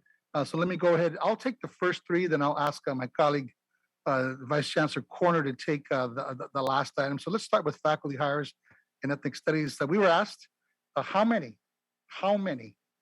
faculty hires in ethnic studies will we have either spring or fall of 2022. So this is the list. We will have a total of 10 in the 2 disciplines that you see there. It does not mean that we won't have courses in Asian American or Native American studies. Does not mean that. These are the full-time tenure track faculty that are part of the 65 full-time faculty positions that we are hiring now and in the fall. So you can see there that East Los Angeles College will hire 3, LACCD will hire 1 African American studies and Chicano studies instructor. I will also mention that LA Mission has already hired, the person has begun in Chicano studies. LA Pierce will hire 1, Trade Tech will hire 1 in African American and Chicano studies. West LA will hire an African American studies instructor, again for a total And I would note that one of the positions for East LA College has a focus on Central American studies, and then one position on focus on the intersectionality between Chicano Latino studies and the LGBTQIA plus community. So excellent positions. Those are 10 of 65 positions that we are hiring, about 15% of all faculty positions for this fall, spring and fall on a full-time basis. So if you add, next slide, please, this 10 to what we have now, this is the list. And you see there now, we have a total of 29 positions in ethnic studies as of this fall, distributed as you see there. The reason that we have made such a strong push on ethnic studies, and this is its own discipline, its own TOPS code, its own canon, its own, it's not a handful of weeks or disciplinary elements of courses in sociology, history, as you might see them, or anthropology or other areas. It's its own canon, it's its own discipline. It's been around for well over 50 years. The reason that we've taken such a strong position on hiring said positions is because it's now a requirement for both the high school graduation requirement and the California State University graduation requirement, and through the Board of Governors regulatory changes last year, it's now a requirement for the associate's degree for California community colleges. So indeed, the three large segments, public segments of both high school and community college and the CSU system have this particular requirement. Chancellor, Yes. since I'm the one who requested, could you go back to the previous slide? Yes, please. Okay. It's very important, we had some crosstabs, I would put them in yellow. Asian American Studies, no new hires. Native American Studies, no new hires. Harbor College had no new hires in any ethnic studies. Southwest College had no new hires in ethnic studies. Valley College had no new hires in ethnic studies. So, I know there's got to be some conversation, but it's not a healthy thing when, and I don't know if there's any plans, but part of this is to identify that the fact that I don't know why these colleges don't have anything. And do you know if there's any plans for any Asian American Studies, any Native American Studies, or why those colleges are at zero? Yeah, let me answer some of that. There are courses planned in those areas, and typically full-time tenure track positions have to have as part of the faculty prioritization process, that is a local process, it does have to have enrollments in those areas.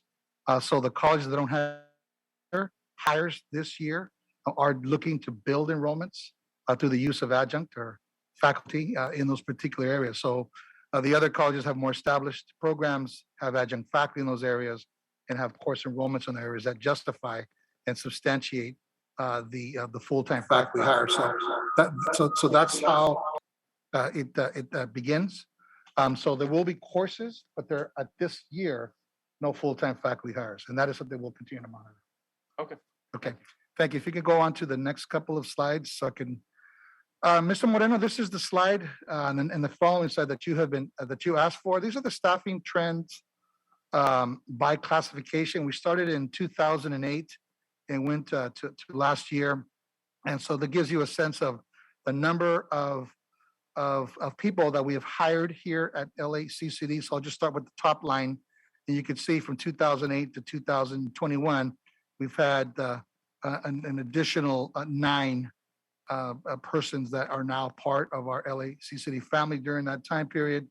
If you look at classified staff, it's actually gone down about 26 positions, or about, looks like about 11 or so percent from 2008. Look at full-time faculty, it's essentially stayed relatively stable with 13 less positions, full-time faculty, about that's less than 1% change during that time. You see some fluctuations up and down, and clearly these are reflective of some of the staff retirement incentive programs that we've had twice during my tenure in 2016 and again in 2020. If you look at our faculty colleagues who are adjunct or part-time, you've seen a significant drop. It's well over, looks like 18% or minus 600 plus persons. That's due to our enrollments drops that we've had. So those adjunct faculty that they have are fewer today than we had back in 2008. If you look at student employees, I mean, we thought we would put that in there. They're a valuable part of our academic community, but there's been some significant drops, moving from 2,200 plus to just under 800. Clearly, COVID has had a significant impact. We've lost now 2/3 of our students who were with us in 2009. We're looking forward to returning to campus this fall in a real significant way to normalize the academic experience that's been different from the last 100 weeks, and of course hire more students to assist us to do that. Can Classified work. I ask a question? Yes, sir. Go ahead, please. I noticed that there's no 2020. Is that 2021 supposed to be 2020? No, sir. If you look at we just tabbed it differently. It's every 2 years. If you look at the tabs roughly. Oh, I see. Yeah, Okay. they're all kind of spread out within. Oh, I see. That's yeah, we just try to give a yeah, mark. but you notice 2008, 2009. That's not 2 years. So I got. That's confused. correct. Yeah, we started that way because we had that data readily available. So we just went every other year. There was no particular rhyme. We wanted to. And the other piece to this was kind of a regression line showing the relative number of employees versus the number of students we have. Yeah, let me do that. Let me just say one more thing, and then I'll get to the next slide that answers that question specifically. If you look at the overall from 10,534 to 8,294, that's a 21% drop. But the vast majority of that are part-time faculty, our student employees, and our unclassified workers who do a whole variety of contractual work. So if you take those groups out just for a moment, just take those groups out. And I thought I would be curious to see, the difference is 30 positions between 2008 and 2021, 30 positions or less than 1%.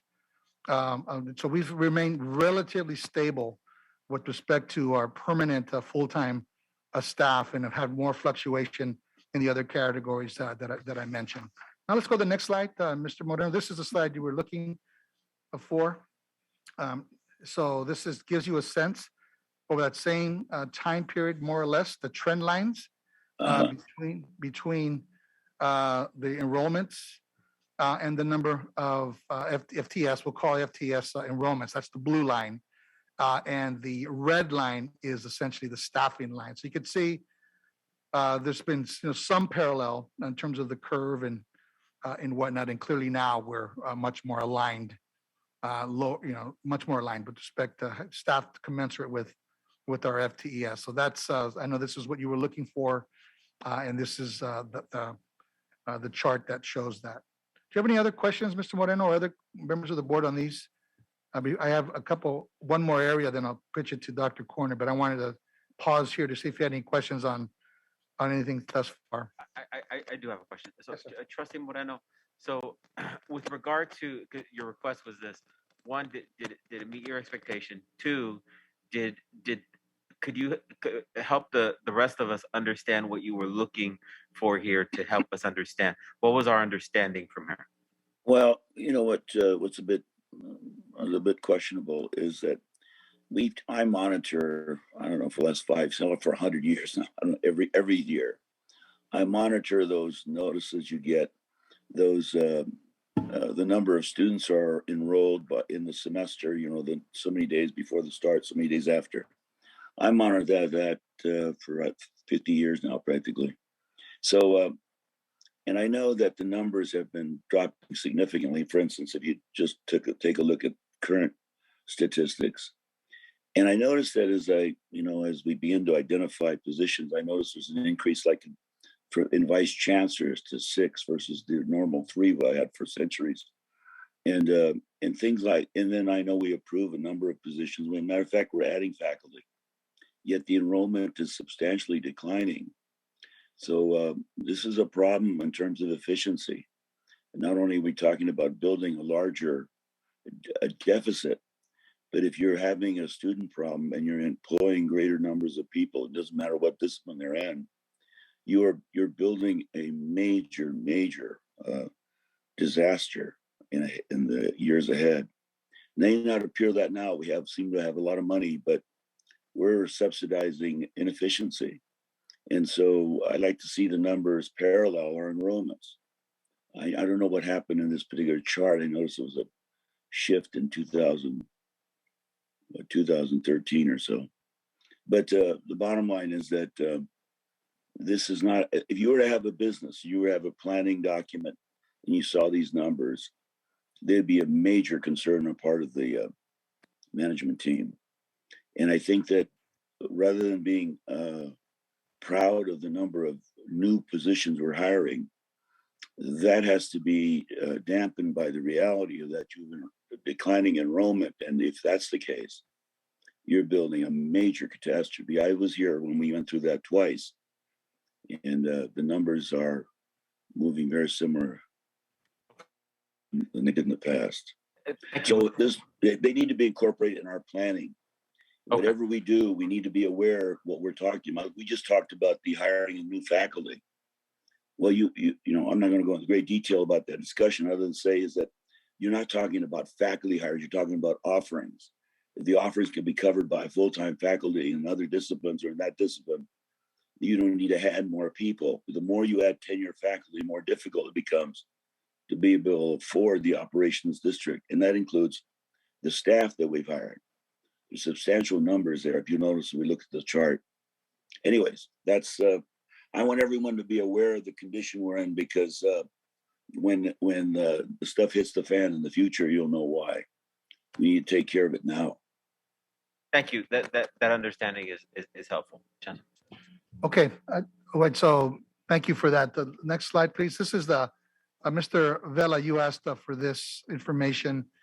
These are the housing contracts that we have in place. 2 weeks ago, we had a very robust discussion and the board passed a very complete, comprehensive set of a resolution that really sets us on a course to look at the facilities and to look within the discussion of facilities, the potential of student housing. I'm happy to report that the Department of Finance has funded all 9 of our feasibility studies at our colleges to look at whether this might work, whether this pencils out. But in the meantime, the discussion of how do we address students who are housing insecure, we have 5 agencies that the board approved several months ago of nonprofit firms that include Los Angeles Room and Board, Shower of Hope, Seed, Opportunity House, and Jóvenes Inc. That are providing shelter and support for 100 students at the moment that the district is paying for. We have well over 200 plus slots that will be available by the end of the academic year. So if the discussion is are we addressing current student needs in the housing area through the partnerships with our 5 providers in the community. And I wanted to just lay out that this is the current situation that we are reserving slots, if you will, for housing insecure. So my thanks to the college presidents, to our providers, and to all those who are providing support to these individuals that allow them to remain in school. So, Mr. Vela, that was something you had asked for, and others. Are there any questions I could answer, Mr. Vela? No, thank you very much, and I appreciate you following up on this. It means a lot. I have had discussions with staff and you know as well as some of the stakeholder groups about meeting the students where they're at to increase any type of marketing to assist.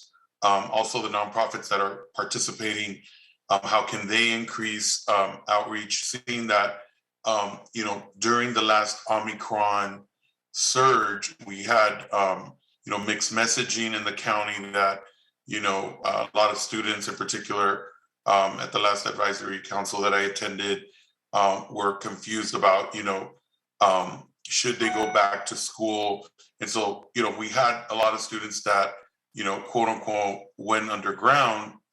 And again, hopefully now that the county's relaxing mask mandates. The state seems to also do that. Our students can then, come up and learn about all these opportunities in whatever way possible. So that's one kind of section there. I'm really happy to hear about the planning dollars simply because of this. So in what we're looking for, and again, thanks to my colleagues too, who, are also optimistic about going out there and really researching our need and also your interest, Chancellor. One of the things that I'm, also asking is that, when you have a situation like these nonprofits where, their housing opportunities, they are and could be permanent as long as they're, full-time students, but it lends itself to a section of the housing insecure population that we have. In particular, that, number one, they feel comfortable in a setting where there are multiple beds in a room, for example, or the fact that it's not, an apartment unit, that it's more, shared housing, in particular. So that fits that, perfectly to some of the population that, can live that way. I definitely would count myself, in college. I, did that type of setting with my college friends, and it could be and lends itself to a great opportunity and a great ability to live while you're going full time to school. Some of what if we can look at in these planning scenarios is how can we look for those single mothers that might need, their individual unit, apartment unit, let's say, or a veteran, or, someone who's trans that feels, that they need that privacy, that can't live in a shared facility. So that's a big difference. And so, I wanted to clarify that because we have not really talked about that. We're out there and looking at that need, but I do want to ensure and actually ask today now here that if you could please, Chancellor, ensure that these planning activities, look for that need where it's, the difference between kind of a shared family house setting where individual students can share a room or multiple rooms in a house versus having their own unit. And what does that section of our housing insecurity, our students experience housing insecurity, what does that look like? And so is it single parents, is it veterans, so on and so forth, that have a necessity to have their own, dedicated apartment unit. So anyway, just wanted to throw that out there. I have a question. Yes, sir. I see this chart has, maybe I missed it. I have to beg your forgiveness. What is the student housing contracts? Oh, and I know these are the spaces that we are paying for. The state of California had about 18. Let me start again. The state of California last year budgeted several dollars to California community colleges for housing insecurity. The LACCD is receiving about $18 million in this space. We've not received it all. Only about half of it has come through. That's been distributed to our colleges, and we've made decisions related to how we're going to use that emergency aid that includes housing. So this is part of that decision making. So $18 million. Yes, for emergency aid that could go directly to students and or to meet their basic needs. So what is housing contracts? How does that work with regard to housing contracts? Yeah, those are beds. Those are beds at about $10,000 each per academic year. And these are beds in apartments, or? No, sir. It's the LA Room and Board, Shower of Hope. They have it's more like a housing, like normal homes, and they've got rooms and beds in the rooms.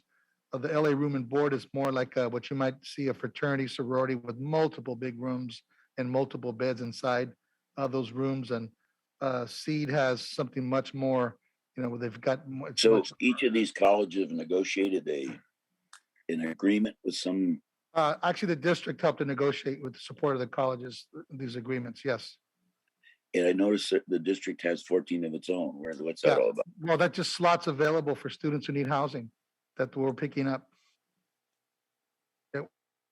So are these when you say these aren't beds, these are multiple beds? No, these are each beds. contract. Those are 100 beds for 100 students in 100 in beds. these 5 settings. Oh, I see. When you said Title contracts, word I thought, contracts is not good. Yeah, it's because we're designating locations and spaces that we're paying for, so that students who don't have income or don't have, who are housing. so we have 100 beds available. 100 beds. That's better stated, sir. And for how long a period of time? It's for this year. It's a full year. And with our interest, we've got resources to continue for the duration of the student's tenure here. Does anyone know how these are distributed? Well, it's how they're distributed is based on the college's need. I mean, I'm talking about there's so few beds given the number of students we have. That's correct. We're finding that the number of beds at the moment is sufficing the need. We're not aware, we're not aware of any housing insecure student that does not have a place to stay, given the rules and regs. Again, there's some very specific definition of what it means to be unhoused versus I don't live in a safe place or a place that's hospitable or whatnot. Those are very different. These are students who are technically given these organizations mission unhoused, that they don't have anywhere else to go. All right, thank you. Mm-hmm. Chancellor, also, if you could, see if the county can refer as well. I know that the peer navigators yes have casework, and I'd love for us to connect with them, because initially they were looking at how many people out there needed housing resources. And from what I hear, and Ms. Veloz, you could correct me if I'm wrong, during COVID, because we were not on campus, the peer navigators were not as active. Am I correct? Yeah, I don't know whether they tempered their support. They're back now. We have full engagement and they're back now. That's wonderful. Okay, that I know. Let's definitely engage them. Thank you so The much. Board of Supervisors has granted for LA County community colleges almost $1 million that we advocated for these point of contacts, persons that could provide a whole variety of very important resources for our students that goes beyond housing, food, mental health, and other kinds of support systems that our students need during this period. Really appreciate that, and I know that you were integral in that. Going to the Board of Supervisors in person. So thank you. Any other questions from members of the board before I pitch it to Dr. Corner? Okay, wait, one last piece, Dr. Walnut. So Dr. Corner, take us to the next couple of slides. Is happy to make, information and an announcement, Dr. Walnut. Yeah, pitch it to our great Vice Chancellor, the great, the honorable. Absolutely, thank you, Chancellor. In that order. So at the request of Board President Welna, we looked into our non-English monolingual populations. And in essence, we wanted to better understand the communities throughout Los Angeles County that have limited English proficiency, or as it says here, feel that they speak English less than well. Based on the 2019 American Communities Survey, which is done every year in between the census, it's estimated that there's 2.2 million people in Los Angeles that speak English less than very well. Most common languages in Los Angeles for this group are Spanish, Chinese, Korean, Armenian, and Tagalog. What that shows is a large spread of language areas that need to be focused on. The Asian Pacific Americans,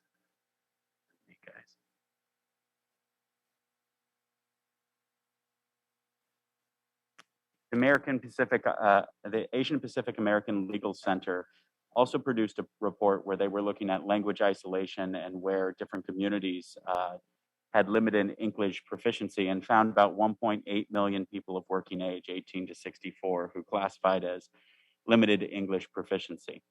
They also provided some recommendations. One is to do additional data collection and disaggregation. And I can say I definitely agree with this because the conversation on monolingual and non-English speakers is a difficult one because even in this slide, you can see that's not the question that folks ask. They ask questions like, do you speak English less than very well? Or do you, they ask, do you have limited English proficiency where you feel uncomfortable speaking English? But we all know that there's great variation and subjectivity into that. And it's going to be a real need to work with these communities to see what the language barriers are and how we can best support. They also asked for increased interpretation services in health and social services, which was the focus of the report, and to support opportunities to learn English for those groups that had the limited English proficiency. We go to the next slide. Currently at LACCD, we offer many opportunities for those who are English language learners or with limited English proficiency. One of the biggest areas is in non-credit and credit ESL. The non-credit ESL is one of our larger programs in our adult education program, non-credit.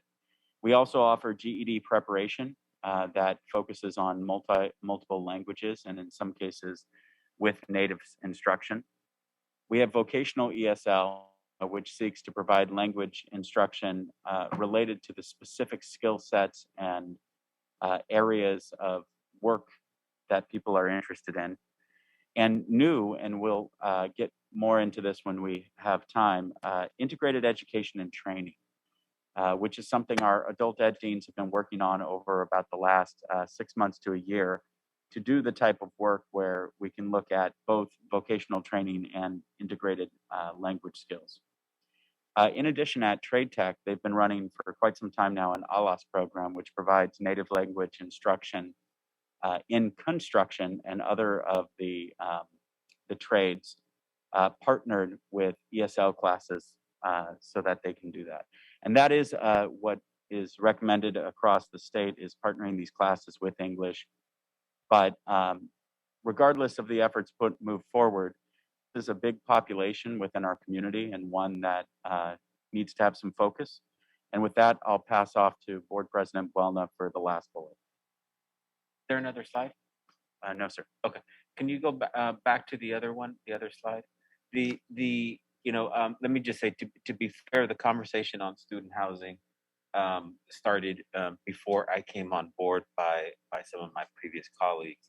And I remember the conversation in 2017, and someone, another trustee said to me, oh, you just want to help the homeless students. And I remember the discussion was seen as not a positive one, or the conversation on ethnic studies that really took has taken a positive turn, even though we're still behind, but at least we're having the conversation. So the conversation is about looking at 23% of the population that speaks less than very well English. The idea is, when you have 23% of the population, how are we dealing with this as a district? And again, just to read the mission statement of the district, which should be central, and some of our colleagues who were here earlier said it, but the mission of LACCD is to foster student success for all individuals seeking advancement by providing equitable and supportive learning environments at our nine colleges. Again, the concept of equitable and supportive. So, the idea is, if the community that is not speaking English has to first learn English, which is fine. Everyone is promoting English. Everyone is promoting, learning English. The idea is, are we delaying their skill development because we're not offering, like Chancellor Vega says, in language learning as that process is moving forward? And when we have 23% of our region that has a linguistic issue, is a education that is delayed, at the same time an education that is denied. So the conversation that's going to be happening, can you go to the next slide? In the ad hoc committee, the ad hoc committee on non-English monolingual speakers, isn't really outreach. The question is really looking at this community and saying, how is this community an opportunity for growth for LACCD? Literally, we're looking at 23% of the population that we are not serving. I mean, we might be serving at the periphery, but the ultimate question is, at what level of speaking English are folks comfortable with attending our colleges? And that's an individual conversation and very personal. However, when you're looking at skill development from nursing, from construction is looking at what we're doing and saying, and some people might say, well, do we use interpreters like the court system does, or are there alternative methods? So on March 17th, the ad hoc committee is going to be meeting to say, not outreach, right? Not saying, hey, we have classes in English. They may be saying, well, that's fine, but we have no idea what you're talking about. And this isn't about Spanish speaking. This is about all of the languages. And in order to look at the district, at our entire district holistically, in order to make sure that our region is increasing its skill level and economically benefiting from everyone who is here. So that's the beginning of the conversation. It's not a conversation about folks not learning English. It's a conversation about skill development and not delaying the skill development capacity of students as they get into education. So Trustee Henderson and Trustee Vettis are part of the ad hoc committee. I just wanted to see if my colleagues had any questions.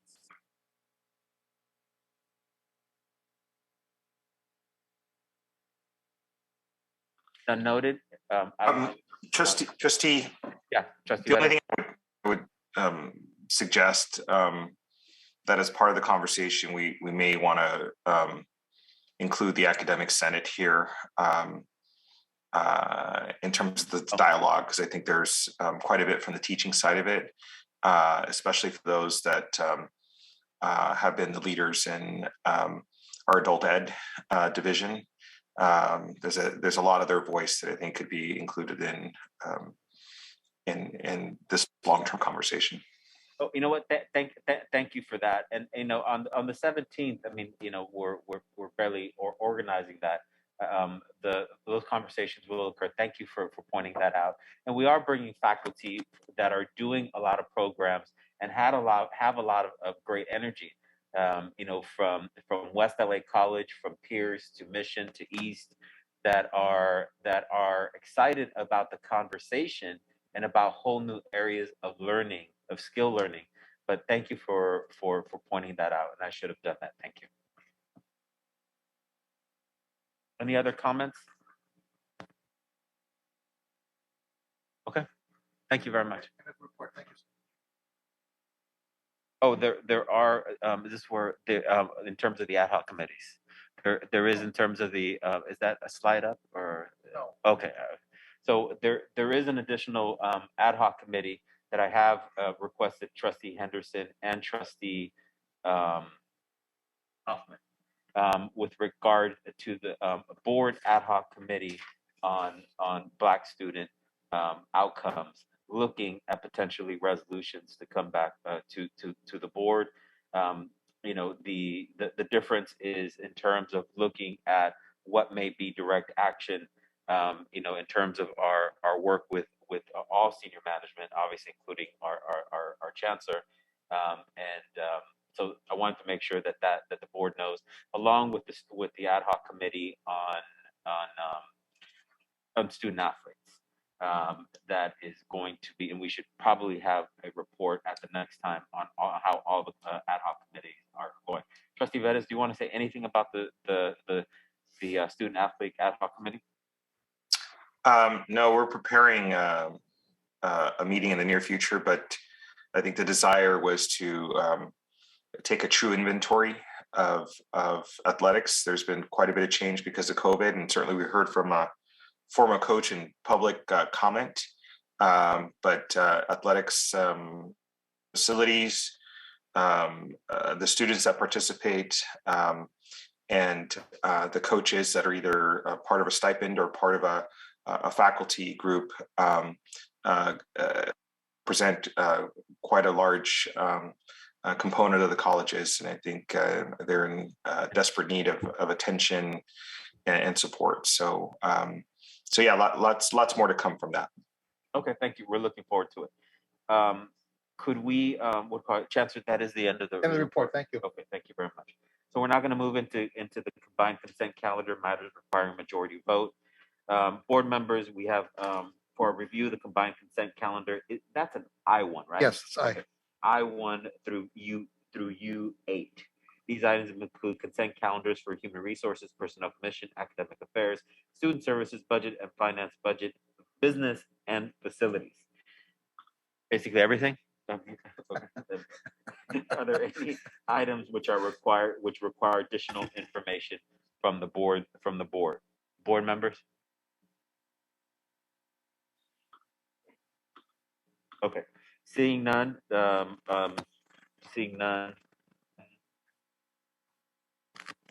I have a motion and a second to adopt all the remaining items, combined consent calendar I1 through U8? So moved. Trustee Vela. Second. Trustee Henderson, second. Any comments? Okay, roll call. Student Trustee Martinez advisory vote? Yes. Trustee Buona? Yes. Trustee Henderson? Yes. Trustee Hoffman? Yes. Trustee Moreno? Yes. Trustee Vela? Yes. Trustee Veras? Yes. That's the next one, right? Okay. Business items. Board members, we will now review the business items V1 through V4. Are there any items which require additional information? Please state the item number on the agenda where we may find it. Board members, anything you want to pull? Can I ask a quick question on business item 3? Sure. It's just an informative question. Yeah, I'm prepared to support it, but I just wanted to see if we for the past couple of years we had. Trustee Vettis, go ahead. If there's anyone else, is there anyone else that wants more information on an item? I mean, we could pull it. There's different ways of doing it, but we'll do it this way for now. Trustee Moreno, Vela, Hoffman, anything? No. No. Trustee Henderson? No. Okay. Trustee Vettis, sorry. Yeah, question. Thank you. So I just wanted to ask for item number 3, which is a mental health services effort. I just wanted to be clear that whether this was the student fee or is this related to can I get some just clarity on where this funding is coming from, and how does this interact with our student fee efforts? Okay, let me start answering that question. Then I would invite Dr. Gribbins into the room if there's anything different. This is actually a professional services agreement that was resulted from an RFP, and this is to renew an agreement that the college has with Northeast Valley Health Corporation, where they provide health services, including the mental health that you described, Mr. Vettis. So I believe this is a cost that is borne out by student fees that we collect, and then we pay the provider. This is for services that began last July 1st and through June 30th of this year. So I don't know if Dr. Gribbins is online that can add anything in addition to that, but that's my understanding. Chancellor, I believe this was at Mission College. Oh, excuse me. Then extract. Pardon me. I didn't see that. It's Dr. Ornelas. Let me have to the room. I believe it still holds that it's providing the health services, including mental health, to the students at LA Mission, and indeed, it's if I'm correct, we are allowed to use student health fees to pay these types of costs. And I guess the clarification I'd like is because we had typically housed mental health separately than health services. So I'm just curious about sort of the organizational effort, if it's together combined, how are how are we viewing this as an effort? And I'm totally fine with the model being like a total health package. But I just wanted to understand, since we've had a number of contracts that we've reviewed over the years, it seemed to be either one or the other. Okay. Yeah, let me ask Dr. Nellis to weigh in on what the model is that they're at mission. Dr. Nellis? Thank you, Trustee Vettis. So regarding your initial question on how this is covered, as Chancellor Rodriguez said, this is covered through our student fees. And we have, our model is separate. This does not include the mental health component. We have a separate wellness center that includes the wraparound services, including mental health. This is strictly the health, the partnership with the health that includes checkups, that includes, students who need regular general health care. We have that on site. Okay. No, I appreciate the answer. And like I said, I think from the standpoint of many students and staff that have come to us over the years, they've talked about sort of the mental health crisis that's been occurring. And I know the presidents are working. I know there's proposals coming forward. But I just wanted to check, as we're renewing this, what it means exactly. So I think so it's safe to say that this is still focused on physical health, and there are other efforts to deal with mental health. Absolutely. We have several other resources for the mental health component. This is just a separate resource here. As you mentioned, this is just for the physical health care. Okay, thank you. All right, thanks. Thank you. Any other comments, questions? Seeing none, may I have a motion and a second to adopt V1 through V4? So moved. Trustee Henderson moved. Second? Second. Trustee Vettis, second. Any additional comments? None noted. Roll call. Trustee Martinez, advisory vote. Yes. Trustee Buelna, Yes. Trustee Henderson, Yes. Trustee Hoffman, Yes. Trustee Moreno, Yes. Trustee Vela, Yes. Trustee Vettis. Yes. Board members, we will now review the facility items W1 through W7. Are there any items which require additional information? Please state the item. If you want have additional questions, or pull for a separate vote. Board members? None noted. May I have a motion to approve items W1, W7? So moved. Trustee Henderson, a motion. Is there a second? Second. Trustee Vettis, second. Any additional comments? None noted. Roll call. Student Trustee Martinez, advisory vote. Yes. Trustee Buelna, Yes. Trustee Henderson, Yes. Trustee Hoffman, Yes. Trustee Moreno, Yes. Trustee Vela, Yes. Trustee Vettis. Yes. Thank you. Next item, notice reports and informatives. There are two informatives, no action required. Chancellor? Yes, thank you. For your information, it's no action is necessary. We have the second quarter financial status report prepared by Ms. Gordon and her team that we're presenting to you. That ends December 31st, 2021. And then we have also, as we are always do, a notification of out-of-state travel for our students. So no action required, just information. And our students are headed to Washington, D.C. for the National Student Advocacy Conference. I will remind the board that we do have several over 10 no travel states. DC is not one of them. Thank you very much, Chancellor. Are there any announcements, indications of future proposed actions by members of the Board of Trustees?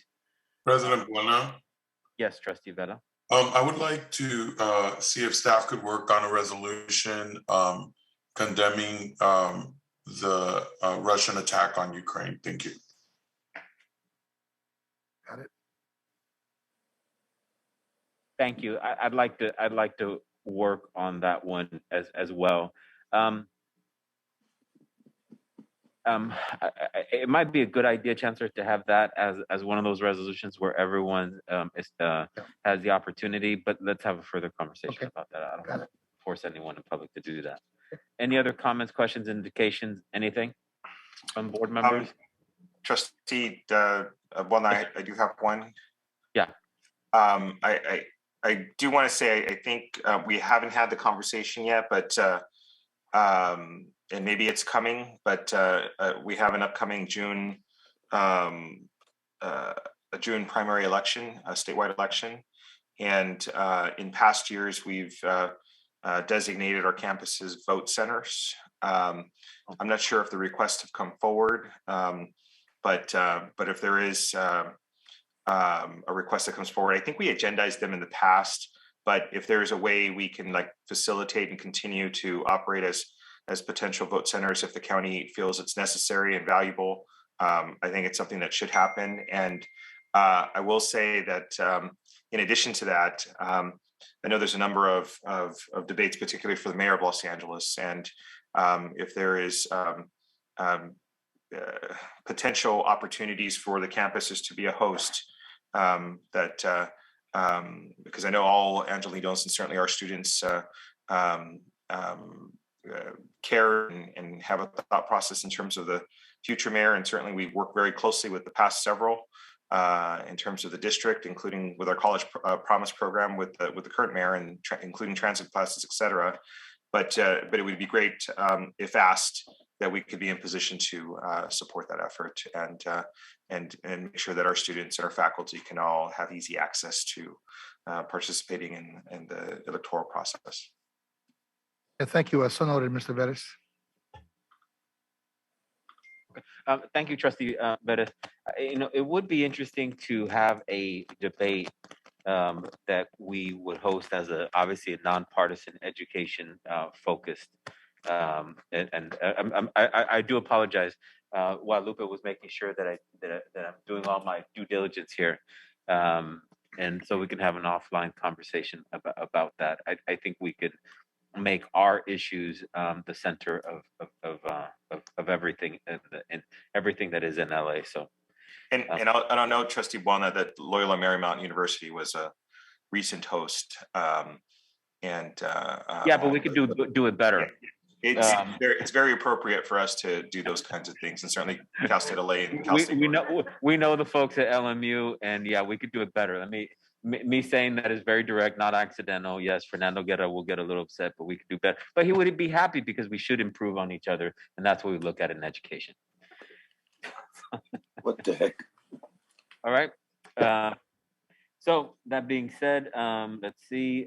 With regard to requests to speak on closed agenda items, we did go through that. There were two individuals who did not speak: Deborah Williams and Austin Rogers. Are Deborah Williams and Austin Rogers in the? I was going to say the studio. In the Zoom. Are they? The people that are on the list are not. We have two raised hands that they want to speak on the. Okay, so let's bring them on board. 2 minutes.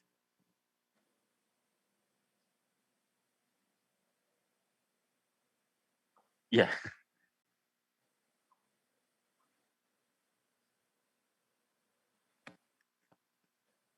Hello? Are they coming on board or? Okay, let's give it 10 seconds. Okay. Hello. Hello. Can you hear me? Yes, we can hear you. 2 minutes. If you can say your name, you have 2 minutes exactly. Go ahead, please. Are you talking to me? Yes. Yes. Oh, okay. Thank you. Sorry. My name is Jessica Lopez, and I am here to talk about the pay-in case. Hello, LACD, Board of Trustees, and Chancellor. My name is Jessica Lopez, and I was born without hands and feet. I'm a first-generation student, triple majoring at Coastline College, and I'm a member of Coastline's Associated Student Government, and I am treasurer of Region 8 of the SSCCC, which is the Student Senate for California Community Colleges. Additionally, I work for Disabilities, which is a small disability-led company that works to elevate disabled people. I'm appealing to you today to settle your case in the Payan versus LACCD lawsuit and withdraw the threat of taking this case to the Supreme Court. This case has a wide impact across multiple civil rights laws, including the Americans with Disabilities Act, and this case will impact disabled people, persons of color, and other minorities. As a disabled person, as a disabled student, I was unable to graduate high school on time due to policy that impacted me and blocked me from graduating. I requested accommodation from my school for years, and solely because of their refusal to accommodate me, I graduated high school 5 years late. I now have the privilege of attending college because I was finally given the accommodations I requested 2 years ago, and I finished my first semester in fall 2021 with a 4.0. The extreme denial of accommodations that delay my graduation should never happen to anyone else ever again, whether in high school or college, and that's why I'm here today. Disparate impact refers to policies that result in unintentional discrimination. If you move forward with this lawsuit, the Americans with Disabilities Act and other anti-discrimination laws will lose their power because unintentional discrimination is still discrimination, and disability rights are human rights, and the law does and should protect people who face unintentional discrimination. According to a study, only 6% of all disability discrimination lawsuits win their cases. I am appealing to you to ask you, don't make that success rate even lower. As a student who was born with their hands and feet, my livelihood depends on laws like the ADA, and I believe education should be available to everyone, and I would like to think you do too. Thank you. Ms. Lopez, I want to This is, thank you for Anna taking the time. Anna, go ahead. Thank you. Good afternoon, Board of Trustees and Chancellor. My name is Anna Nam, and I'm the Chief Justice of the Associated Students of Irvine Valley College. I'm here to stand with Mr. Payan and the students of the LA Community College District, not just the students who are visually impaired, not just the students with disabilities, but all students. I stand here as a student with an invisible disability who has been supported by my college's student services, and as a student who is constantly learning from other students in the classroom. This includes our students with disabilities. I'm constantly empowered and supported by my fellow students from diverse backgrounds. Disability services are a basic need, and students with disabilities and from diverse backgrounds are the makeup of community colleges. Administrators of the Board of Trustees, I urge you to stop moving this case forward and start looking inwards on how to support your students from the inside out.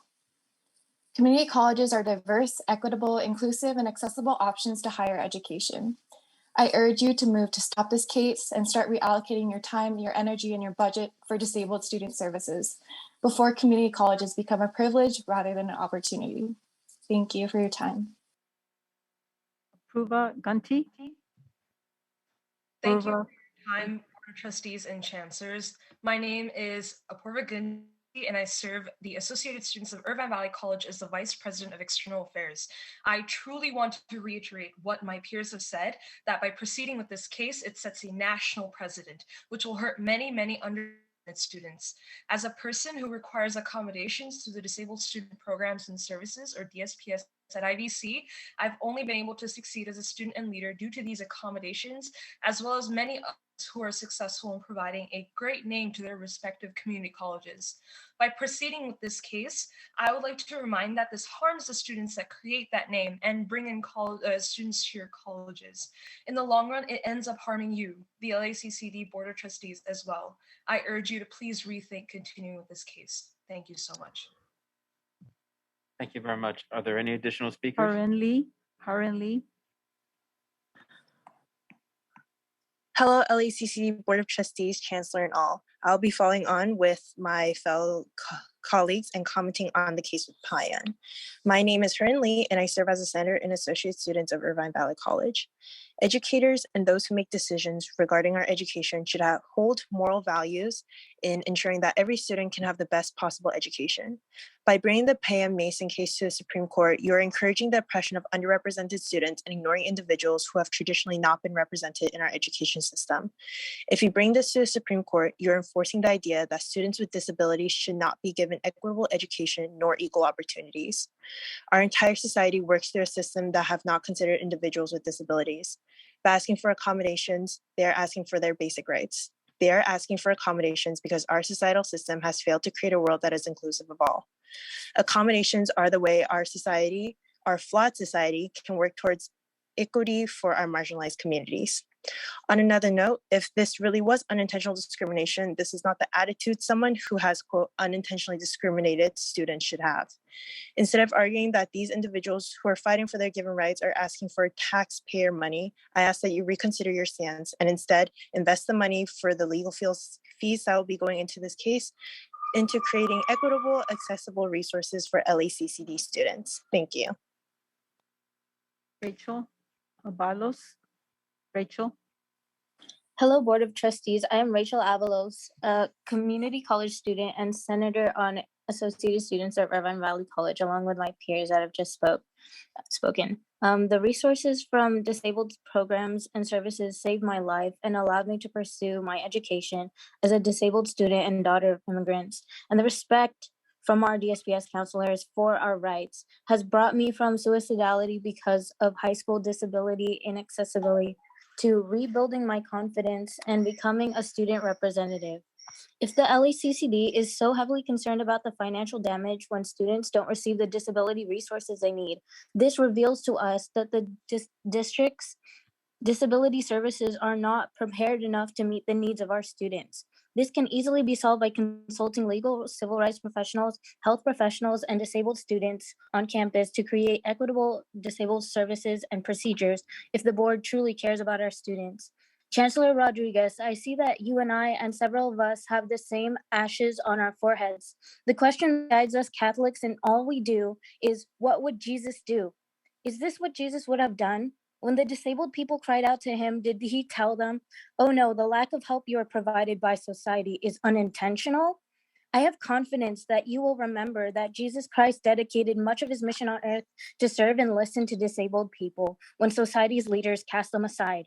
Jesus performed miracles to help the blind, paralyzed, and mentally disabled. So who are we as Catholics to not use everything in our power to make sure our disabled brothers and sisters do not have to go through hurdles to simply learn alongside their peers? Thank you. Next, Franz Kivit. Are more joining automatically or? Yes, we have 4 more that joined in for this topic for the closed session. Okay. Hello, Board of Trustees. My name is Franz Kivitz. I'm a second-year community college student. The thing that I've probably learned the fastest about being a community college student is just how strong and dedicated and powerful community college students are. I learned that like so many students are going through so many other like life hurdles and so many other challenges. And I'm just truly surprised by like how much my community college peers are able to take on and continue to do. Our DSPS students are students who are really challenged. They have challenges that they need to have met so that they can continue to have the same opportunities that are offered to all students. I urge you to please reconsider your stance and to support DSPS students. Thank you so much.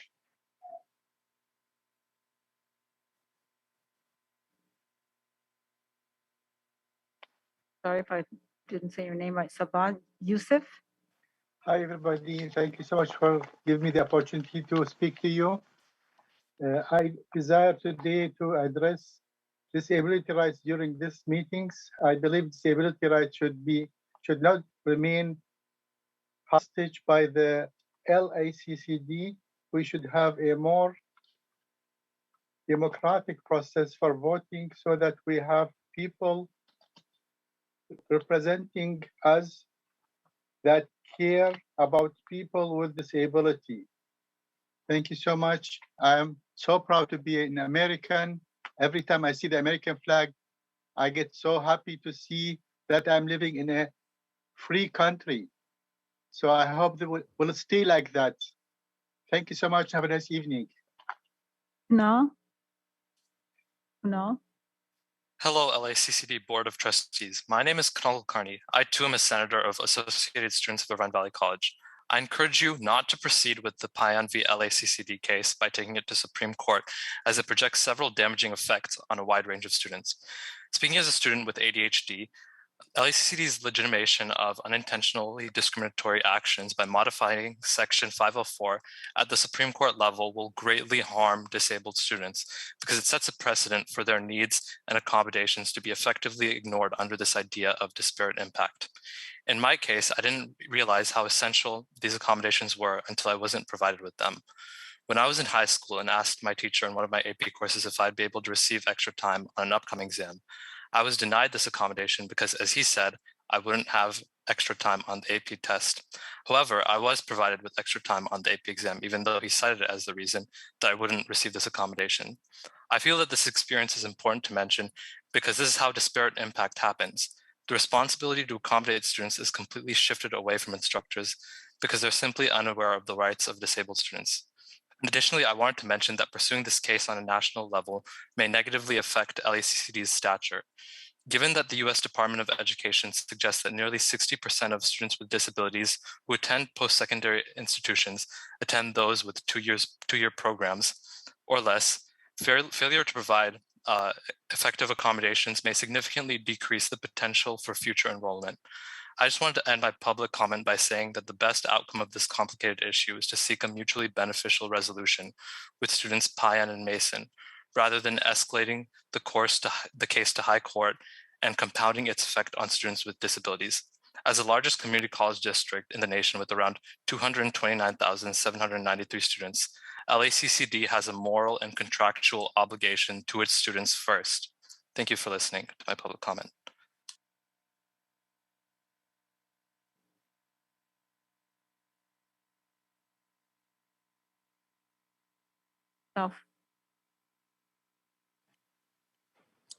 Hi, my name is Alexandria Wong, and I'm a non-traditional first-year student at Irvine Valley College. As a senator of the Associated Students of IBC who serves underrepresented populations and highly values creating a more considerate, equitable, and inclusive learning environment, it is deeply concerning to me that a neighboring educational district has taken such an inconsiderate stance towards accommodating DSPS students. Despite the already accentuating circumstances DSPS students hold, whether at SOCCD, LACCD, or any other district, they continue to strongly persevere with continuing a post-secondary education. We should all be celebrating their achievements and making proper adjustments to support their academic successes and efforts. However, by what is making what is supposed to be an equal educational opportunity to everyone inaccessible and unaccommodating, and by targeting a certain student population based on their personal difficulties, LACCD is doing disservice to their students. I please urge you to evaluate this case, to reallocate your funds to your students who so wholeheartedly want to pursue an equal education. Thank you.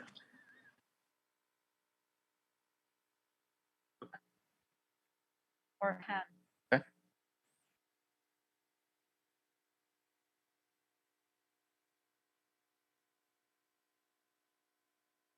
Go ahead, please.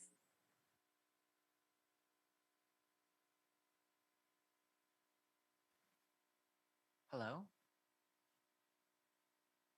Go ahead. Can you guys hear me? Yes, we can. Hi, good evening. My name is Kyler Chen. I'm the youth coordinator for Mejia for controller, and I'm also a ComSci freshman at Pierre's College.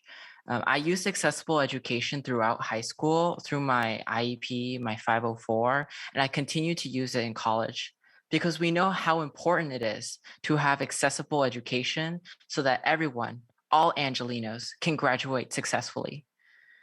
Kenneth is a certified public accountant, and as a group of accountants, college leaders, and community organizers, we see this case as having severe financial implications for LACCD and all Angelinos. Undermining the ADA will marginalize Angelinos at risk and would make LACD schools less competitive by decreasing enrollment numbers and hurting those who would go to other schools. LACCD fighting this case would cost the district hundreds of thousands in legal fees, money that can instead be used to improve access to education and the quality of education for students. We should use the money to provide courses in Braille or audio formats. We are certified public accountants, and these tax dollars are for student education funding, for accessible education, not for legal fees. We urge the Los Angeles Community College District to consider the deep financial and moral implications of this case and to prioritize the needs of blind students. Thank you. Thank you very much. We're going to now recess to closed session. The board will recess to closed session in accordance with the Ralph M. Brown Act, Government Code Section 54950, at sequence and the Education Code to discuss the matters on the posted closed session agenda pursuant to Government Code Section 54954.5. May I have a motion to recess to closed session? So moved. Second. Trustee Vela, Trustee Henderson, second. Roll call. Trustee, I'm sorry, before the roll call, could we specify what time is it possible to take a bio break before we convene? Perhaps we can convene at 6:55 or 7 o'clock. Can we make it 7 so we can just have a little bit of a break to stretch? Trustee Hoffman, I think, anyway, I'll text you about that. 7 o'clock is fine. Let's reconvene at 7 o'clock at the link that you've been provided. Roll call. Student Trustee Martinez advisory vote. Yes. Trustee Buolna, Yes. Trustee Henderson, Yes. Trustee Hoffman, Yes. Trustee Moreno, Yes. Trustee Vela, Yes. Trustee Perez. Yes. Okay. Trustees, follow the link and we will see you soon.